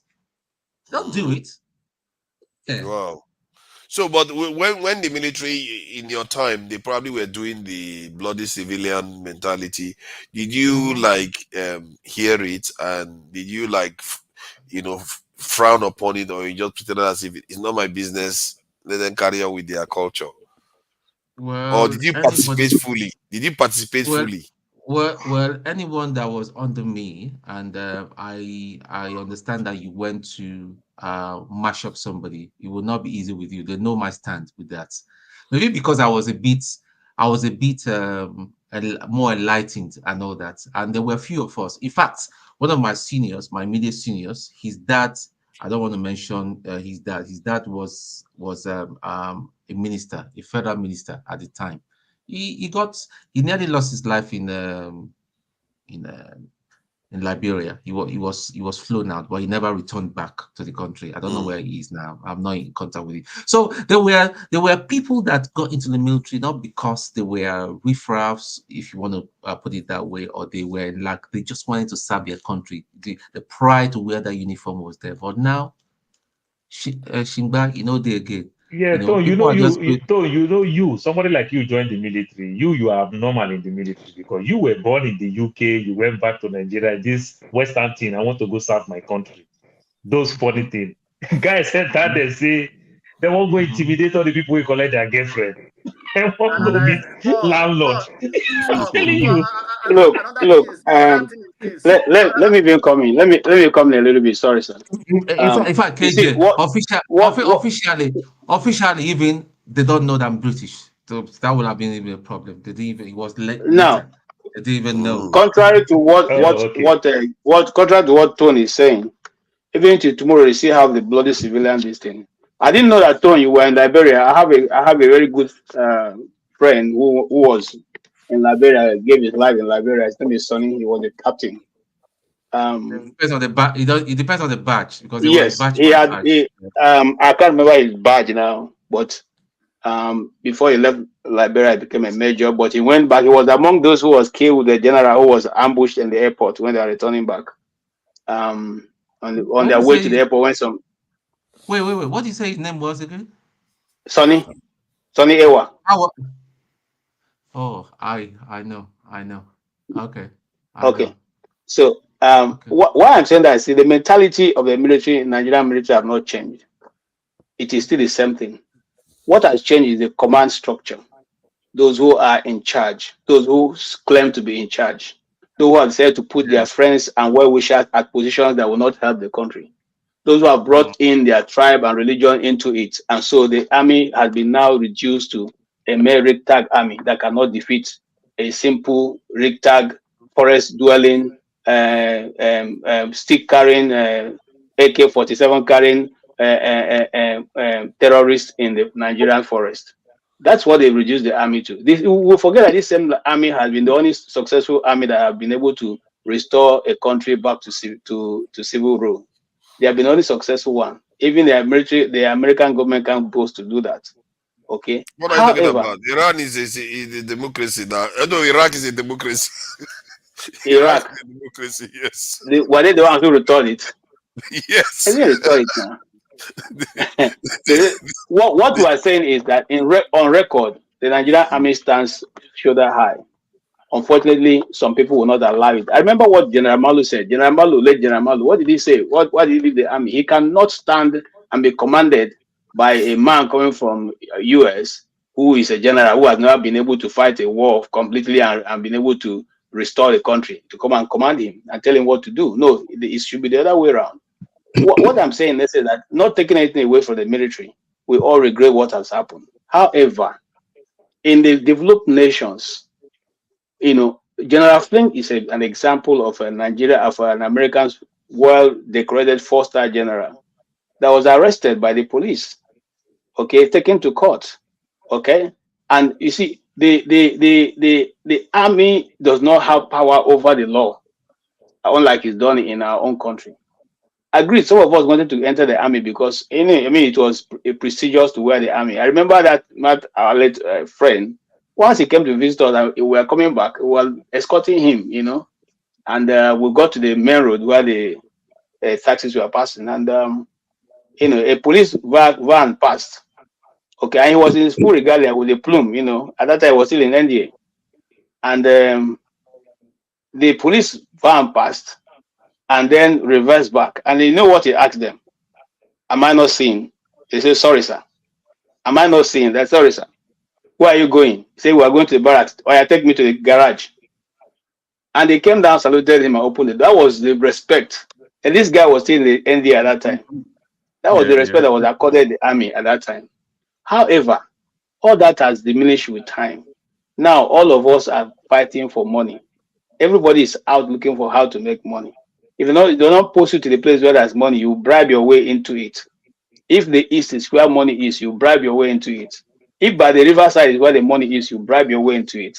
If they say come back from there, you do anything. In fact, you even prefer to resign than leave that place where you're making your money from. We all know these things. It's just that the people who are in charge don't not have the heart to make a correction. And as long as we don't have leaders who want to make a correction and call a spade, we cannot to spin around the wheel. It is a vicious circle. You know that thing they show of a rat running around the wheel. We'll keep running around that wheel, forever, because the wheel will never stop turning. The rat will never stop running. It's pathetic, because when will this massacre of Nigerian civilians stop? When will it ever stop? When will the people take control of the army and say, look, this is a professional army. Let us go back to the professionalism that we know. When will that happen? And as long as it doesn't happen, as long as I'm coming, sir, one more minute. As long as you pick officers based on the people who you think should be loyal to you, not the people who are qualified to be in that position, my brother, we'll keep between the same story. I rest my case. We are going to be rounding up soon. So can I just respond to what Fofather said? The issue was about land. My argument is that because of the resources in this region, over time, this region has been militarized. If you are from that region, and when I started by saying the military were thieves, they have been stealing from these people for donkey years. I remember growing up when they were doing bunkering. It was not the boys from the creek that were doing bunkering. It was the Hausa Fulani. I remember growing up when you see them. I don't buy that. I don't buy that. Let me finish my argument. You will not let me finish my argument before you even interject. Let me talk. This is why I grew up. I'm telling you a lived experience. This is a lived experience. I'm not going to inject This is a lived experience. This is very. I'm not going to inject tribalism into this. If you want to, okay, if you want to describe a lived experience, Let me tell you what I experienced. Mention Northerners and Hausas and Fulanis. Let me talk. Talk about individuals. You know what kind of human being is this? I'm making a point. This is a lived experience. I'm not telling you about tribalism. I'm narrating something to you. You can't even listen. Then stop using blanket statement for a I said, group of people. the people that were doing the bunker then were the Hausa Fulani doing the Babangida areas. So there were no Southerners doing it. These were the people that were, or the Southerners, they were the boys. You don't know anything if I'm talking. I don't come here to make noise. See, my brother, when I come here to talk, open your ear and listen to me. I'm not coming here to joke with you. No, you're coming here. You know what you're coming here to do? To boast from that time, division. That's all after that time, the people doing the bunkering, doing the Babangida areas, were the Hausa Fulani. They were the ones coming with their stash. I told you not to be using this about with their stash agbada. But over time, our boys, the boys of the crew begin rather than just being the boys, they began to take charge, become their own men, and began to do this bunkering themselves. You know, that was the beginning of the military. This is where I grew up, my friend. This guy, you are very stupid. When I'm talking, don't be talking rubbish. I'm not joking with you. You are calling me stupid. I'm not your mate. I'm not your mate in education, in level, in business. I'm coming to talk something like this. I think you came here just to create this individual. I grew up in that area. I grew up in that area. So when you keep acting as if I don't know anything about that area, you are mistaken. Okay, tell me what. I was in Port Harcourt. I was in Port Harcourt when they executed Sarawiwa. So don't even try to tell me what I know. I grew up there. So don't even try to bamboozle me and tell me it's only Northerners that are doing oil bunker. What are you talking about? You will listen to me when I finish. That you counter my argument. This is where I grew up. I'm not your mate. I don't come here to just show my face. I'm not your mate. Then if you are not interested, I want to have I've had my fill today. See, I've had my fill of tribal talk. I've had my fill of tribal talk. We're here talking about people that have died, and all you come out is to start coloring in tribes. If you want to report an incident, report incident. Don't start. Let me tell you what I'm describing. Something. I'm not calling out a tribe. I'm describing how the place became militarized. Describing an issue for you, but you will not let me to talk. Yeah, Nigerians, stop addressing that. This is a Hausa man. What is his name? Is he a military man? Call him a military man. He doesn't have to be an Hausa man. Let me talk now. Let me finish, my dear brother. Wherever you come from, you can't. Just come here to joke. Abuse me. So these people, they are the ones that were doing the bunkering. The people of the creek were just their servants. They were using them. Over time, these people, they now, since they know the business very well, they now came into the business and became their own men. Became their own men with the help of the Eastern Europeans. They began to get arms to fortify their situations and so that they can do the business properly. So the fight in the creek is between the military on one hand, empowered by NNPC, all the talks in NNPC, and every strata of society, and the boys in the creek, of course, who are fending for themselves. This is in their region, whichever you want to look at it. It's in their region, they are not benefiting, there are no jobs, there are nothing. So the only option is for them to, is to do it for themselves.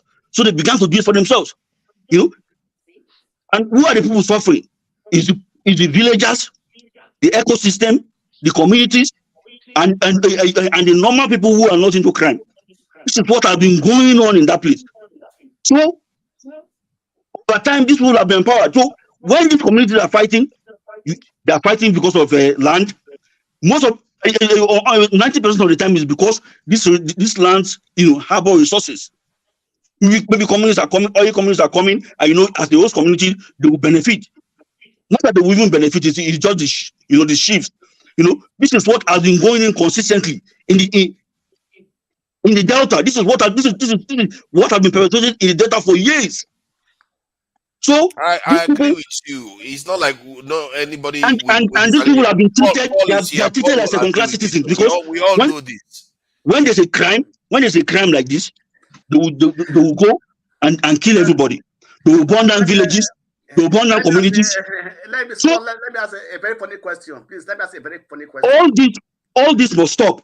And my own point is that let me ask all this killing and this oppression, one very day, I've been saying it. And as this thing has become persistent like this, I just believe that the end is near. That is my belief. As it has become very persistent, even to the point that civilians are now more vicious, even than the military. These civilian politicians, they are now more vicious. When you say the end, are you saying that the Igbo are going to come and colonize us again? Or what end are you talking about? Don't worry about that. Let me ask a very funny question. I don't know what end you mean. Don't worry about that. You don't need to know. Let me ask a question. Please, let me ask me. Ask me. Now we are talking about the oil in Nigeria, so on and so forth. If maybe in the next 20 years, 30 years, the oil is no more a value in the world, what will Nigeria do? Okay, well, what is funny about the question? See, the question you are just asking, man. You saw all these people. See, in this platform, it's in Nigeria. I just see Nigeria here. Whenever you come to this platform, the way you look at issues, I just know that there's no future for that country. Number one, you cannot be just. Wait. Number one, people have a God-given resources. When it was cocoa. At a point it was 100%. At a point, it became 80%. At a point, it became 50%. But immediately, it became oil. What is your business with the oil in people's land? No, it finishes. Yeah, so that was because when you come here, we also integrate the oil and the resources for the country and so on and so forth. Is it not the resources that is it not why they're paying the people? It is Nigerian resources. Which Nigerian resources? Okay. In which country? That's where what do you mean Nigerian resources? What is the problem? What to listen to yourself? 6 feet. Listen to yourself. 6 feet. 6 feet. Let me also ask him a question. How much revenue Nigeria made last year from gold in Zamfara? How much revenue Nigeria made last year from Arabic gum in Bauchi? No. Answer. We have gold. Okay. You know what we don't know? Because we don't make no money there. See, Blackstone. Okay. Let me make one quick announcement. Let me just make one quick announcement. I will allow you guys to be able to self-regulate and have your conversation for the next 30 minutes. To round this up, then I'll come in and close it out for today. We were not meant to stream this long anyway, so that we can round up for today. But in the meantime, you guys can carry on 30 minutes. See, I believe. And finally, if you've not subscribed, please subscribe to True Niger. You can see the link there underneath the stream. Why are you being so big? You are so negative. What is the matter with you? I'm not negative. I'm not negative at all. I'm very negative. You have a misconception about what true federalism is all about. Let's see the resources of the Niger because I'm laughing. You find in a place belong to the people who are domiciled in that place. True federalism, they then pay taxes to the center. That is what true federalism should be all about. But these school plotters took over the country, and they changed everything to unitary system. They turned it upside down, and they are calling it Federal Republic of Nigeria. The oil belongs to Niger Delta people. Blackstone, that's why they live now. If I don't saw it for the backyard, and I wanted me to say the one country that start giving me my own. When it's easy to make reference to the US, when it's convenient, they will make reference to the US. Look at the US. Do you know that in the US, if you own a little land and there's resources under the land, it belongs to you? My Blackstone, I don't know where it belongs. You know that it belongs to you? When it's convenient, you will point US. Look at US. But when it's not convenient, because you want to steal people's resources, you will steal the resources. Okay, if you want to use the resources judiciously, you can make an argument. I'm a human being. Fine. If it's okay, you want. But look at the resources. They are stealing it. They're not even using it for the people. That's why we call Nigeria an You know animal what? farm. I just asked a question. Because I asked one a law question. that Wait, operates in excuse another me. part of the I just country asked operates in a another question. part Wait of now. the Wait now. same Wait. country. I just asked a question. No, not that give me answer. No, If you want to make an argument that you want to use, you want to judiciously use resources for everybody, so you are using it judiciously. You can make the argument to me, and I can listen to that argument. Self-regulate. Self-regulate. You guys are grown men. Self-regulate question. yourselves. I draw a question that to the personal attack. Maybe this is Nigeria for you. I throw a question that will be a personal attack. So how do we now want to solve the issue? Because somebody cannot throw a question. I just ask a simple question. So they'll be at least give me idea, give me everything. I follow you.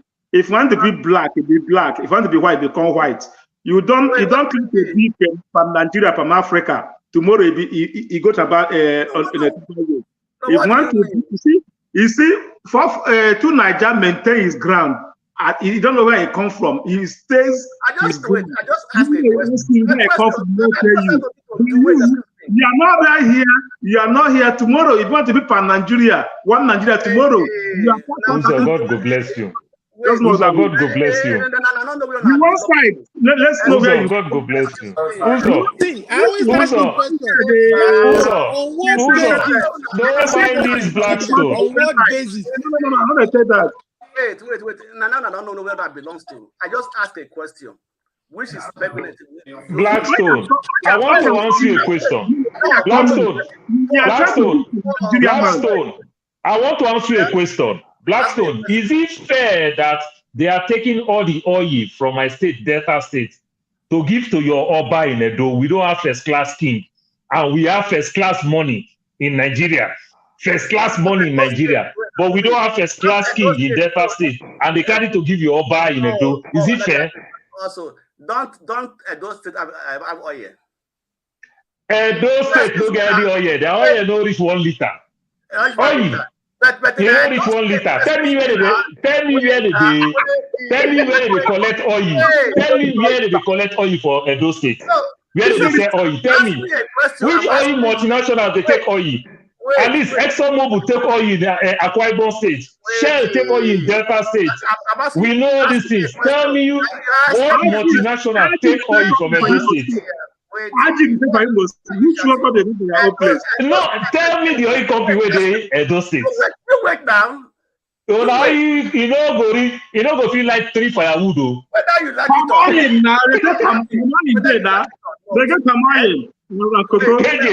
KJ, why you laugh now?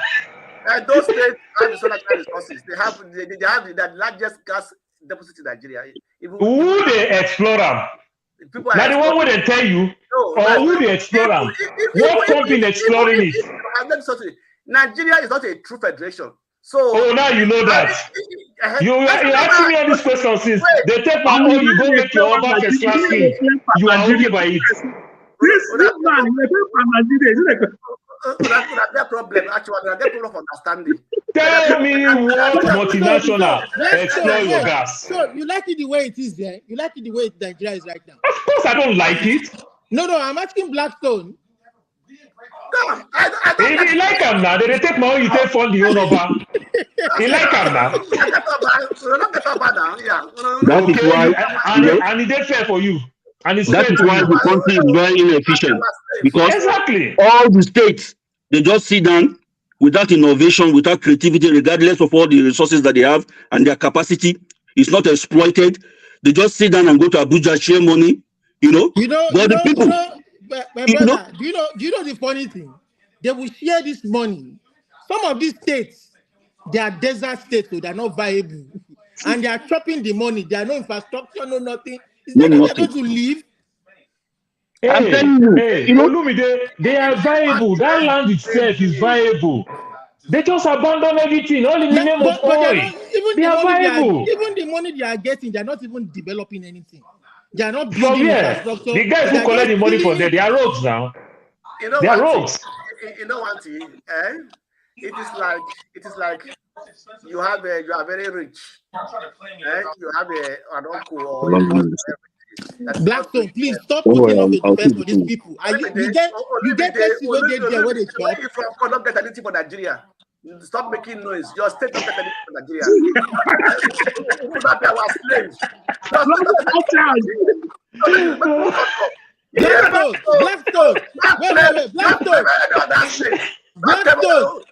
Blackstone. I agree. Say for Ogun State, we don't get oil, but we get brain, we get education, we don't fear. We go use our resources, we go develop ourselves, human resources. But you dey fear, you will be the fear say Nigeria break now. Nothing for una. You're still getting from the oil, so stop making noise. So stop making noise. I don't want it that way. That oil. I want the Niger Delta people to use the oil to develop themselves. Wait, first, if you don't want it that way, you are starting to get your technical start doing something. Look at Abia State OT. That is trendy. Is that what he's doing? Blackstone, leave this media thing. Blackstone, let me school you. Blackstone, let me school you. University of Texas. Amadioha live in Texas. University of Texas, Austin. It's richer than Harvard because they have OE. University of Texas, they have OE more than River State. University. You understand? In Texas. This is where things work. Wait, Paul.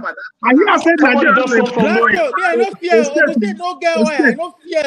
I no fear to break up. That one not me say we no go prosper. Blackstone and firewood not they get for their place. Only firewood they get. We can't carry this up down now.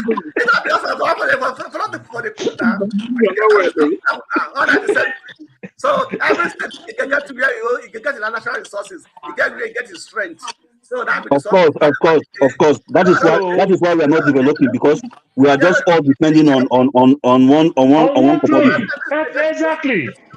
Every state. Did you see the way I call your timber? I call your timber firewood. Maybe the north where that's supposed to be very rich. The north could be the richest region in Nigeria.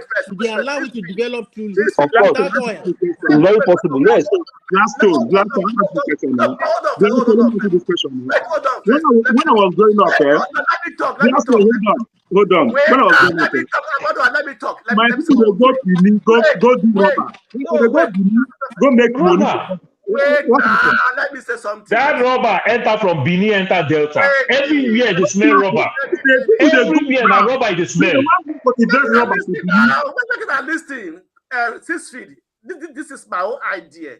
You understand me? I believe every governor has a responsibility to develop his state for the money you are getting for the federal. That's my own belief. So if you cannot develop your state, it is your own fault. You understand me? So Blackstone. Let me finish. It doesn't matter the resources you have. Even if you have a very little resources, you understand me? That's not how you work. That's not how you work. Let me finish. There's nothing wrong that a region has a lot of resources, and from that resources you can share to other states. You understand me? There's nothing wrong with that. Let me finish. If Nigerian governors are doing the right thing, you understand me? Nigeria will not be what it is today. Let me finish. Delta State, they get about 110 billion naira as subvention every month. What are they doing with it? Where is Delta State today? So Blackstone, this is where you are very, very myopic. Blackstone, don't finish. So far I give us 30 minutes. So don't finish. Don't finish. Let me school you. Hold on. Let me school you. The Blackstone, let me school you. To build a 10-kilometer road in Kano, if it will cost you 1 million naira, to build that same 10-kilometer road in Delta, it will cost you 10 million. I don't know what you are talking about. Are you seeing the soil? Listen to me, it is over budgeted.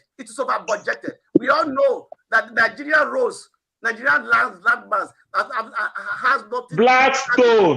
You are one of the most powerfulest Oba in Africa. What is your Oba doing?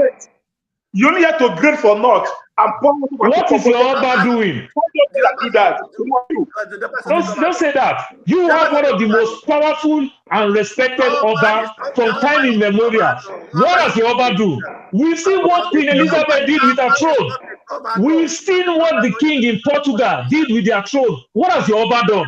Oba is not a politician. What has your Oba done? We see what the queen, the king of England did with their throne. What did they do? The left one, he the food for a compound, the left ones, like the food for a compound, I don't finish. Maybe carry free yam come, carry tomatoes come, carry this one come. So they wear shorts. They will wear shorts, short and shorts. They let's not start insulting people's. I'm not insulting people. When you talk about my governor, the Oba is like the first. It's like the prime minister. But they do have a governor now. What is the Oba doing to also empower your people? This is Paul. It's not. No. They have a governor. Go after the governor, not the Oba. Forefather. The king today in England make decision. In Great Britain, that is the same thing. But the they have Oba a is. governor. They are also a council member. They do have a governor that they elect. Yes. It's not fair to go after. Don't you have a prime minister? Don't you have a prime minister before the king makes that certain decision? What has the Oba been doing? But you go after the prime minister, not.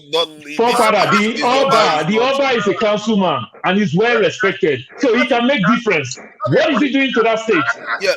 What is he doing? But I didn't insult him. This is a form of insult because the others are. Forefather, it's not an insult. The Oba is a council member in the government. What is he doing when they are bringing from back to back governor? What is he doing? If there is a way what you are you can talking ask, about? you can ask a question in a way for inquire. See, the Blackstone. Hold on now for a second. You can ask a question in a civil way. There are people that will be watching this that will be very, very upset with you. Look, Forefather, you talk. Forefather, did you see me close my screen? What are you talking about? Yeah, did but you see me close my screen? Now, but The Oba can influence so many things to that state, just like the king and the queen of England did, just like they did in Portugal. What is he doing? You are asking me what is my governor doing with the money that they collect. I'm asking you what is your Oba doing? Mr. Paul. No, you can do that, but there's a way you can do it without necessarily. It's a question. Let's use question to answer question. Mr. Paul, all the traditional institutions in the South, they've been whittled down. They don't have the prestige again because they are now political stooges. Just like our governor did you see the Oba of Benin? Did you see the Oba of Benin go to pay homage to Buhari? Is it not Buhari? Yes. If Buhari wants to talk to him by right, Buhari is supposed to be the one that is supposed to go to his palace. But this Oba, they mess themselves up. They don't have any prestige again. So that is the captured state of the Southerners. But unfortunately, that's exactly what the governors and the senators experiencing today. A lot of Southerners, they just feel that most of them, they are dumb. A lot of Southerners are dumb. They are leaders, so-called leaders. They are just what they go chop. What they go chop, not their problem. So we're in a very peculiar situation down south. If only that's what I just said. I don't know how we are going to get salvation, but I know one day it will come. And when people have been so oppressed this much, you will see salvation will spring forth from nowhere. From the least expected place, we'll get salvation. We have been like this. What made me to even come around is because you go and level a village. Nobody is supporting crime, but we level a village. This is not the first time. This is not the second time. This won't be the last time. This same crime is being perpetrated up north, up north every day. But you don't go there and level villages. So we Southerners, when you come here and Air Force mistakenly kill people in the north, they went and apologized. They went and pleaded to the people. Of course, now when that people like forefathers, they are slaves. They made themselves slaves to Northerners. Come here you want to be right, but you are talking rubbish. That's the truth. You tell your own people. I don't know where you come from. In fact, when you come to the table of negotiation, you must first state your bias. That's the that's the principle. Start from your strongest bias. Then everybody will now shift, take positions and shift back and give, and giving, so that we can cut a deal. But when you just come, and you just begin to be talking like you want to be a nationalist. People fought for this for one Nigeria before you. They'll be molested and killed. Sorry, it doesn't even have a plague anywhere in Nigeria because he said enough of killing my people. Yeah, Enough of taking our resources and killing my people. They hanged him. When people are talking, people like Nnamdi Kanu, they come to speak for their people. Like them or hate them. If you just sit down here, you can't speak for your people.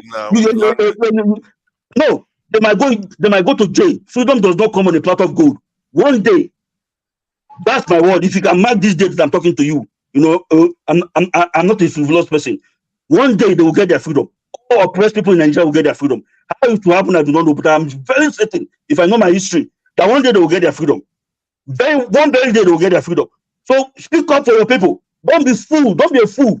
These people have been perpetuating in poverty, in penury. You steal their resources. You rape their women. You pollute their land. They don't have any voice. In your sense, any right thinking human being, tell me that you believe that community will conspire just to kill soldiers. Tell me that you believe that. Tell me you believe that story. Tell me that you believe that story. That community will just conspire to kill soldiers. These soldiers this is a perpetual comment. It's like people that have been pushed for the war. They created all the monsters in this community. All this militancy was created by the Nigerian state. This is what happens when you create monsters. Your policies and your government style. Every monster was created by the Nigerian state. The people that were able to speak up, that's why they kill those people. And may I so rest in peace, I do not support it. But do not support evil. This evil that all these southerners, because they are looking for contracts, they want to they make you chief, they give you one oil block, and you shut your mouth so that the whole of your lineage, your heritage, your people will be wiped up. Southerners, they don't have the sense of history. I don't know where they make them from. They lack a sense of history. They have been totally wiped out. Their heritages from languages even down south have disappeared. All because they want to be Nigerians. But yet they have no respect, they have no regard, they have no nothing. Even when they talk of when the people they talk about oil. Nobody even cares to give a mention to the communities that have been bearing the brunt for how many years now? Since 1960 what? How many years they've been polluting this environment? Telling these people, Sixfield.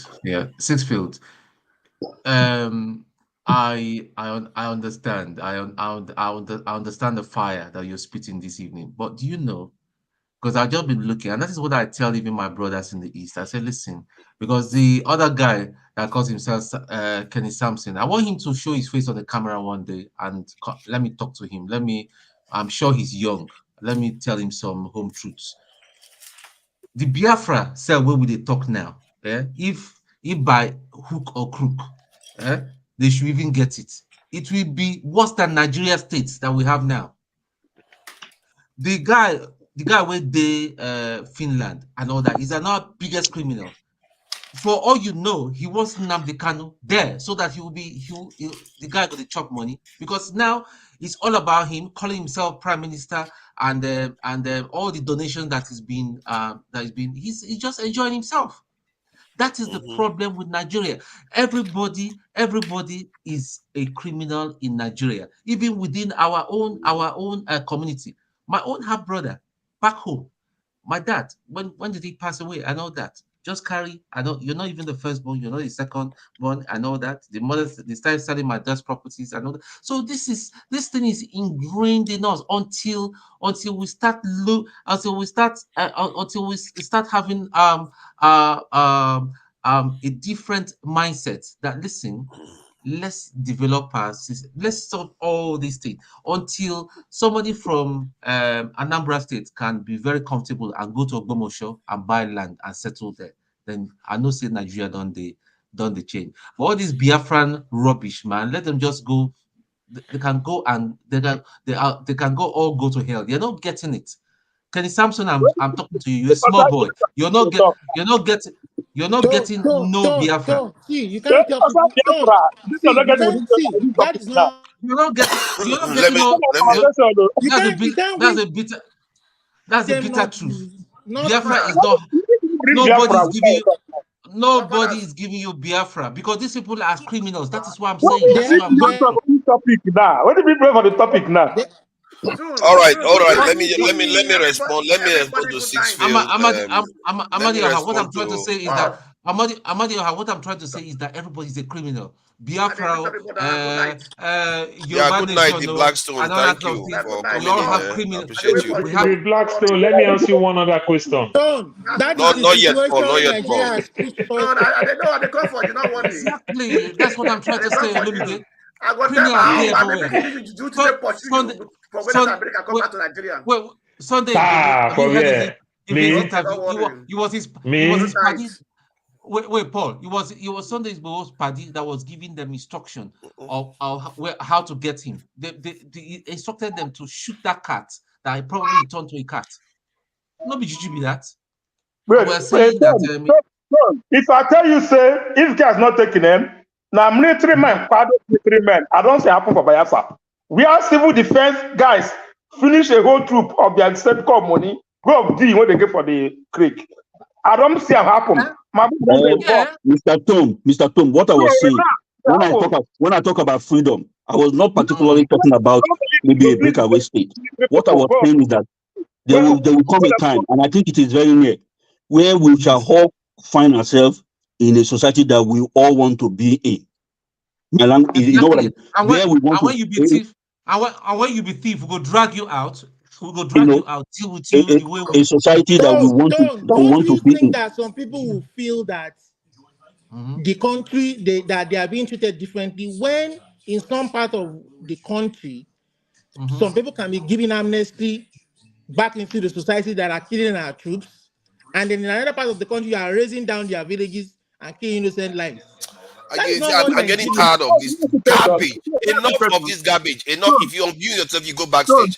I'm not in the mood for this nonsense now. This garbage has to stop. Enough. Forefather. What kind of nitwits are these? Forefather. These are grown men, no. Forefather, you live in Port Harcourt. Let me say something, please. I need to say Forefather, something. you live in Port Harcourt. Go ahead. You just had a go off at another Edo this thing. Leader, why do we behave like this? Forefather, you live in Port Harcourt. Oh my God, let me say my piece, please. Let me say my piece. Okay, you go ahead. This is exactly what Jack was talking about the other day when he said, you expect empathy, but you give zero to no one. Selfish to the extreme, our people are. This is why Tone said Simon Ekpa may be trying to ensure that Nkanu stay, because he just wants to get his own payday too. It's just horrible. Look at what Olumide just said just now. Oh, they are pardoning people in the north, but they don't pardon people in the south. What do you think the Niger Delta pardon was about? They sent them overseas for training. What kind of talk is that? It happened in the south first. You don't even know that. And then Sixfield, that one goes on to say, oh, the southern thrones have been made useless. In other words, the northern thrones are the great ones. They are dethroning northern empires left and right. Abacha changed the Sultan of Sokoto. All traditional thrones are up for grabs. The people that are controlling the country right now, they are from all sections of the country. When you see Dangote crying in the funeral of Wigwe, it tells you that, hey, these people, they are really tight. They are tight among themselves. Was it not, they said Mefele, that Jimovia worked with Emefiele and Shetima. These are his boys. Shetima, that is a deep northern, that is the vice president right now. A boy to this in Jimovia of Delta State. Yeah, it was working in Zenith Bank. This nonsense we keep spewing, come here to come and spew tribalism, when in reality they are united, and you are just busy dividing amongst yourselves. Stop it! Enough is enough. You are a grown man. You should learn this about this by now. Forefather, saying stopping it. Sometimes context matter with everything we do. Don't mind him, my brother. God bless you. You don't even know what he's talking about. He's the one that is talking rubbish. Forefather, I feel you are the one talking rubbish. You don't know what you're talking about. But forefather, context. Give me the context. Okay, so now let me give you the context. Now, tell me anywhere in Nigeria apart from South where they do something that they call community job. where I will go work in my mother's side. I will work in an oil place, oil company for 3 months. Then I will go. Then it will take me another 3 years for me to get my own turn back. And I'm seeing an Igbo man who is working in that place for 35 years. A Yoruba man who is working in that oil company for 35 years. That Hausa man who is working in that company for 35 years. And the people, the host community, they say they share that they are doing community work. Tell me any other region, apart from South, where they do community work. My brother, if you go that to, is how there are companies in Nigeria. let me land. You asked me a question now. No. Let me finish with my question.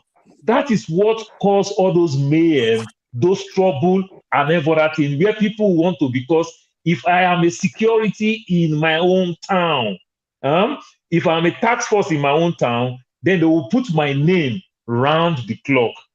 But if I'm not a task force, Mr. Paul, can I just say something? Forefather was talking. You see, that's why. See, if we can even get a closed session sometimes, so that people can be talking, so that at least we let us, you know who you are talking to sometimes, so that we won't just be talking. When you even talk of all these people, you mention names. Do you know any of them one-on-one? Do you know Dankote one-on-one? Do you know Jimovia one-on-one? What are you talking about? Like, you see, when I'm coming to talk to, I'm asking you, do you know Jimovia one-on-one? So Jimovia is Fulani now. Is that what I said? What is the relationship? What I mean, when you say they are working together, do you know the basis of the relationship? My brother, a lot of things you don't know. So don't just be mouthing. You are the one that knows the basis of the relationship. There's a lot of the issue here is an injustice. Everybody wants to live in an equitable society. Nobody is talking about tribalism here. When they there's justice, if there's fairness, if there's equity, then we'll live together. But when these tribal things, when they raise their head, people will have to speak up. Where you are. There is no true tribalism in Nigeria. It's just for people that are buying into it. Their leaves don't do it. Sorry, Father, tell me anywhere they work community work apart from South. This guy doesn't know what he's talking about. Which elite? Tribalism is for the poor. Which elite? What are you talking about? One of our greatest problems. They are the ones flying private jets. One of our greatest problems is our talking about tribalism. One of our greatest problems is our tribal enclaves. That is the greatest problem of Nigeria. But you are the one perpetuating it. No, I'm not. I'm me. Yes. Who am I? Who am I to perpetuate tribalism? It's like the arsonist saying that we have a harassing problem. Yeah, you are the arsonist. Forefather, tell me anywhere they do community work in Nigeria, apart from South. You understand?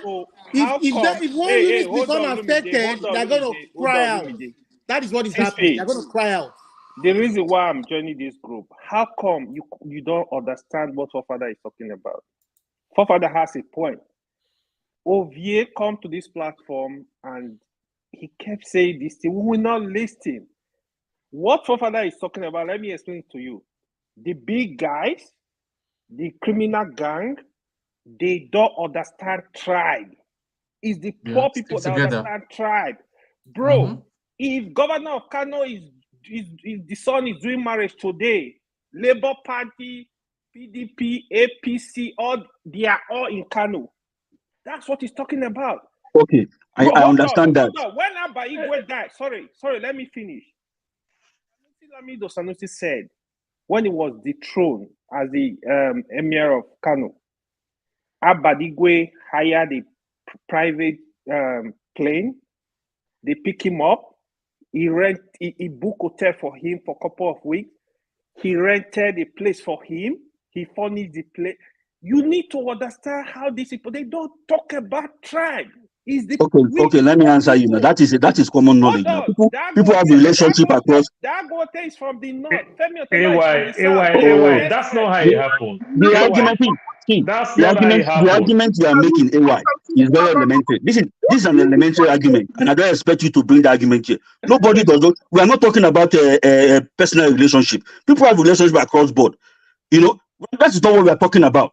But at the root of Nigeria's issue is tribe. Is tribalism. The core of Nigerian issues, it has been academically documented. At the core of Nigeria's issues is tribalism. Okay, there's tribalism in the How West. Does it affect your community? Your community. Tell me. Okay, let me explain to you. Answer this. No, AY. Let Fofad answer my question. Tango, you are from that region. Apart from the South, tell me anywhere in Nigeria where they do community work. I can put the question back to you that there are always peculiarities for different regions. It doesn't matter whether they don't do it somewhere else. Different regions have peculiarity. There are things that are doing in the north that they don't do in the south. So I don't understand. Even in America, they have peculiarities everywhere. How is that even relevant? How do you give somebody a job to go work for 3 weeks, for 1 month, or 3 months? Then that person will not get job for the next 3 years. Because in the south, where I grew up, there are people from the south that when they go and get a job, they actually get good jobs. Not everybody, except the job is kind of let me finish what I'm saying now. Let me finish what I'm saying. It's like a kind of apprenticeship that they are doing, that they rotate. But there are a lot of southerners that actually get authentic jobs, and they do it just fine. So, Forefather, I will tell you so many things, certain things that you must understand what Sisfit is saying. Not that I'm supporting Sisfit with everything that he's saying. Forefather, in shell quarter. Forefather. It just shows you don't have a clue what you're talking about. Forefather, in shell quarter. Let me tell you, Forefather. Forefather, in shell quarter in Warri. Sorry, let me just land it with this place, please. In shell quarter in Warri, the electricity in Warri in shell quarter, it look like the electricity in America. The lights don't go off. Then they will give us transformer. They'll say they give us this. Then our light will go off. Then they'll make us understand. We'll say na winch. Then the youth protest. Don't give us electricity. Don't give us anything. The one you are using, let all of us use it. So that when it go off, we all follow the same problem. Then when the solution comes, we all enjoy it. They say it doesn't work like that. You understand? You are living large. If my sister enters shell quarter, my father, myself, the rest of us will be waiting because she's coming out with package to take care of us. You understand? And you don't see your people there. It is barbaric. It is painful. I don't know how you want to put it. You understand? The people who are doing all these things, like I will tell you. So when Sisfit is telling you about tribal, my brother, Mr. Paul, let me just add something. Let me answer people like AY. You know, when you come and you say, how does that affect my community?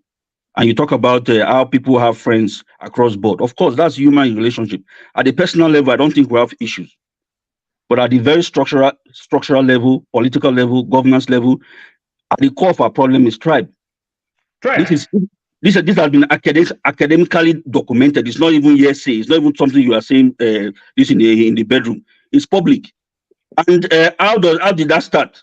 Okay, let me ask you a question before you finish. Let me ask you a question. Yes, to your banking, to the banking that you talk about. AY, hold on. You make mention of banking. I will talk that same banking because everybody keep talking about Wigwe. When Lamido entered here as CBN governor, Lamido punished all the Delta guys. Paul, hold on now. You understand? The Delta Bank. He said the Delta Bank. Lamido, these guys fought tirelessly. So when you see somebody like Wigwe, these are guys who do eye service, everything to sustain. Lamido kicked Tony Elumelu out. He kicked Jimovia out. He kicked God bless you, Paul. These people don't know it. When you see Paul, God bless you. These guys out. Even Ike Imokwede, who is the managing director in Access Bank, Lamido kicked him out. That's how the position come to Wigwe. So that put fear and panic on Wigwe. I service kicking. Kick him out of where? No mind them. No mind Access Bank, Zenith Bank. Hold on, kick him out of where? As the managing director of the bank, Lamido said, if you are 10 years in this bank, you will leave the position. And Lamido kicked Cecilia Ibru, take down Oceanic Bank, who is doing very, very well. Anywhere you see Zenith, you see Oceanic branch there. He kicked Cecilia Ibru out. He kicked Olorogo Otega Omero as, what's this bank? I forgot the bank name now, remember. He kicked them out. Lamido deal with the Delta guys because the Delta guys were investing heavily in banking. You understand? Paul, This caused you a lot. Stop This with caused that. a lot of panic. So, my brother, when you talk all these things, so when you see Wigwe fear for a head, eye service kicking. You know, my What do brother, you wake mean? up. Oh, Hold not let on these people now. they deceive Hold us. on. Oh. Let me ask these questions, please. So, because you said kick out. For what purpose? And these companies, from what I gather, the Ovia, the Zenith Bank, it still belongs to Ovia and shareholders. All these companies that you are referring to, the owners still remain the owners. When you say kick out, they kick them out from being CEOs or directors for specific reasons. What were those reasons? Do you know? Cecilia Ibru was corrupt. Very, very corrupt. So what are we talking about? You said she was kicked out. It's documented now. Some Very things we corrupt. do, Paul, That's not you the story surprised of me a little Cecilia bit on Igbo. this one. Paul, You surprised me a little bit on this one, Paul. Paul is fully aware of the story of Cecilia No. Igbo. So you must understand. You must understand where. So Lamido come up with a policy that don't make sense. Tony Paul, Elumelu calm down. is the majority shareholder. He found UBA, and you said anybody who have worked 10 years in banking will leave his position as a CEO. Does it make any sense? Paul, Does it can make I any help you there? sense? But you are Does it saying make that. any sense? Are you saying that is 10 years is the only Jimovia reason? out. That's how when you kick Jimovia out, that's how this Emefiele become the managing director. You understand? That's how Emefiele become the managing director. Tactically, he just kicked these guys because these guys, they were growing and they were so united. You understand? He just kicked these guys out and everything. Yeah, you kick So, but where's Emefiele from? but they can't control. Hold on, well, where's Emefiele from then? Let me just add something about Mr. Emefiele is Fofather, still please. from where Ovia is from, and Paul, Mr. Fofather, That's why let me Jim ask. trusts it to his own brother. He trusts the bank to his own brother. You Yeah, but understand? What in I'm other telling words, you, they didn't make any what change. I'm telling you is that how many people did he kick from the north that you kicked from the south? So when 6 feet is telling you that tribe played a course. Nobody will be 100% bigot. I think maybe try played a role. Maybe I can't completely rule that out, but that is the problem in terms of Nigerians playing tribal this thing. No, we're not playing tribal this. That is our greatest problem. That is our greatest problem. It's not. It's only if you want to get yourself fixed in that, that's your own issue. See, that's why you asked the question the previous time. I tried to let you know that there are peculiarities. Every time everything happens, if you look at it from the point of view of tribe, if you look for the boogeyman, you're going to see the boogeyman. If you don't look at it from any other point of view, you're not going to get any other explanation. I don't subscribe to this idea that at that level, they operate too much based on tribe. Because if that was the case, the Northerners would dominate. They will own everything. They don't own that much. Look at their children. Their children are being kidnapped at an industrial scale. What are you talking about? They lost 300, 700 some children in under a week. Father, he shake them and try to slow them down. It caused a lot of panic among them. You can't just do it one-handedly. That's what I'm saying. He shake them. He break their wings. The reason why they did that may You are be so naive, because the central government. Maybe because the central government felt threatened that these entities are becoming too powerful, and maybe they fear that they were doing some things. And somebody has said that there was an element of corruption in there. We know there is an elements of corruption. Maybe that's what they are trying. They went after. Maybe they felt threatened. The central government, the Nigerian central government. If you look at how they behave, Lamido they are used so to weak, be the they managing target director anything of First Bank. He was a director and become managing director for 1 year and 3 months in First Bank before they nominate him as the CBN governor. So Lamido know these guys, the way they were going so strong and everything. He tried to break their wings. You understand? Yeah, but you see that in the West too. That's what I'm telling you. So when we're telling you, when you kick people from this other tribe a lot and did not have, come on now. He's naive. What does he know? He doesn't know nothing. What experience does he have? Have you not been in the West where they go after certain types of companies in the West? Like they go after tech companies, they go after different companies in the West. You don't see them shouting, "Oh, it's tribal. It's a tribal thing. It has to be tribal." Everything we always see it in form of Do tribal. they have tribes? Do they have tribes in the West? Of course, they have tribes. Oh my goodness! Is it okay? Are they peculiar to us? Our situation? Their own tribes. They slaughter each other. How did Nigeria come to be? How did Nigeria come to be? See, their own tribe, they slaughtered each other in the millions and they went on to do work together. Our own, we let it paralyze us. Every single thing we look is only tribal lens that we see. Who is the person you are blaming? The minority that has no power. Look at this guy. You are very stupid. I blame the minority. The minority that is powerless, harmless, that has nothing to offer, cannot fight. Is it the one you are blaming of Nigerian problem? Insult me all you want. It's not going to make you right. You can insult me all you want. It's not going to make you right. You can't do that. Okay, I'm going to leave now because you know. You've insulted me enough. Have you insulted me enough? Maybe that's why you want to leave. Yeah, I want to leave because you don't want me to talk. You don't want me to talk because you are insulting me, and at the same time you're not beginning. Can somebody stop, please? Yeah, I will be coming to you in a moment. See, everything is not always tribe, and maybe it's true there is tribe in there, but these people are not stupid. These are very, very powerful individuals. If it's the kind of tribal thing you're talking about right now, what you're going to be seeing in the country is going to be blood on the ground. These people are rich, they are powerful. If you come at them just only because of tribe, you're going to have some serious problems on your hand. And if it was only tribalism, you're not going to see APs doing so well. The banking system being controlled by very few states in Nigeria. This is by virtue of their industry. It is by virtue of their industry that they acquire what they acquired. Oh, see, yeah. So be it. But either way, the Nigerian environment allowed that to happen, where Delta produced very, very powerful banking moguls in Nigeria. The idea that the problem with Nigeria is that every tribe wants to dominate everything. They don't want to share anything. They break Bank PHB, Atuche. They break Oceanic Bank, the same Delta. You understand? Of course, they won't do it. Then you come up with another most policy. of the banks are from then Delta. Then you come up with another policy that if you are 10 years as a MD, you have to leave. The more you get older, you become a fine wine. Okay, how many of these banks are from Delta? You become a fine wine. Sorry, how many of these banks were from Delta? All these banks you described that Delta. Okay, Delta. hold on. Let me just say this. You see what you just described there is an unusual concentration of power in one state. Okay, now tell me how many people from the Niger Delta own oil rig. You guys should also tell me how many people from the Niger Delta own oil in rig. one state. But the others is not all in one state. You guys should let me speak. Then Jonaba will not speak now. Okay, please go ahead. With the human being now. I was supposed to have closed that by now. Jonaba probably had all the rockers and decided to join. Not Biafra Republic, Delta Republic. But on a more serious note, though, Paul might have some point. It's not that tribe could play a role, right? But it's not all about tribe. That is my whole position. Because if you look at issues that are disturbing us, okay, let me take Niger Delta for example.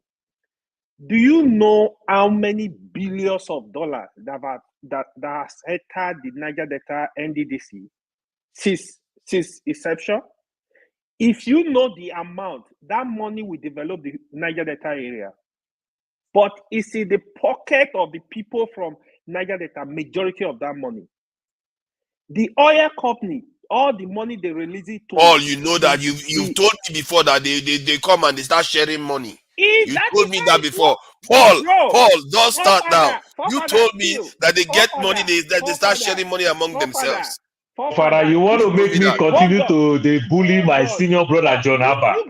I always said no to that. They did not create any special thing to build Abuja. Don't create Niger Delta Development Committee to build Niger Delta. Federal government, go and develop Niger Delta. Don't create anything. They did not create any committee to build Calabar nor Lagos. If you want to develop the Niger Delta, don't take all your rub in people's mouth up and down. They didn't create anything. Don't create any development committee and you create ministry. They use those money to pay salaries, to pay office expenses and the likes. Don't give those type of money. Did you hear what he just said? Corruption be that. Don't create any ministry. Go and develop. If they don't create, anything, Paul, they say they create it's something. a bribe people. That's my take, and I keep standing on it. Let me Sorry, my big brother John Abba. Sorry again. Paul, which day you turn Passat? Passat don't give you. Yeah, it's gone Passat on us today. And he knows what he's saying, though. Paul know what he's saying. Paul, of Paul is knowledgeable. I know Paul, so Paul, I can't make excuse for Paul. The thing is, yes, Paul, you have a point, right? But I will still stand on this point that is not our biggest problem. People see it as bigger problem. I just see because if you look at the corruption in the country, look at our sister Desiani. Do you know how many billions that woman removed from the federal pocket? There are all over the country. I just feel like these people that are stealing the country, they don't care. They don't care about the country. And if you really look at it, how do you? I don't know. It's just a general problem in our country. We have leaders that don't understand if they don't do the right thing. Children unborn will pay for it. Okay, look at the Senate right now. Look at the corruption that has been exposed in the Senate. Where are they from? They are all over they are from Nigeria, all over. They share Nigerian money. This is borrowed money. They share the money. Tell me your state, somebody from your state is not involved. Tell me how. Is in trouble. From the north, from the south, from the east, or from the west. This is my point. So what people keep argument. Father of the nation, they share this money without thinking of tribe, without thinking of religion, without thinking of what we are thinking on this platform. These are my issue. I understand, Paul, you might have a point, but I still hold it very strongly. These people, they don't care about Nigeria. Look at the Senate. The Labour Party we were even praising. Did you hear any of them even making noise in the Senate? Did you hear them talking in the House of Reps? They all belong to the same gang. When I come here, I tell you politicians are the same. Some people say, no, it's not. They are the same. Look at, okay, the state governors that are collecting allowance, what are they doing using our allocation to do? Most of the state governor. Do you know how rich Delta State is? Do you know how much is their allocation? Yeah, Delta State is very, very Do you rich. know how rich River State is? Do you know how much is their allocation? Where is the money? What are they doing with it? They get a lot more money than Edo. Jonaba, please continue, Joe. These people... Yeah, thank you for joining us, Jonaba. I'm sure these people must have annoyed you today.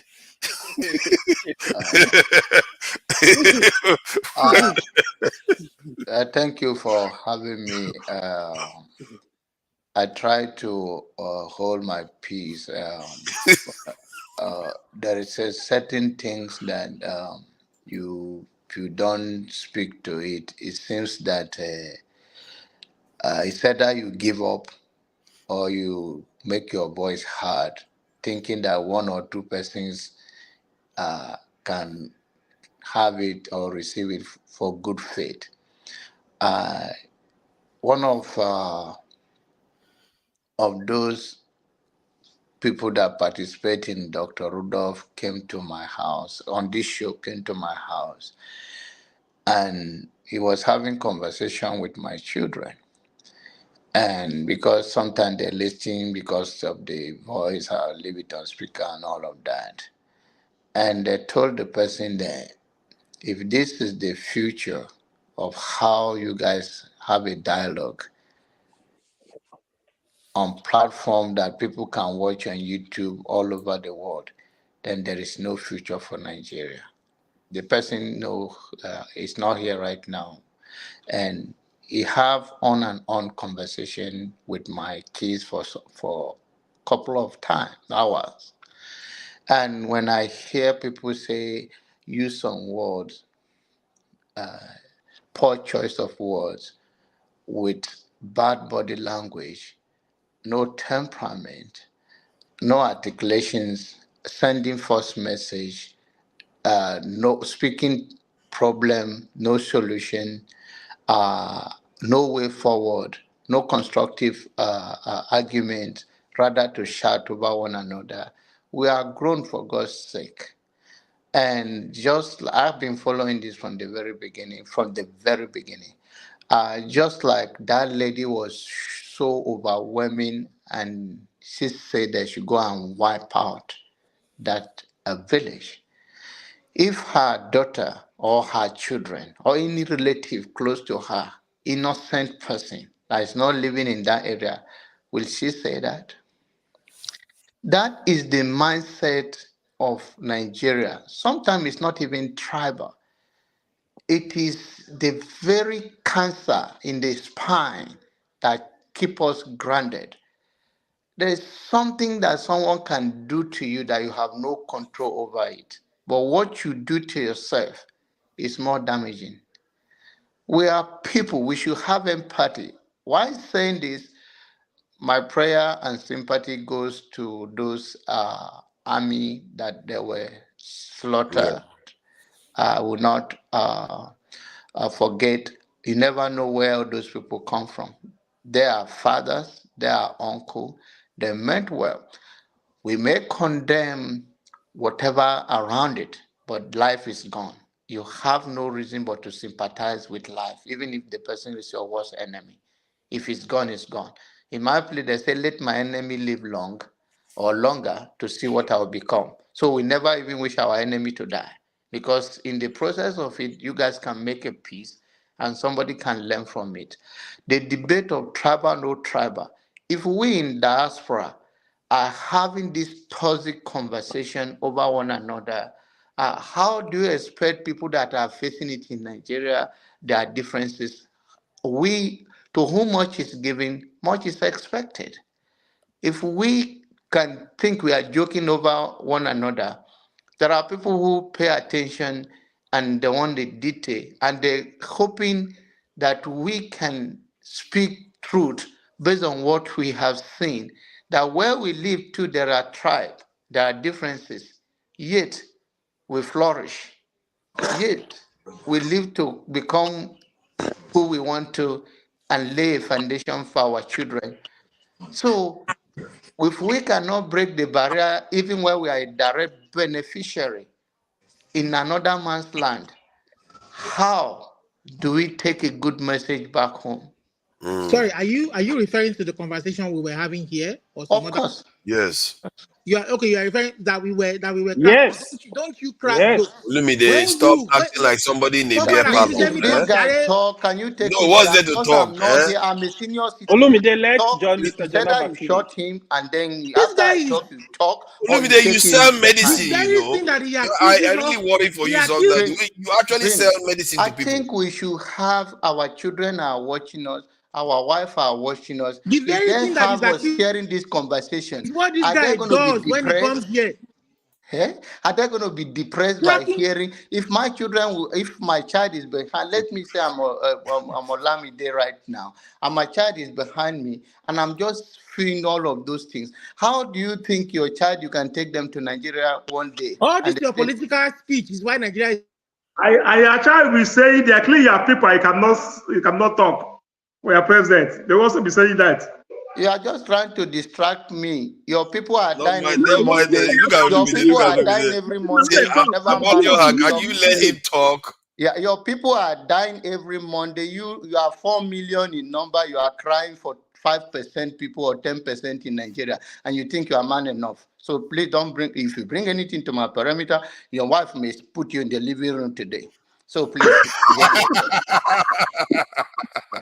Father, So father of the nation, father of the nation.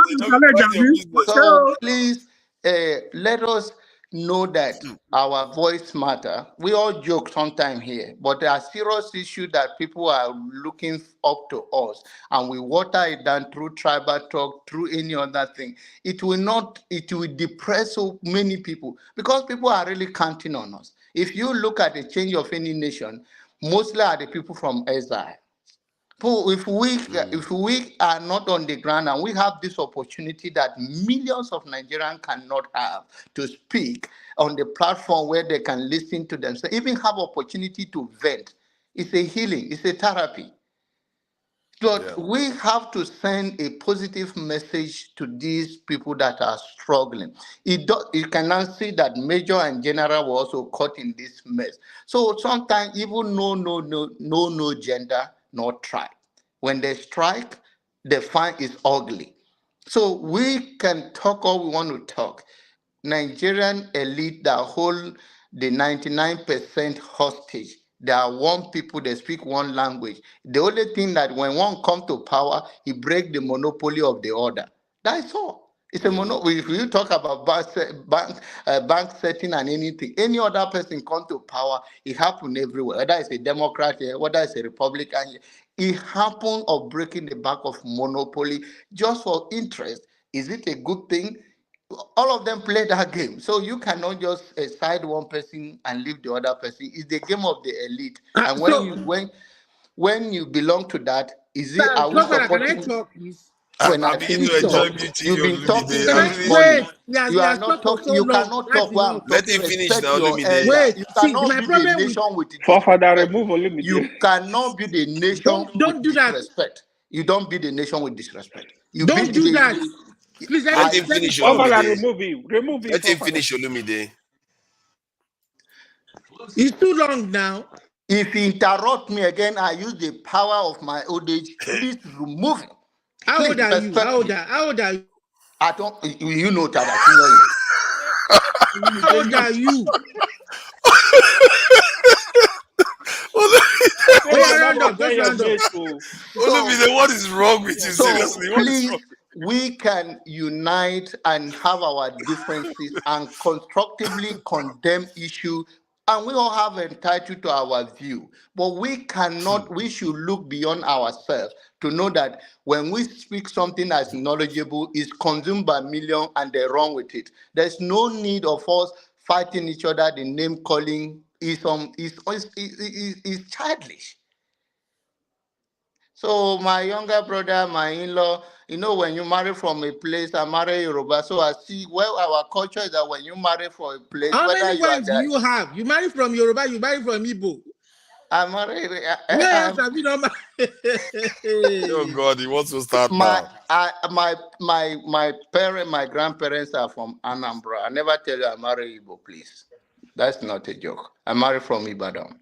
My wife is from Ibadan. So Wow. yes. Olumide is his forefather that got married from Igbo.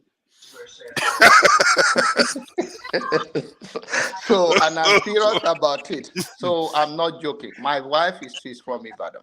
So, Oh, that's good. You see, Nigeria is a very complicated place. So I don't. That's he's why the Yoruba, tripart he's thing doesn't work with. middle I'm belt. married to most See, beautiful, John very Abba, strong see, my woman. problem with some of your submissions sometimes is I really I'm not sure. I don't know where to place it. Whether you He truly likes Jonaba because Jonaba married somebody from no, see, Ibadan. I don't know if truly we want genuine change or not. See, you are the same person who said that Nigerians are not ready to elect who they want.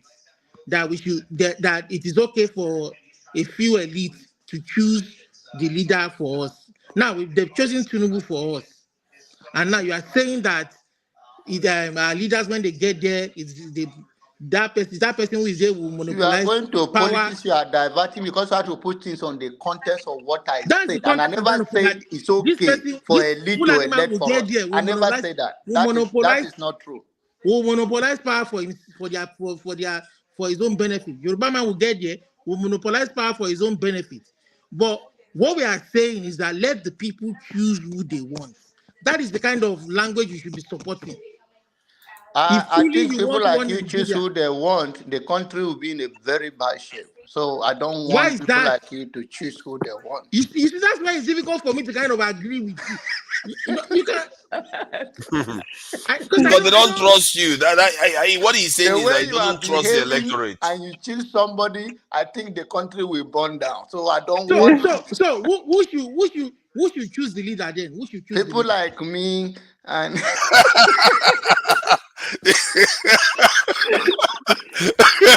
But remember you said there are millions of people watching us. I hope you Oh are my serious about what you are saying. You are serious about what Olumide, you're saying. but John Abba, I know sometimes when we talk this thing, tribe is not only our problem, but tribe play a very of negative course we role can't take it in off the way. Nigeria. I You agree with understand? that. We all know these things. And why I'm Yes. saying it, take for example now, from 1999 to now, when you look the way the power keep going round and everything, the Yorubas, they've ruled I'm not 8 cutting you years. short because I'll lose my thought, brother Paul. What we are Go trying ahead. to say, the tribe, Okay, all Brother the Paul, tribe belong to that top. So the tribe that is dividing us, they are still the same tribe of the elite and the same language of the elite. So we the people should believe that these people, as far as they talk about doing this, doing that, when it comes to their own elite, they are united. So they use the game of divide and control to the ordinary Nigerian. As far as Yeah, you work for them but they and you never are in their these people never go united like we think. They never go united like we oh, of think. course Only we they do. just Of course so they do. you so See, so this See, is the if Paul, thing. and Paul, to so your so point, John for the first time, Jonaba, for the first when time, I you say see these people two never men go choosing united their like leader. it is, even up to the military, when you see military, look it all the way to Muritala, he pick Obasanjo. Look Obasanjo, who Obasanjo pick. You take from north, you take from south. Even though now, if we bring it down to politics, why we have strong men in APC, we also have strong men in PDP. We also have strong men in the other parties. So, which means because when we call unity, we just want to call unity like, oh, it's only them that unite. They fight themselves in a different way, but one part will always win power. The ordinary man in the street, the ordinary Igbo man in the street, does business with Yoruba man. Nearly all the Igbo man businesses in Lagos, their landlords are Yoruba men. You People fight understand? is And every part other of thing. They life. do business Just like together. They do things together. Omadi or her wife So wanted to remove him from here. They are the same person. People fight all the time. exactly. So it's not like the ordinary man are not united. The ordinary man keep fighting themselves. No, the ordinary man, like you and I now, we will not get plenty work for America now. We will not get work. See what we do here. We they here, they talk together. You understand? The ones who get better work now, doctor, they're not there here, then they make money. So these are the things. So the big men too, they also have their different factions. So let's not be saying it like Ovie say it all the time, like they all just unite. But remember that I can invite my opponents, my opposition, when food don't come chop. Those days in Lagos when we were growing up, thank God, who's was there? When we go Yoruba party, we they wait when they bring water to wash and go say first we don't bath for and hand no clean. You want to wait to go where they go bring water to wash and when food there for your table. Just start to eat, they go. Person we don't bath hand clean. We all have native just because of free food. Paul, So this thing that you describe, Paul, But Paul, Paul, what you what I'm describe even is saying not is that unique to since Nigeria. Hold on now. Paul, what you describe is not unique to Nigeria. There are factions in the UK, there are factions in America. correct. This is the nature of this, and sometimes they fight each other for control. So, And, so and, and, and but it's the Father, nature of I'm nations. sorry. We shouldn't Let me always land. cling to Father, tribalism.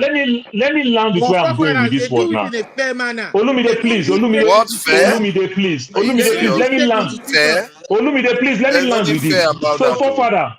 forefather, by default, that African America, we are lucky enough to get one man called Barack Obama. He become a statesman. You understand? When they say African America, Barack Obama have influence. He have power because he has ruled. Now, if you talk about the Igbos now, for example, now you talk about this three majority ethnic group, like the fondly called Wazobia. Now, from 1999 to now, the Yorubas ruled 8 years. The same Yoruba take vice president for 8 years. The same Yoruba take speaker of the house. You understand? They take speaker of the house for almost 8 years or more than that. Yeah, Bankole, the other woman, they take speaker of the house. The same Yoruba, they hold all this position. Now you go to the northwest, you go to the north central, but when you look the southeast, they never hold so much positions To like be that. honest, You understand? So when you look at it, that the power come back to south, because now 1 minute we call it north and south, then we'll break north and south into 6 geopolitical zone. Now, when the power come to south, south have ruled their own, southwest have ruled their own. I want to believe that if you had give it to the southeast, it would have come. Though I know power is not a la carte, like Tinubu will say. You fight for it. But just imagine that if Tinubu bring a boy from the southeast, he will have influence in that government. And it will also calm things down. I'm telling you that the rhetoric, the way my southeast people keep clamoring, keep fighting, I don't think it will be like that. You understand? So when you just suppose things to this level again, it's another way of tribal thing again, where you choose to bring one tribe down. Look at the list of prime ministers of the United Kingdom by place of birth. Are you seeing that? And if you check that England place of birth, they tend to be from the southern region of the UK, not even the whole country. And the last 7 prime ministers the UK have, I think 4 of them attended Oxford or Cambridge, one of those 2 universities. So this is when you talk about stratification of power, many of the developed countries have stratified power. Even in America, the same thing. The people that rule are from different groups, and the people that dominate industry tend to be from a different area. The people, like in the Texas now, they tend to dominate the oil industry in America. People in the Texas region, even if the oil may even be coming from another state, they still dominate it anyway because it's their specialty, a kind of. So this is the nature of Forefather, nations. that's I don't okay. understand I why we understand. balk at this thing when we are operating the same system Forefather. as So when you America. talk That's about okay. England, the England has been fighting for a very long time because of also that segregation. They've been fighting for a very long time. They didn't accept it just peacefully. If you balance what you just said, they've been fighting. You No, understand? no, They feel I agree with exactly. that they Yeah, fought, but But the reason why they still agree, they still manage to make it work for them. I think ours, we tend to say that that's the reason why we don't progress. Bro, England bro, had that, the and yet the they the ruled the world with it. the only reason why we're discussing all this is because the country is not working. For that is example, true. Exactly. that that's it.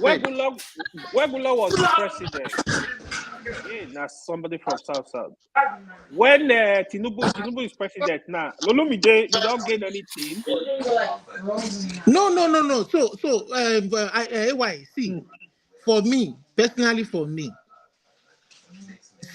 if the country, the way democracy is supposed to work is we are doing it backwards. Okay, fine. Let's say that Tinubu won the election in 2023. Now, come 2027, if elections have consequences, and those consequences are for the president is that if what you promise the people or you have not done very well, the people will hold it against you. They will wait that 4 years, and when they go to the ballot, they will pay you back Kick you out. Yeah. without consequences. That is what we want. That is what that is what we call accountability. So that when the next president comes, you understand. We know these elective offices are juicy positions. Yeah. They are juicy For, spots. But if you allow a free and fair election, when these people know that they have consequences, that senator will go there, will not say consequences there. He will I speak out, he agree. will speak out. I And agree when with they you. come from different parties, it will be difficult for the president to buy, like the president wants everybody to come from APC to win because he knows he will buy them. But if they come from Raise a different very parties, important point now. they Yeah, can form a just couple. raise. That is the beauty of free and fair election. But these people they don't just see sense because they are criminals. They don't want Paul actually change. raised a very important point now, right? You see, when I really see people here, oh, it's Fulani, is this. 1999 till date, Yoruba are the biggest beneficiary of Nigeria company. See, They are look the at the North, for biggest instance. beneficiary in Look all at the North, ways. for Wow. instance. If you allow a free and fair If I election in break the it North, down for you, people don't even pay attention. People don't pay attention. That is how Wow. funny our country can be. So many of UK leaders come from the southeast of England. It's ridiculous. That's Um, England southeast. Like Oyelede, the and vast majority Olamide, of them are from one area. so AY, I don't even agree with you that Yorubas are the biggest beneficiaries because we are the Oh, they biggest are. losers. You know why I say we are the biggest losers? Look at everything Let's that be real. Power Let's be see. real. Let's keep it Well, real, bro. I'm being real with you. Everything that Power did, Jesus he has Christ. eroded. You will see Yorubas begging online for money. Online, they're even sophisticated online beggars. We will say no, they are beggars, they are magiri. Now, Yorubas are sophisticated amajiris, online beggars begging money. You understand? That's not what we are. This guy, is there nothing you're not going to Olumide, they see will on banish Olumide? you from Eh? Southeast, Southwest. I Oh. don't know I'm where telling this you, guy was things are raised so from. bad in Yoruba land. See, Sophisticated, I'm telling you, sophisticated Abajiri. begging What kind online, of rubbish is that? begging money online. I'm telling you, But I'm hungry. I understand everybody give us. It's just the I, country is just a mess, to be I honest. think, I just Olamide, I think, and every one of us, I don't think anybody cares who is the president of Nigeria as far as Nigerian work for all of us. I don't think anybody cared about that. The truth I is agree that, with you, John. That's why I yeah, said we the, should have allowed the true winner of the election to emerge. Maybe the guy would have well, done a on good the job. day we talk How do politics, you know the person that is there now the didn't We one win? know all that this forefighter You forget. We don't know have proof. you the You moment they see, speak of the just talking. beavers, we know all this. the only way we can we be there some days, uh, to have to that level where everybody that is running for president will not receive the news from the media if the media are serious, because it is a law and a power given to them at a point. But I don't think Nigerians media have getting that ground to do that, except what the INEC or any INEC official pronounce, and they carry it out. So when we get there, we will get free and fair election. And we are pushing, like I tell people, is that we are not there yet, but we are making significant progress so far based on Nigerian standard. I'm not excusing whatever anybody is doing. And the truth is that when you say that once you are not sure for something, very sure of anything, and you make it like you are very sure, then people will started have a doubt on your comment because you don't have anything to prove and you No, cannot base see, on Jonaba, speculation. see, it's not just presidency. It's even the governor. People are All shouting of them, OT, OT, OT. Are we all. surprised OT is performing? Do you Because know that he was elected by the the people. governor pick a local government chairman and pick the councillor? So that the That's what governor. that's what we are saying. It's not just the presidency, governorship, No, chairman. Everything I is said from all. the top to the bottom and bottom to the top. We If you want don't it allow the free people and fair. choose, then there won't be any performance. They are not building to anybody. And Olumide, a serious note, when when when you, I'm being honest now, sometimes I can play around.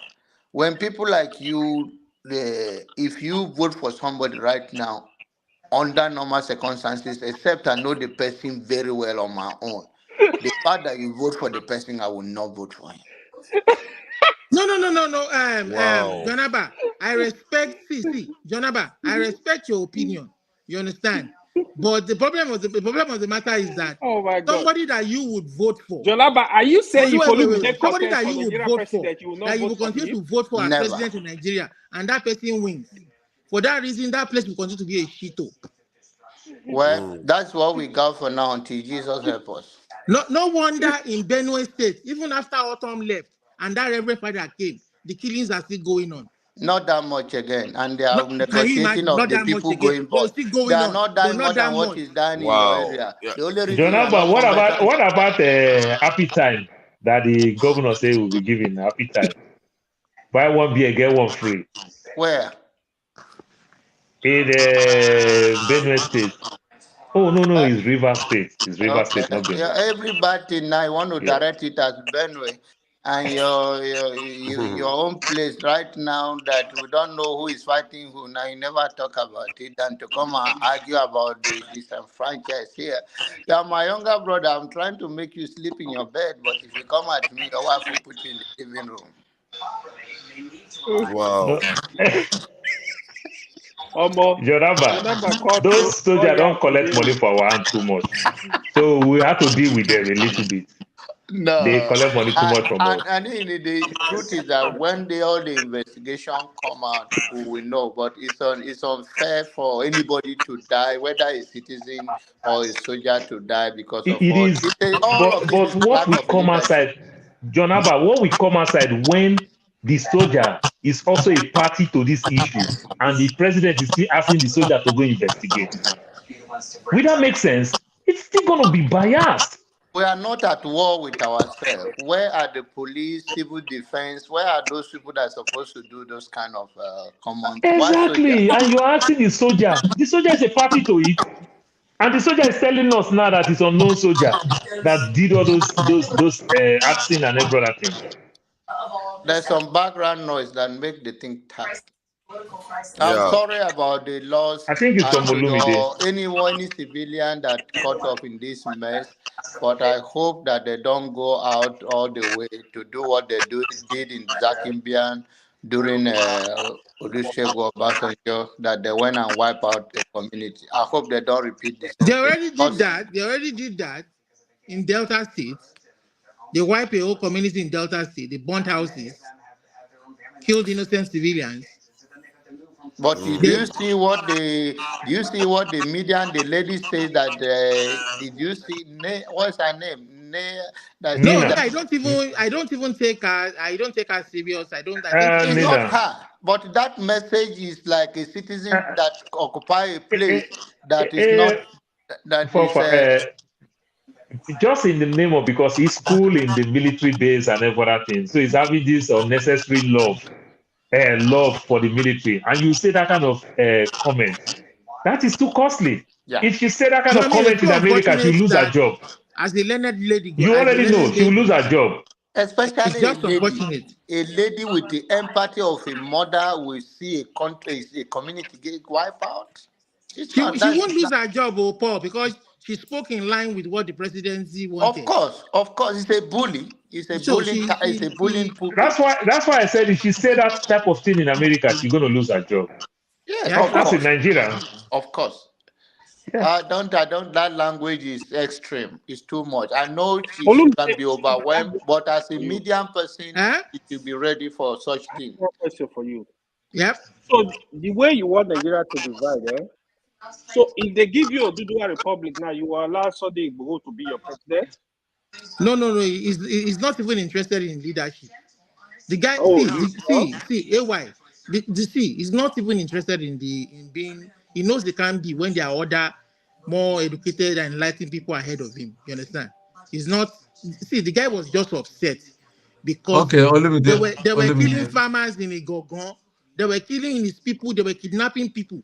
And when they investigated, they found out that the man responsible for the whole thing, who knew about the whole thing, was the Seriki of Igongon. Okay, You Olumide, understand? how do you, Olumide, can you hear me? Yeah, I can hear you. Okay, how do you deal with people that are bigots within um within the Oduduwa Republic or whatever you call it? See, People like one man, let and the me Yoruba. Will you say they are not Yoruba again? How would you deal with such people? let me answer that question. See, in any country there will always be bigots, there will always be nationalists. People who are concerned. We have them here in Canada, we have them in the US, we have them here in UK. There are people who are nationalists. But if you hold a free and People fair, like John Abba, right? if you hold a free and fair election, they will be minority. They will be if you practice true democracy, these people will hold minority voices. You know, it's not like they're not in the US. But they are still going to see people. Okay, look at Dapa What do you Abiodun mean? in Nationalists will own look at minority voices. okay, look at people See, we like see those Dapa guys as Abiodun. let me be honest with you. You see those ones, Mhm. we see them as criminals. Tinubu, all those APC, all those guys, they're just criminals. Look at what they are doing in the Senate. Look at what they are doing in the they are saying APC, Tinubu change Lagos.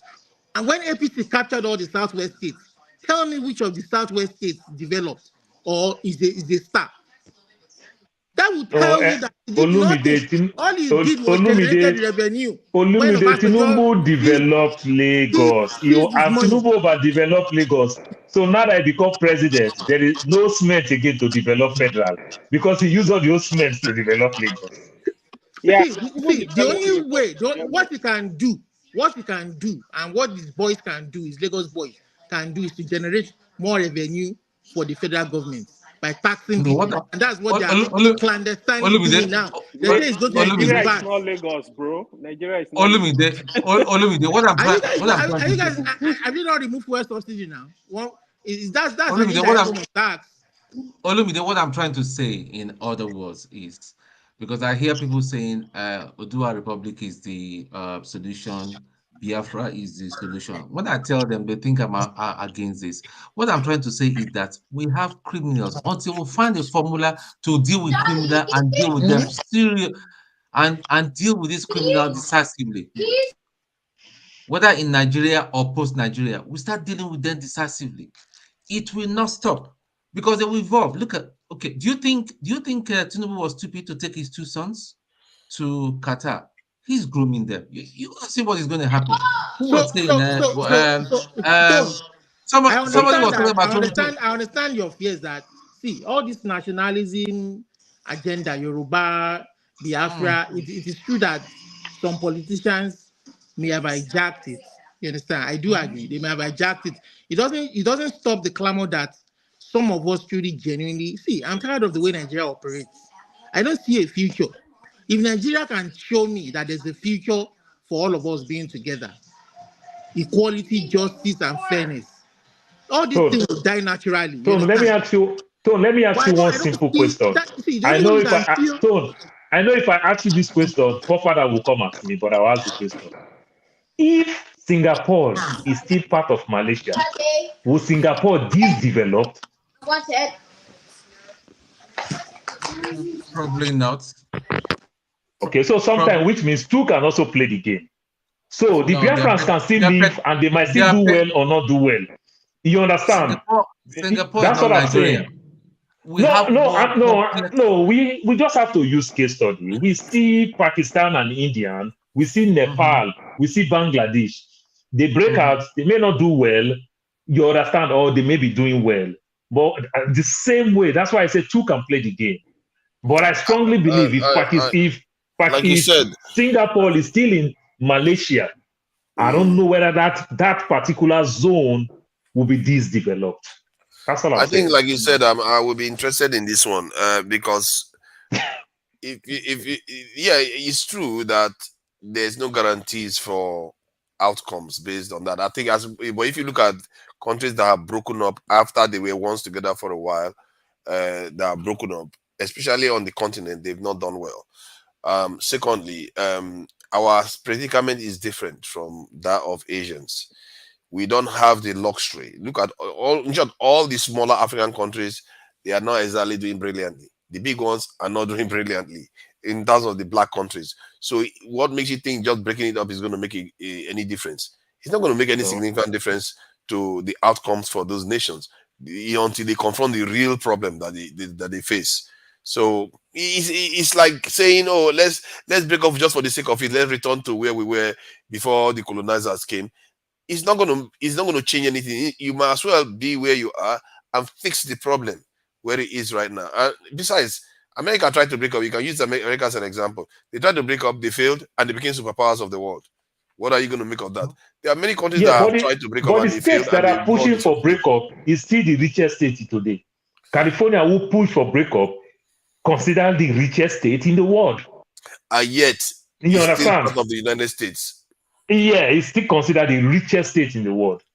And remember that California, state in America, is almost like 80% country of its own.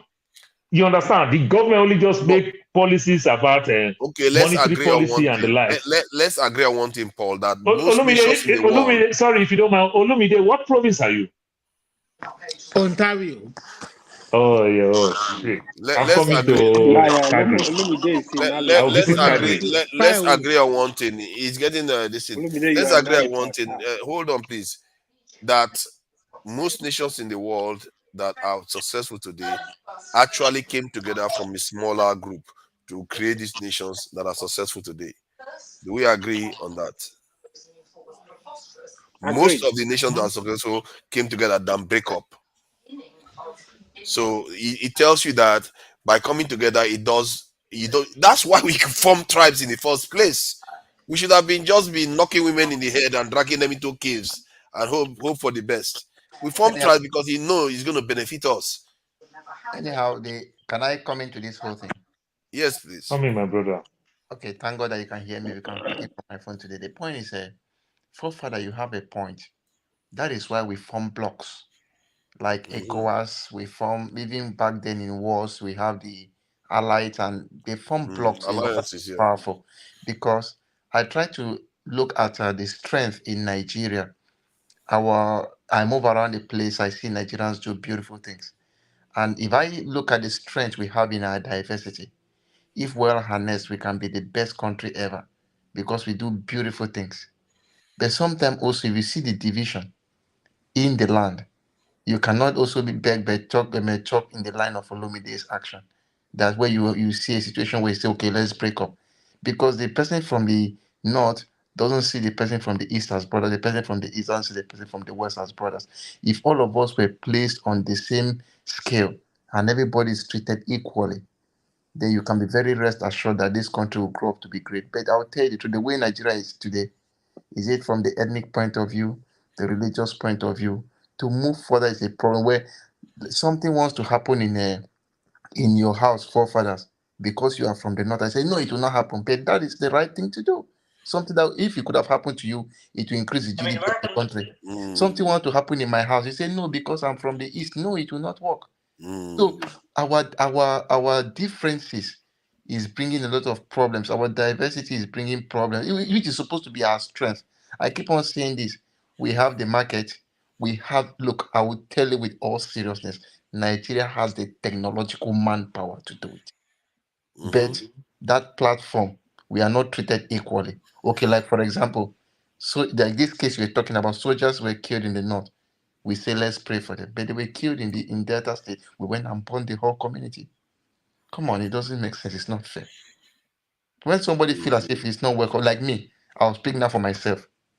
Anytime you make me feel as if I'm not welcome, I just keep quiet. I don't add, I don't subtract, I don't add anything to you. I don't even listen to you.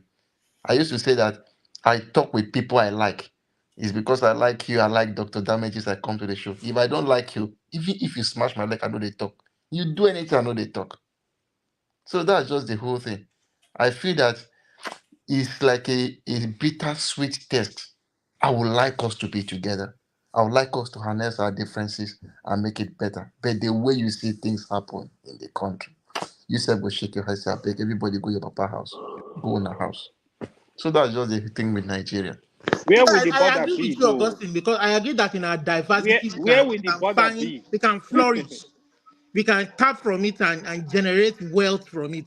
But the problem is that diversity on whose terms is that diversity? Is it on one particular ethnic group's term, one religious group term, or is it on the terms of everybody and every religion? You see, in the US, they are able to stay together because everybody respects himself. But if you go to the north now, maybe maybe I'm not a northerner. If I don't behave like you think I'm mad, I'm an infidel. If I come to the east, you see the Muslim hit their head on the ground. I'll say, what is this one doing? But I'm supposed to respect you, whether you do it the way you want to do it, you serve Shango or Amadi. I'm supposed to just respect you. That is what you want. That's how you want to do it. But that's not what it is in Nigeria. I believe that my religion is supreme than your own, is better than your own. My culture is better than your own. That's why you see people dragging who does this, whose culture is. It's not supposed to be what we drag. The first, even the first time I saw the thief dance in my friend's ordination as a deacon in the Catholic Church, I was so happy to see it. So that was the first time I saw that dance, and it was so beautiful, so beautiful. I loved it.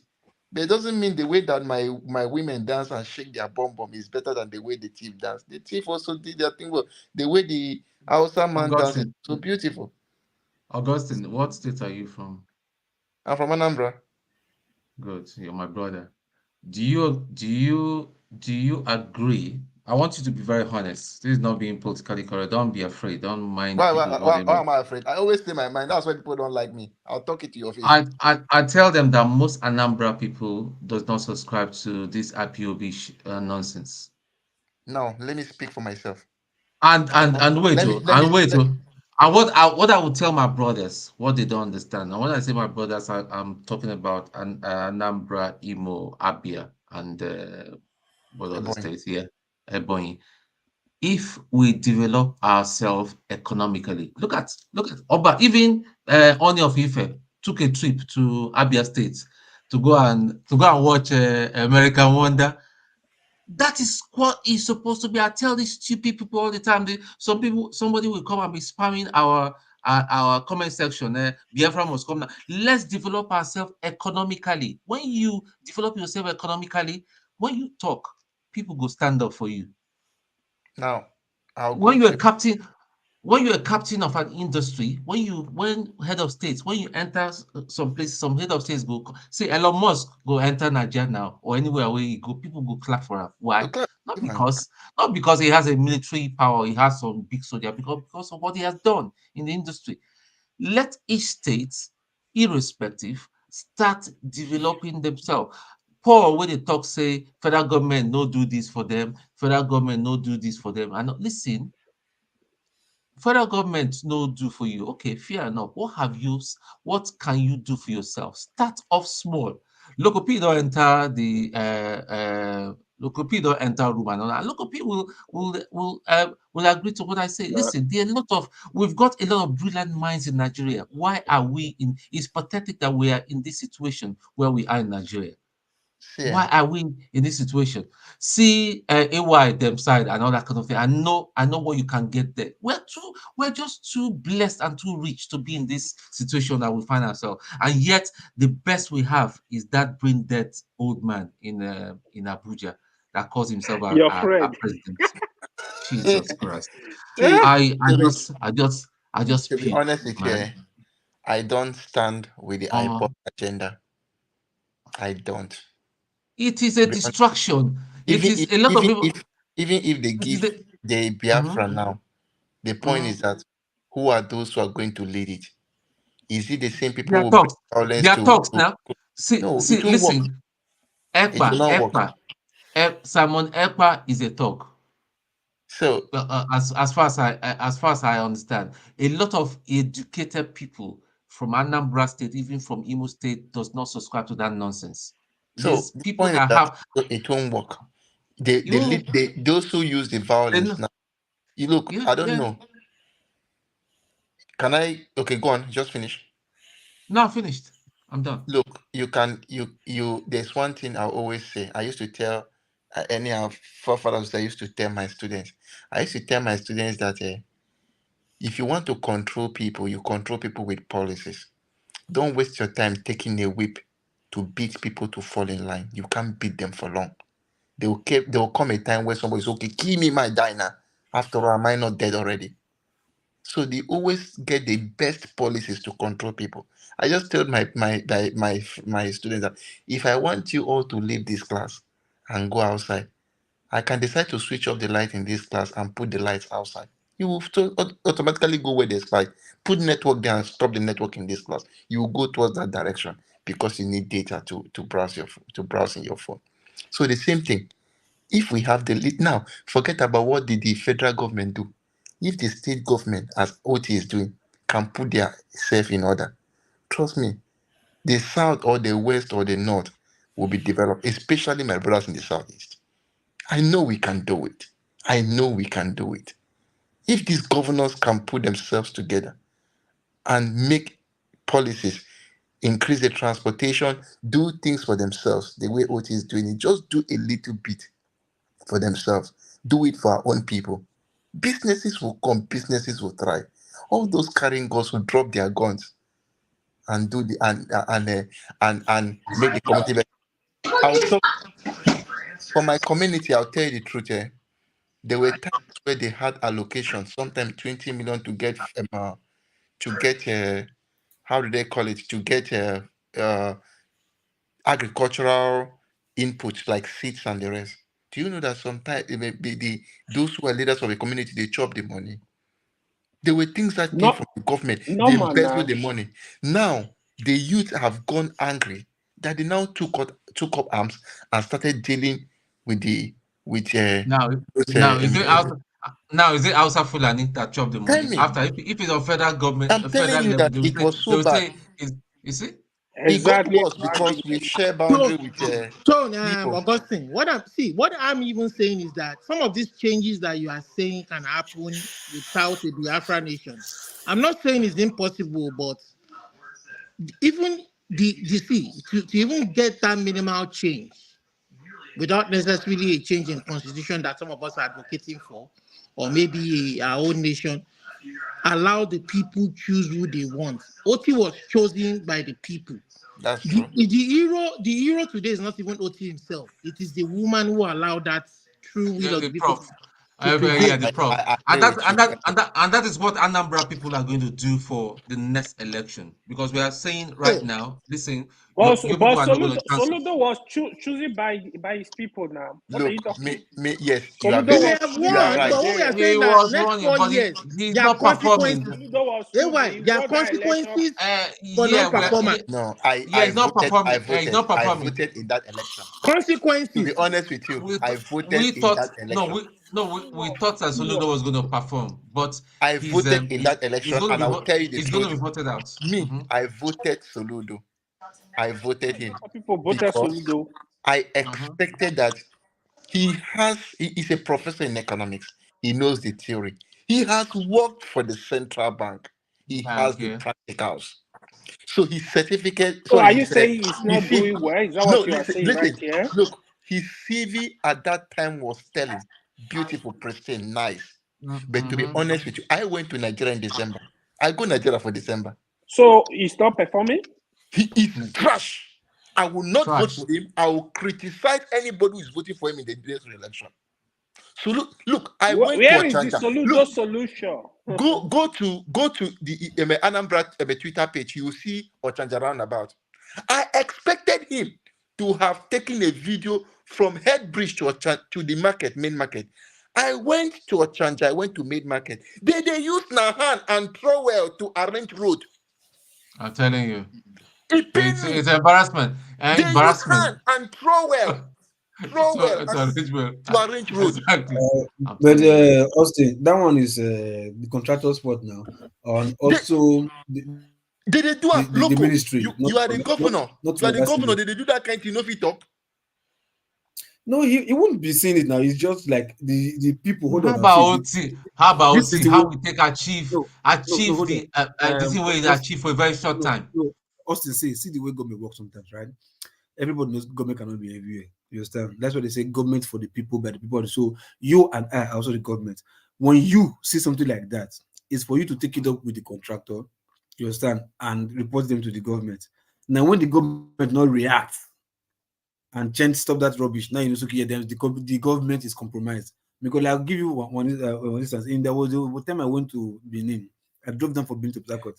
So with one rich man, then they influenced one contrast to tap my street. You understand? I'm the only person, maybe because of my education or because I'm in the field, but I'm the only person in that street who came out and was fighting with the contractor because they were doing nonsense. Imagine somebody say, okay, you want to do side drain first, normal, okay, no problem.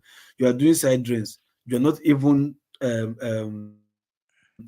putting what you call it, blinding the when you excavate first. As you excavate, you're supposed to put mild concrete, like maybe 148 mixture of concrete. At 148, it's called blinding. Blind first, allow it to dry before you put your reinforcement on top. But in this case, what they were doing, they excavated, just put concrete and reinforcement on top red soil and they pour concrete on top. So right now the reinforcement is now underneath the concrete. So it's in between the concrete and the earth, the red soil. This would be because beneath soil and red, you understand? Yes. Like that. Yeah, yeah. So you're supposed to like prime, blind. When you blind, even if you blind safe, you know, see if you put the reinforcement on top the concrete because And you when rain falls, you know what's going to happen. you understand? So I was like, no, stop. Everybody from my street, even other youths, who I visit they go school safe, they follow me, they want, they fight, they argue with me. Say, no, make I leave them, make they do that thing. If not, the Congo report of government say, I'm not allowed them work. Before I'm like, this guy, they do the wrong thing. I die here. May they go call commissioner of works, come, make come tell me to mad, say what people doing wrong and right thing. I video everything. I stop the work. Even my own mama self, call they shout for me for trees. Live there now, you know, live for no what they mean they do, they don't do. Make them say that now you can especially with the one time the road, this and that. I held my ground. They don't tire from Nigeria. At the long run, yes, at the long run, the contractor converts come out. The guy got angry and left. You understand? Went to one joint and was smoking this and that. So I got angry and I went to the World Bank of the Ministry of Education, or Works. That said they were in charge of projects. I went to the consultant office. There was nobody there. I just went straight to the ministry. I was just trying, yes, my name is engineer, this engineer, that. There's a project in my street. This is what's happening. Look at what they're doing. So I just work out the way I spoke with them. They just give me access to the commissioner's office. I told the guy, look, the guy said, what is that? I say, yes, it's no problem. He just by himself, because I didn't drive down. Then he just by himself carried me from Helos van with security and the consultant for the project. We went there to my street. So when we then siren was just blowing one. So people will just wonder what's happening. So we're coming out to come and check what's happening. Behold, my mom was still outside, upstairs there. She was shouting like, "Leave them now! Don't worry now. You just came from Port You were at least enter house first now. Whatever." So when my mom saw me stepping out with the commissioner for works from his healers, Ma confessed that was the proudest day of her life. Same, as in sometimes stand for what is right. Our people you see contract to do nonsense thing. They just believe is government and government. Sometimes these contractors too, they still want to cut corners. But we just these docile attitudes that we have, like so sometimes it's not really the government's fault. Yeah, you might blame them because government is supposed to have consultants. Thank you. It's supposed to get people to supervise now. Who monitors their projects? They will collect money. Okay. People, local. You are an engineer. You don't talk now. Me, I don't know those kind of things. Wait till me, I know. Now my biology and biochemistry. So I don't know. But when I see shabby job, I go no, say this one no correct. But how did they take do them for engineering? I don't know. Yeah. But the point, as I'm saying, this is Ochanja. People they go, on nation now. People they pass every time. Maybe there are some people who know about those things, but I don't know. But when I saw the job, to be honest with you, it was very shabby. These are the kind of things I know that the government will surely know about it. That's a major place, not like it's one village. Augustine, it's because they think they can get away with it. After all, it's Ochanja. That's the attitude. After all, now Chanja now, we can just get away with any. To be honest with you, I'll tell you the truth. I am so disappointed with Soludo's performance. It has gotten me to one thing. I used to feel that some of as you don't go school, you don't become professor, at least you do better. Now it's now that I've had to change my mentality. Leadership is empathy.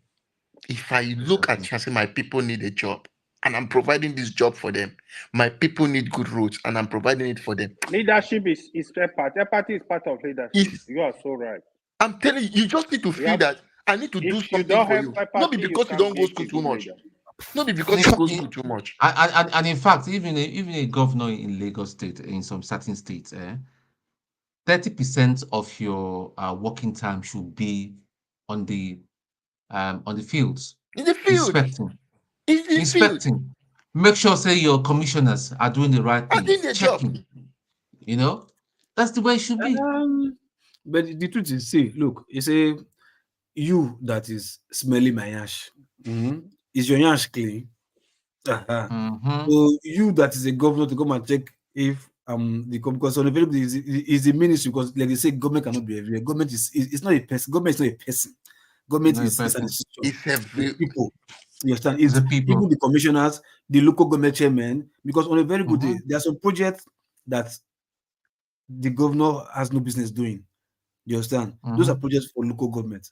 But in the kind of government we have in Nigeria, government want to do everything. Government want to take the whole shine, want to take the whole glory. You understand? Which is supposed to be made. And the people also holding their government responsible, they are not also doing that. Austin, you think if I'm coming to your house, I come and steal your gari at your backyard and nobody's doing anything. We'll ask me for coming. I'll still come every time. I'll come and take gari now. Until you stop it, you say no, stop it before I stop. You understand? So that's the people too has a major role to play. Trust me. Because the average people, the average Nigerian does not know their left from their right. Okay, look at this. They just like free things, Stone. They like free things. Money. Come on. No beer. They like free things. If you give them small naira, they go start the jump. That is what somebody was telling me some few days ago. He said all these shall come 2027. See all these people that are abusing Tinubu now. They go give come before. They give them small money. They will do the same thing. Before. As if saying a madness. As if saying they shock you. Before. They go say, make we give and say our papa, Okay. See, our look, father. I Let's was give him listening to this guy today the opportunity. at Channels TV. This you guy from Edo State. Now your brother self, your brother. Is he sure? I felt bad. No, I felt bad.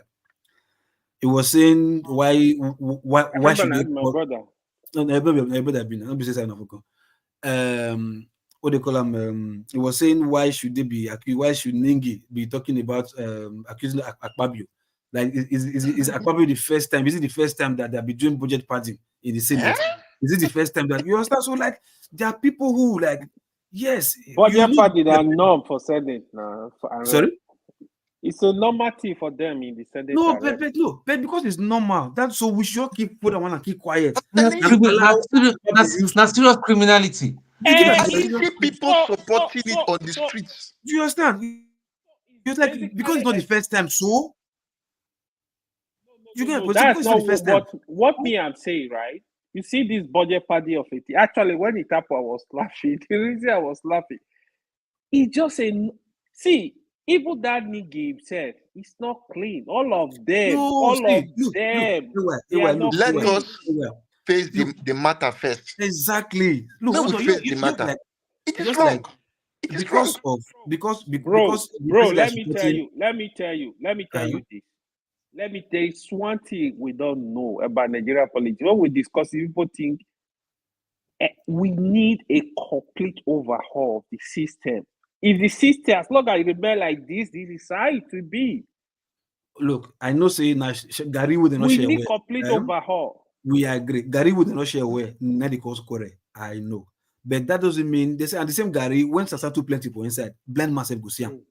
You get my point. So the thing is like because it has happened on Bash just 10 or Wabara or Ayim or all these previous Senate President David Mark and whatever. You understand? And if you look at it, those people say they are mostly apart from Obasanjo and come. You understand? Most people who have heard the Senate are mostly Northerners. Now, this is that we say all the South Niger data. No, that is not correct. That is not correct. Whatever it is. Whatever. Hold on. Whatever it is. Let's finish. Now they are from the South. Hold on first now. The now. President, they are majority. Listen to me.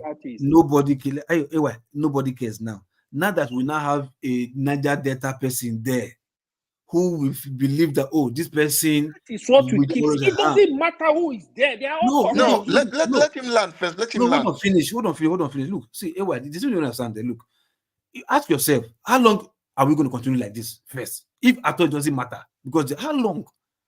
So because it has been happening, then they should be going there. We should just be saying we should have the same mentality that you have. It has been like that. They should change it. No, we can't wait for you to be changed. Whoever is coming until it's changed, we should be poking them until they change everything. That is exactly what myself forefather told me we were discussing earlier. See, the problem is not Hausa, it's not Yoruba, it's not Igbo. No, it's not. It's just a problem we have. Systematic problem is everywhere. So what I mean by that is Senate President is from the north, so the corruption continue. It's from the east, so continue. From the west, so from the Akpabio is minority. He doesn't understand the pain of the people. This is my issue. So when people come and say, "Oh, it's from me," I don't know. It's sickening. To me, it's just I'm tired of it. Like to be honest with you, you know how I feel. If Obi was the president today, I swear those people will threaten to impeach him out of there. That one is very normal. They will impeach him. They are high-level criminals. Anyhow, until Peter Obi will come and play ball with them, then we impeach him. Look. Let me tell you and say, my brother. Yes, they will threaten to impeach him, but there's a level to their madness. The most important thing is that if you do the right thing and they cannot lay anything on you to make sure that something that is impeachable, maybe an impeachable offense, it will be difficult to knock you. I'm saying so because, to be honest with you, I have been in charge of organization. I've handled money, and I know that there were people knocking me from the left or right to embezzle, and I know how I fought them. In fact, because of that thing, after defending my MS, I stayed more than 1 year where they never give my certificate. So Yeah. I know that the people try to do the right thing will always suffer. But if now let me not say P2B, yes, he's a nice guy, he's clean. Let's assume that he's clean. If he's clean, there's nothing they can do to him. They will just always find a way to make him to falter. Once he falter before they cannot hit him. But if he refuses to falter, then nothing can be done. And then we'll now be forced to do the right thing. Because they want to make sure that they do the right thing to tie their end to make him to falter so that they can hit him hard. So that's one thing. If you have good guys who occupy positions, then somehow things will balance no matter how small. You see that Senate. They even share money just to sign budget. They shared money. To be honest, if you know it's in Nigeria, even the Yeye Labour Party where people vote, they could not even speak up. They could not. Yeah, to be honest, it's not fair to call it labor. Yeah. See, they are no. The ones in the House of Assembly, OT is doing its part. Father, I have said to you, politicians are the same. One day you will realize. So OT now is the same as the ones in House of Assembly. No, they're the same, at least for now, from what we have seen. But look, forefathers might tell the truth. Nigeria made a mistake allowing Tinubu to be there. Look, you see, during the days of Jonathan's people came, they chopped money, they left. Buhari's people came, chopped money, they left. But you see, Tinubu's people, they came with a pipe and they attach it to the public treasury. Even after 8 years, when they don't go, they go still they collect. I'll tell you the truth. Jagaban's people came with a pipe now to connect them to the source. After connect them, they don't go their way after 8 years. They go still they collect it after 50 years. What do you think might happen? If the people don't push back, then it's up to them now. When I said it is happening before our eyes. Most of the but they are not pushing back now. We are not pushing back. There's no point saying it's happening before our eyes. Like when I said that this channel, Nigeria Watch, all of them can coordinate and champion a cause and push, because these leaders, they do listen. They are a kind of they like to be popular. Look at the way Soludo is behaving because what OT is doing in this thing. Soludo is like, look at me now. I'm the new boy. I want to be popular now. That's how they behave. You have to give them reasons to do what you want them to do. So forefather, because of that, that's why I've always agitated for regional government or give more power to the state. When you do that, you set in healthy competition. They will be ashamed when you see that your neighboring state is doing well. You will be ashamed of yourself. You will be forced to look at things to do. The way Nigeria is structured right now, that is why it's difficult for the country to work. If you separate the country, I'm not saying divide. To be fair, there's already competition between states. There's already competition between states, even because there are things they still have resources that they compete with. Which state and which state? Where is the competition? From where? I when I was in Nigeria, they did say that this in the Imo states, because like I think one of the states I was in, they said the governor did a lot. Let me tell you what competition means. Let me tell you. Like River State is trying to copy Lagos. What they did. If you see River State has electricity, Delta State will be forced to invest in electricity and give the people electricity. When you see River State manufacturing some kind of invest in manufacturing company, River State will be forced to do more and be developing. See, this kind of healthy competition, even in terms of the law, you can see like, okay, like just like OT, they say, I don't know what he's doing. They say he's doing well. He's doing something good. Another governor will visit him. Oh, yeah. Oh, how did you get this? Because some of these governors, some of them don't even know what to do. This is the honest truth. They don't know what to do. They do. When you now say, OT can now say, oh, yeah, I gave it to this company. Oh, they did a good job. Okay, get them into my state. They will start thinking. If you hold on, let me finish this. How do you wait road passing through Anambra to Akwa Ibom, you are saying it's federal road. People should be waiting. Any road that is in your state belongs to the state. The federal government should stop. Oh, this is a federal. Can a road pass inside a city? You are saying it's a federal road. Federal road to where? We need to think. We need to change. We can't function this way. It's not going to work. Federal government cannot be building roads across the whole 36 states. It's not doable. We can get some things, amend some things, and allow state to think. Because right now, in terms of investment, I heard somebody this afternoon said, "Oh, he was calling some state they are desert, they can't function, they can't." There is no state in Nigeria that cannot be independent. Dubai is a desert. Saudi Arabia is a desert. It's because they are going to Abuja to share money every month. That is why they don't think. They collect the money, they convert it to dollars, damage our currency, do what they like with the money. That is why people don't believe this. See, I think within your statement, the answer to what I wanted to ask you is in there. Like when you referenced Dubai, what it tells you is that whether federal government is giving them money or not shouldn't be a reason for them not to develop. And besides, let me explain that. Besides, if you look at Nigeria right now, there are variations in the states. Lagos is very different from other states. It doesn't mean that they all want to. They will aspire to be like Lagos, but they will not get there. And my thinking is that if you have competition between states, there might be gains in some of them versus others. Some will lose out. The competition will just collapse, while others, the competition will become healthier. But the overall gain is marginal because. But fathers, I don't think that everybody, if you have good leaders, they will all gain. I don't think anybody will lose out. Forefathers, please, I do do apologize. this. Augustine, Can you deal with the spamming in the comment section, please? There's somebody that's just spamming. Let me tell you that guy that calls it Kenny right? Samson. Please, can you stop him from spamming, please? He's not saying the same thing. Spamming is when somebody's saying the same thing. Yeah. If you go through the history, you've not been putting your eye on the comment. Even somebody's called him out and he started insulting the person.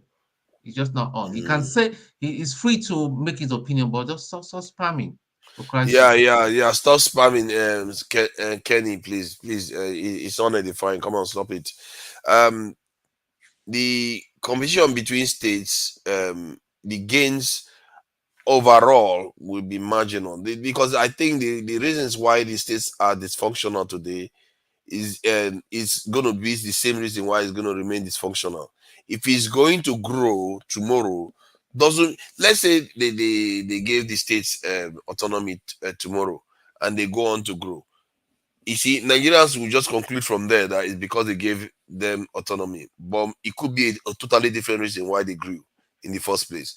So my thinking is that if the environment remains as hostile, you give the states independence, the gain is going to be marginal, if at all, because the same resources is still percolating within the country.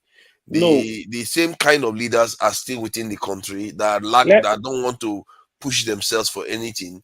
They will just take the little money they can get and they will sit on it. Let me tell you how this can go, right? So when you allow state or regions to control their resources, they will give percentage to the federal, whatever they agree. The federal government can look for the states that are less developed. You can match their investment. You can match their development. Okay, they want to build and let's say they want to build an iron steel factory. Federal government can say, okay, this contract worth $10 billion. We can match it dollar for dollar and support them to develop. In return, they get their revenue, they give percentage to the state, whatever they are getting. When you do this, it's just like evil states that we think are not functioning, they will start doing something. Those that will be invest in agriculture will go and be doing that. Do you know the food we consume in Nigeria? We have the number. Do you know if a state is producing just rice, do you know what you're going to be making from that? There are a lot of things to do because everybody is depending on oil. You go to Abuja and share this money. That is why they don't want to invest. They don't want to do something for their state to generate revenue. I'm so sorry. I'm so sorry. I know it's not like always I use this word. I say context matter. It's not all in totality, but what do I mean by that? So, for example, in Delta State, in Edo State, we have other things that we can use in making money that we've been using to grow that region before they discover oil. You understand? Remember this song, Don't Touch Government Property, the Economic Sabotage. Tinubu fight Obasanjo when he was governor. You understand? To take over formal federal secretariat in Ikoyi. That secretariat is still there till today. Lagos State allocation for 3 years. No, I'm just even talking federal secretariat. It's still there till today. And we are having a housing problem. You know, they can renovate that place and even just put people there and say, stay. Former federal secretariat. What do I mean by that? Government have so many things that some of these states want to invest. Government will say, no, it's federal government property. Anything under, anything this belongs to federal government. Federal government still makes some of these states cannot invest certain things. You remember, even though this Tinubu, no matter who want to cost Tinubu, want to say anything, when Tinubu tried to introduce the Aaron Power Project in Lagos, Obasanjo frustrating. You understand? From South Africa and every other thing. They're frustrating. So certain things, the federal government, you might say, oh, you get money, you're lazy and every other thing. So that gold that they are stealing in Zamfara State, if state is running their show, the governor will not let big allergies that be stealing that thing. The governor will want to invest in that gold for him to make money. You understand? So this is how, so you find so many things. The so-called Benue State will invest in their so-called yam, their food production and every other thing because they'll make money from it. Let me even throw this. Do you know River State established? Are you telling me River State cannot build refinery that would they just finish? It's $19 billion. You guys know you build a refinery. Do you know how rich the state will become? Okay. How rich the state? You start selling your oil to other states. You know, state can even borrow money within state. If River State build refinery, Delta State will be forced to start a refinery. To build refinery. University of Texas, Austin. They say University of Texas, Austin have more gold than Dubai. They have refineries. That is university. Let people will stop complaining. The Anambra we're talking about, Anambra is a commercial state. It's a commercial state. Lagos is a commercial state. You develop Onitsha. When I was little, people used to drive from everywhere to go to Onitsha to buy goods. What happened to that? So we can do this for ourselves. Enugu is a coal city. It's not coal. It's not just for. It's not Coca-Cola. It's coal. They have Coca-Cola. So we have all these. They call Enugu. You know Enugu. You know this. Their slogan. They say civil servant state. With all that coal, they call it civil servant state because it's untapped. Yeah. No, but if you go there, Enugu is very calm city, very quiet, cool. I like the place where calm, cool. My brother, because nothing they go on there now. Nothing they go on there. That's why they call it civil servant state. Jesus Christ. Cool. You understand? So even though the federal government make people also lazy, make states also lazy, in as much as you want to blame state, the federal government contributes to it, and the federal government is not ready to invest in so many of these cash crops that they claim belongs to them. They are not ready to invest, and they are not willing for the state to even invest. At least, take for example, how do you want to explain a state called Ondo State? With all the mineral, natural resources, they are very educated. They have anything you can think of. Oil, seaport, bitumen, cocoa, everything. Timber, limestone, everything you can think of. Ondo get it. Are saying, some but guess what? Lagos reach past Ondo. Abeokuta, Ogun State reach past Ondo with everything. They are very, very educated with all these cocoa, bitumen, oil, seaports, everything. You know why? Because nearly everything that you might say they have, they can't even touch it. You understand? They can't touch it. How many minutes will it take the state of Ondo to partner with a multinational? You understand? 30, 70 for 30 years. You understand? The multinational can even take up to 70% because of they are bringing the infrastructure. For 30 years, then state will start taking like 55% after they recoup the money for infrastructure. This is how you cut deals. You understand? So we make the state so docile. We make I say these things all the time. People know California with this tech thing, with this Hollywood thing. People don't understand that California literally is feeding the whole 50 states in America in terms of farming. They are very, very big in farming and they have the landmarks. You understand? They are very, very big in farming. They are making money from all those things. So we just leave everything. So it's easy for you to blame me from Delta State, say, oh, the money they are giving you. Don't give us the money. Let us give you tax with the money and let us see whether something will happen or things will not happen. You understand? Forefather, America today, like you see this Republican keep condemning. The blue state literally is feeding the red states.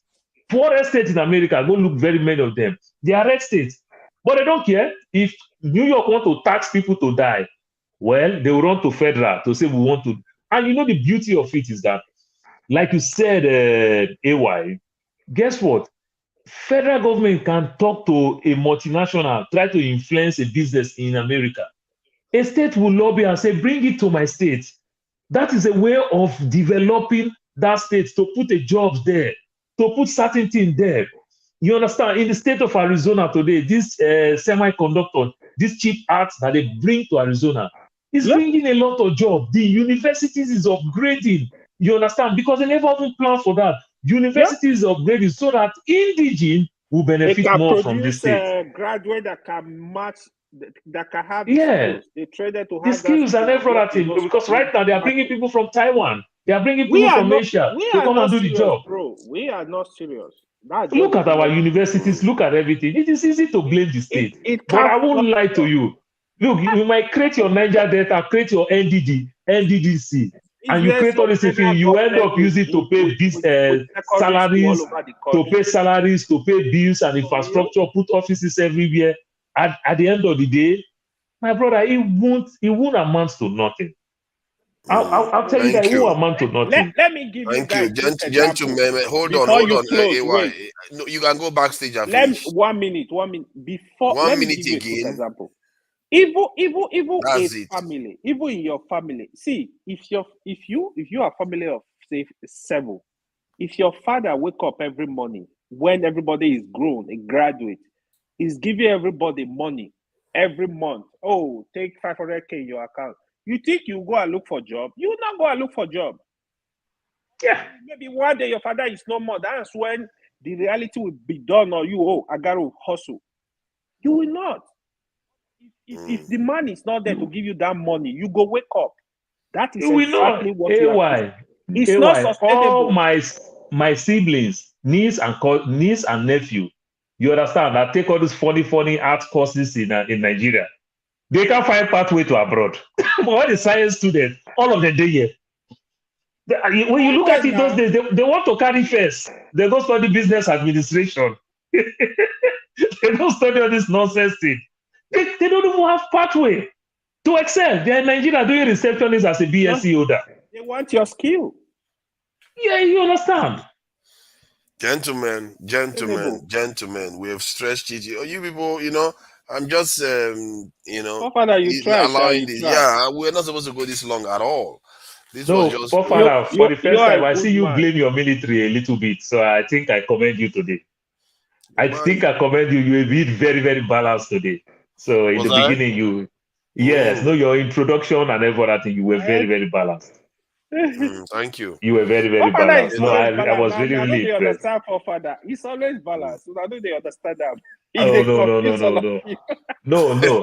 AY, I think the soldier falling out today. Very cut, why to be very balanced. No, it's not like that. It's not like that. Okay, let me try to round up. Paul, thank you for joining us, and you made your time to spend quality time here with us. Thank you for making that time. Tone, thank you for coming in. We appreciate you. And Loco P, as always, thank you for joining us, and we appreciate you too. And AY, always thank you for joining us and trying to help add a bit of balance to conversations. And the ones in the chat, let me see. Oscar Blackstone, I see you there. Kenny Sansnom, Tone, Jacopin.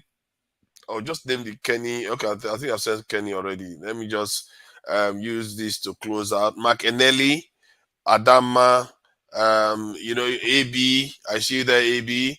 I think I said Tracy Jacopin already. Kelvin No Truth. Quite a few people from Jude, Kike Lomo Ejini. I see you there, Kike Lomo Ejini. I also see one Nigeria there. Thank you all for joining us. Till the next live stream. And remember to subscribe to True Niger if you have not subscribed. If you've subscribed already, then don't go again. You're just going to unsubscribe. It's not going to do any good. So till next time, bye. You know what? Sorry. I need to say something regarding the this thing. We're all in agreement that it's not good to go and flatten the village, as the lady said in that this thing.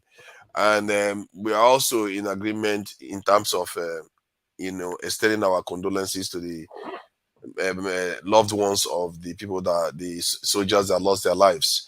So I hope that I think that sooner we'll be doing all these. We'll be able to be a kind of expressing condolences to soldiers that lost their lives. I think it's something we need to be remembering, because I think it helps family members, if not these ones that are serving, to see Nigerians show appreciation for those that have lost their lives.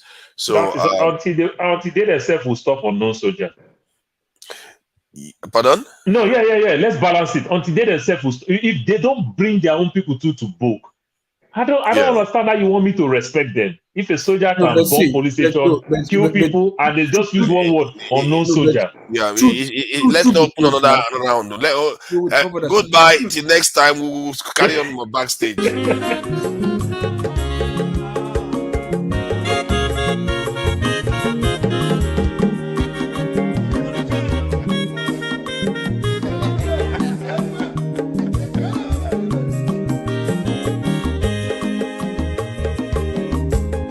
Onye ọma zoro obi o, akwa nwa zoro obi o, Max ịbịa bunyegokwanụ m n'ofu ube n'azụ ụlaga n'ịbịazigo, mmanwụ ụlaga do n'ịbịazigo, akwa nwa nwa ilochi o, biko rapụ zoro ka ọ nabazi ya. Onye ọma zoro biko, abọmma nwatara ndasari, ịbịa wunye n'ịgwana m ụlagado n'ịbịazigo, mma ụlagado n'ịbịazigo, abọmma nwa ilochila, biko rapụ zoro ọ na-agbazi ya. Mazi welcome up. Odogu no kwere nka. Onyo mani gadele mo. Mazi ni bazi ngamba. Ibu go with melody.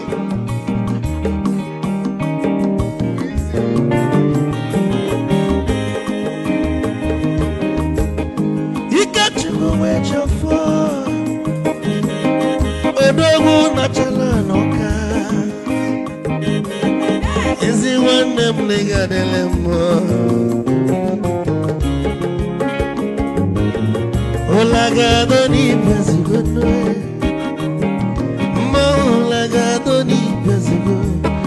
Mama Willow Chilo, Nicaragua, Anamazi, say, Anyamazarada, Amamazarada, sorry. If I were to go on a move, Mulaga, no, if I see go, Nazaboy, Mulaga.